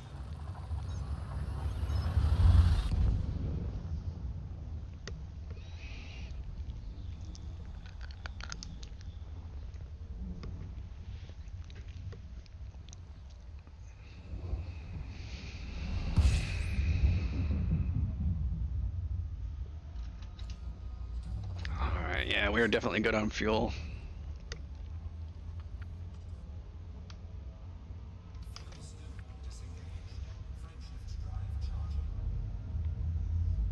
Almost home, almost done. Well, not done. I still got the life support and the shield cell banks to upgrade.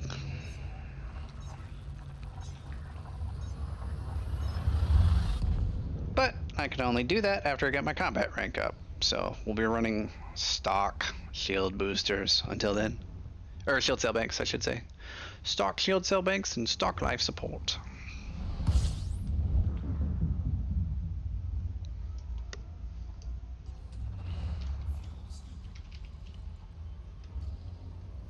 I don't even have to do any power priority adjustments yet since the specialized shield cell banks aren't modified yet. I'm at 81% power usage with everything on and no power priority changes. To be fair, I'm missing modules that aren't fit, so once I slap them back on, we'll see what happens. We will see what happens.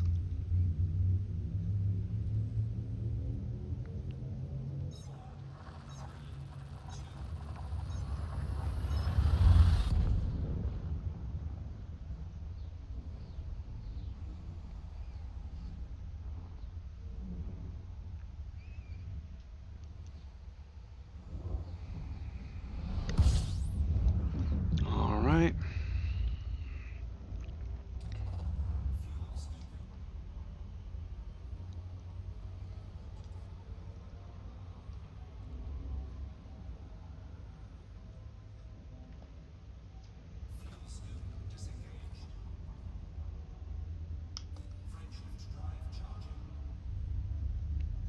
How did you go 256 light years in a combat Corvette with no fuel scoop?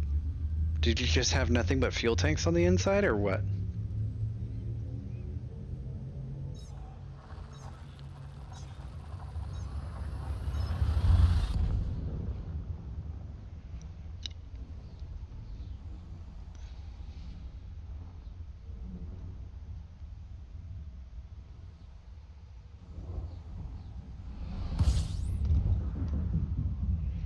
"42 light seconds, you're so close, yay!" Super Cruise assist. Lazy mode engage. I am gonna go downstairs and get the wiener dog outside. He's probably been waiting on me. So AFK for a bit, boys.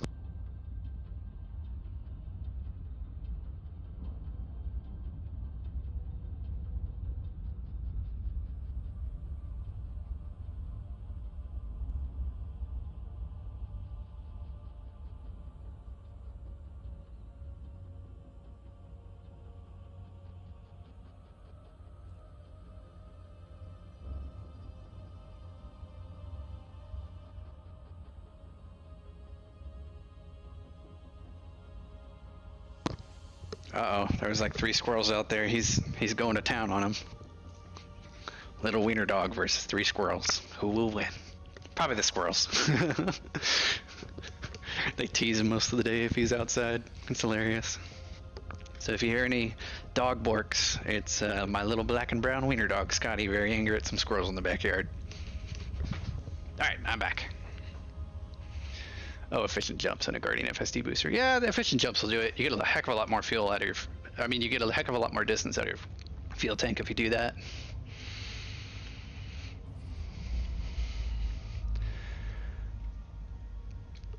Boom! Alright. Back at the Kamchatka. And we are going to fit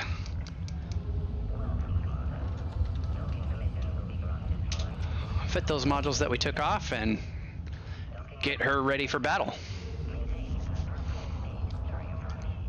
Oh yes, fully modified thrusters. This feels so good. Yes. She slides so well now.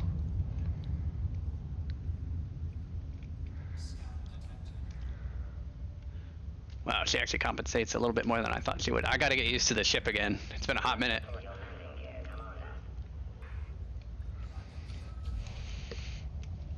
Alrighty.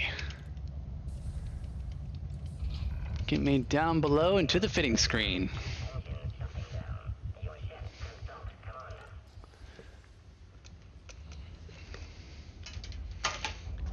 And the joystick goes on the side of the table because I'm not touching it again for the rest of the day. Oh man, my wrist is sore from all that flying already.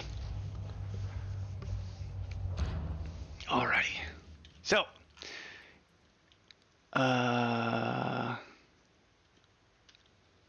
So, short range blaster, grade 5 with thermal vent. Short range blaster, grade 5 with thermal vent. Grade 5 pulse laser, focus weapon with oversized, focus weapon, oversized, focus weapon, oversized, pulse laser, focus weapon, emissive, and pulse laser, focus weapon, and phasing sequence. These are like, I always use the small for experimental / utility effects. For the shield boosters, resistance augmented with super caps all the way down, and then heavy duty, heavy duty, heavy duty, heavy duty, heavy duty, heavy duty, all for the other 6. Core internal, we're running reactive surface composite armor with grade 5 heavy duty and deep plating. Power plant is running a grade 5 overcharge with thermal spread to give me a lot of power, but a little bit better heat venting. Thrusters, of course, running the standard dirty drag drives for maximum maneuverability. Screw the heat. Frameshift drive, increase FSD with mass manager. That's a standard modification for any frameshift above a class 4. Life support unmodified yet. We'll have to get to Lord Jameson before we can make this lightweight. Power distributor is the difference in between this build and the previous version, which was the Annihilator. This one is actually a pure weapons focused power distributor, and with testing I am still able to 100% perma boost, but only if I have 4 pips to engines the entire time. And yeah, massive bonus to the weapons capacity. Over 53% increase to the capacitor and a 49.8% bonus to the recharge rate, which is stupid. Sensors, we're running grade 5 long range on some D-rated sensors. This will always be lighter than A grade and further distance, so that's why I run the sensors that way. And of course the fuel tank is stock. As far as the optional internal, we've got a Class C7 bi-weaved shield generator with grade 5 thermal resistant shields and fast charge. If the distributor draw is a little bit too much for your personal playstyle, you can easily change out the fast charge for a low draw for the experimental, which gives you a 20% reduction in the power distributor drain, which can help because we're using a weapons focused power distributor if you're having a little bit of trouble keeping energy in your system's capacitor to keep your shields regenerating. Anyway, for the time being, we're going to throw in some modules and swap out some other ones, so stand by.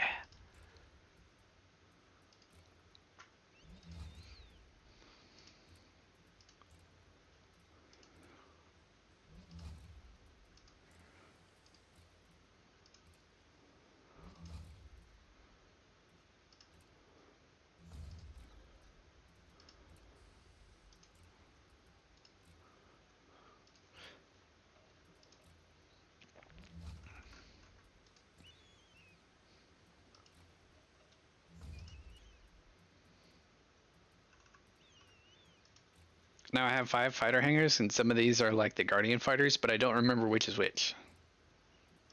So I'll have to grab these one by one. Okay, that's the Javelin.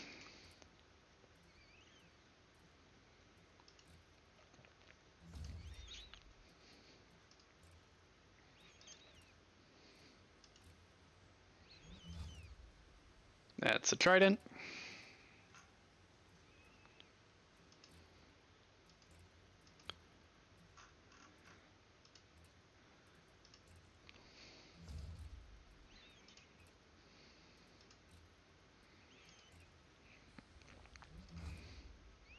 That's the Lance. It's like every single one's the wrong one.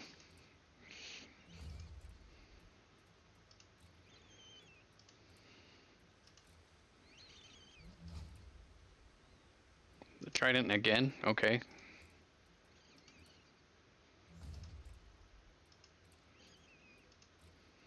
Please be this one. Dang it! Why you do this?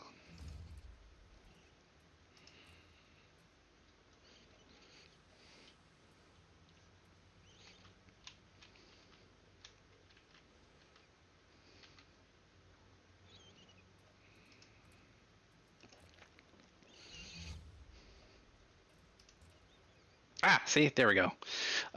Rogue F63 Condor. Now this one uses dual multi-cannons, which do a stupid amount of damage. Like 40 DPS. It's kind of dumb. So yeah, I prefer this, and it's pure kinetic damage. It doesn't use ammo, and it has chaff, and the combo of chaff and multi-cannon makes the F63 Condor decently maneuverable, hard to hit, but also really good with dealing hull damage. And since I'm mostly energy based, having a kinetic based fighter is fantastic.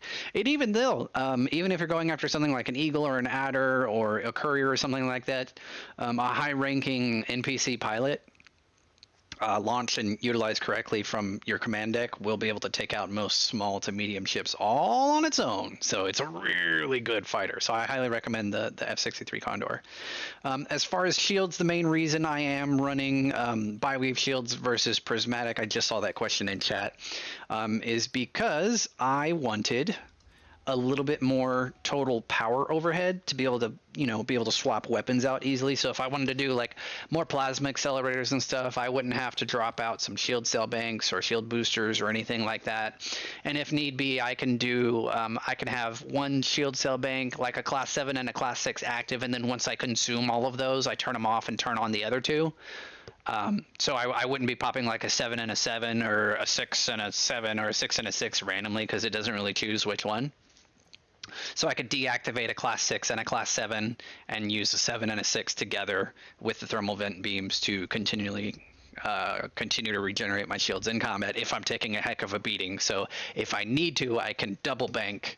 And if I really wanted to, I could thermal vent enough to bank, and be like, nah, you're not killing me, and just keep doing it over and over and over and over and over because of my thermal vent beams.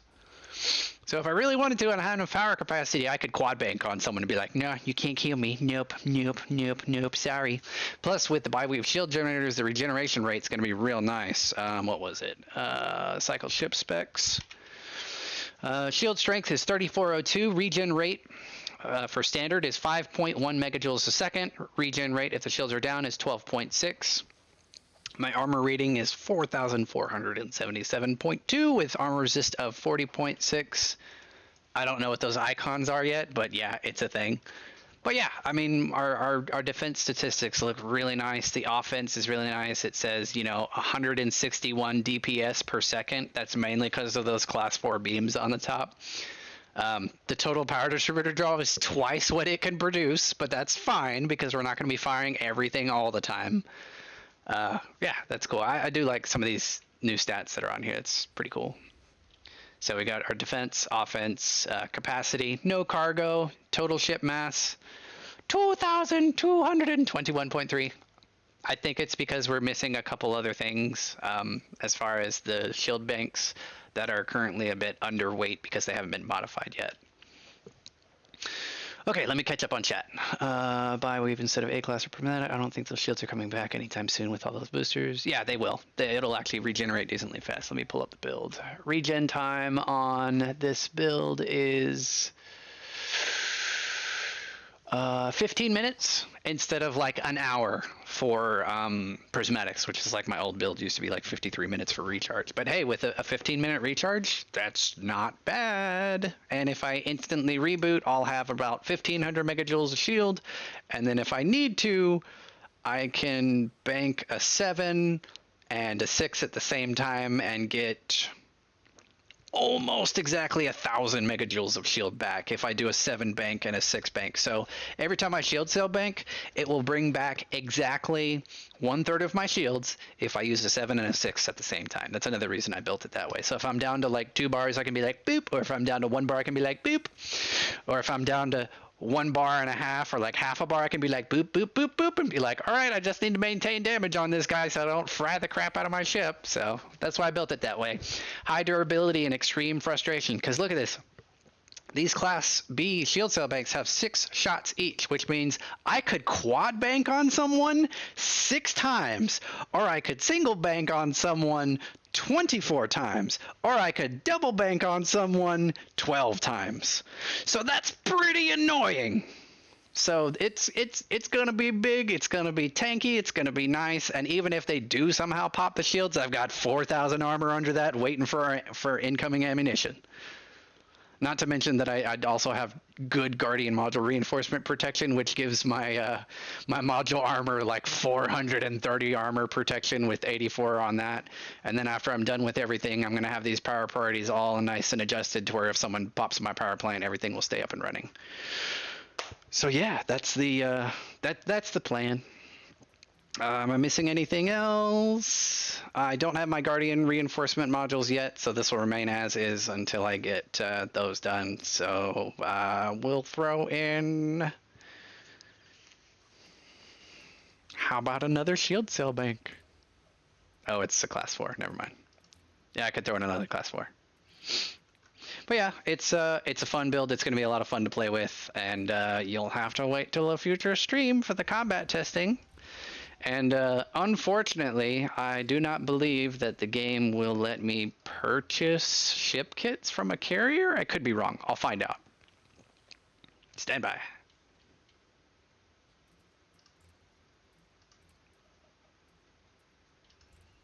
Oh, I can. Poop.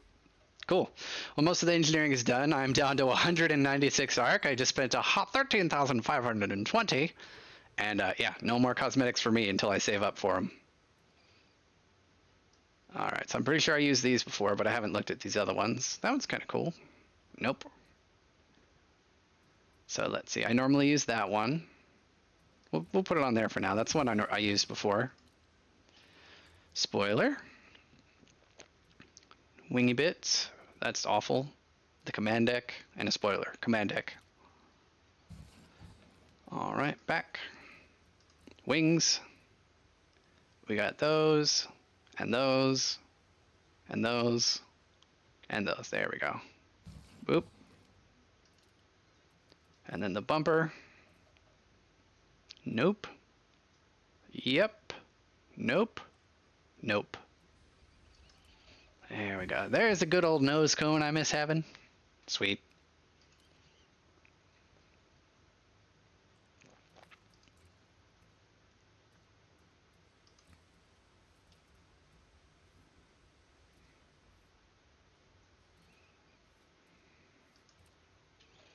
Big and bold. That's what I like.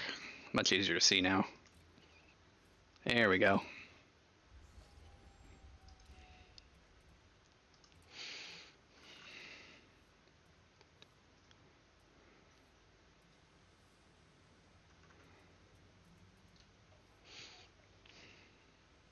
You know what?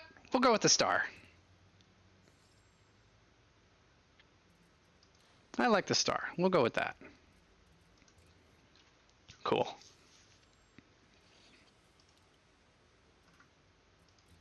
Oh, I get to do all my dashboard stuff. Okay, cool. We need lights, of course. We got the Thargoid lights. Let's put those on. Okay, how are these going to be arranged? No.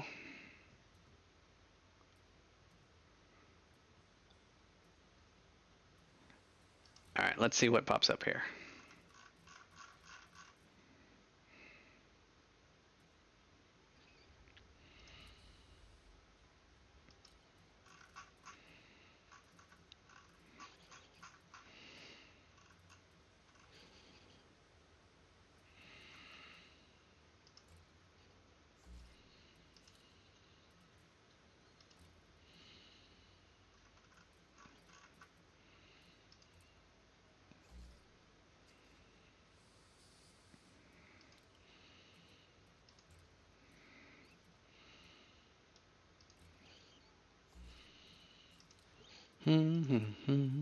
Lowercase I. What was I thinking?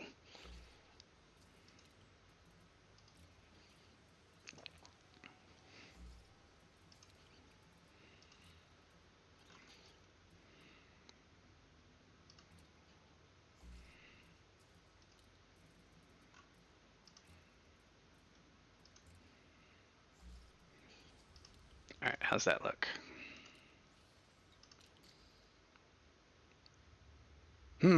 I think I want to spread them out 2 more. What do you guys think? Should I have a little bit more of a gap in the center or not?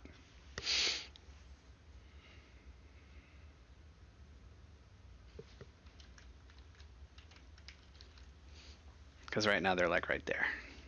What do you guys think? Dead center, or should I space out the I and then in one more to the right and to the left? Would a cutter work with plasmas? I mean, a cutter could work with plasmas. The main difficulty you're going to have is with the two nacelle launchers on the left and right pylon, because they're so far apart. You might have difficulty hitting anything with plasma from the plasmas from the wingtip. But with the class 4 and the two class 3s and maybe the class 2s along like the bottom central mount, you might be able to get like a good smattering of 5 plasmas. And then on the wingtips, you could have maybe some turreted thermal vent beam lasers or regen concordant for buddies along with the plasma. That could work real good. Depends up to you, but like a cutter could work, but you'd have to central mount all the plasma just because of the hard point placement. All right. Well, ladies and gentlemen, that is it for today. We have finally refit and modified, I would say 90% of the new Redemption Capital flagship that I have. We've got the ship kit installed. We've got our paint job. We've got most of our modifications. The engines are ready to go. The weapons are ready to go. The shields are ready to go. The armor is ready to go. The only thing we're missing is the life support and the shield boosters. I mean, the shield cell banks. But other than that, she is ready to rock and roll. So next stream, it's going to be some combat. So if you guys want to bring along some stupid weapons combos for our next stream, let's just go ahead and say let's go for a let's go ahead and try for a Friday stream if we can, and then if not, then Sunday for sure. But yeah, next couple streams will be pew pew streams.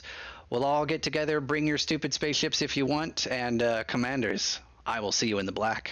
This is Commander Mini signing out.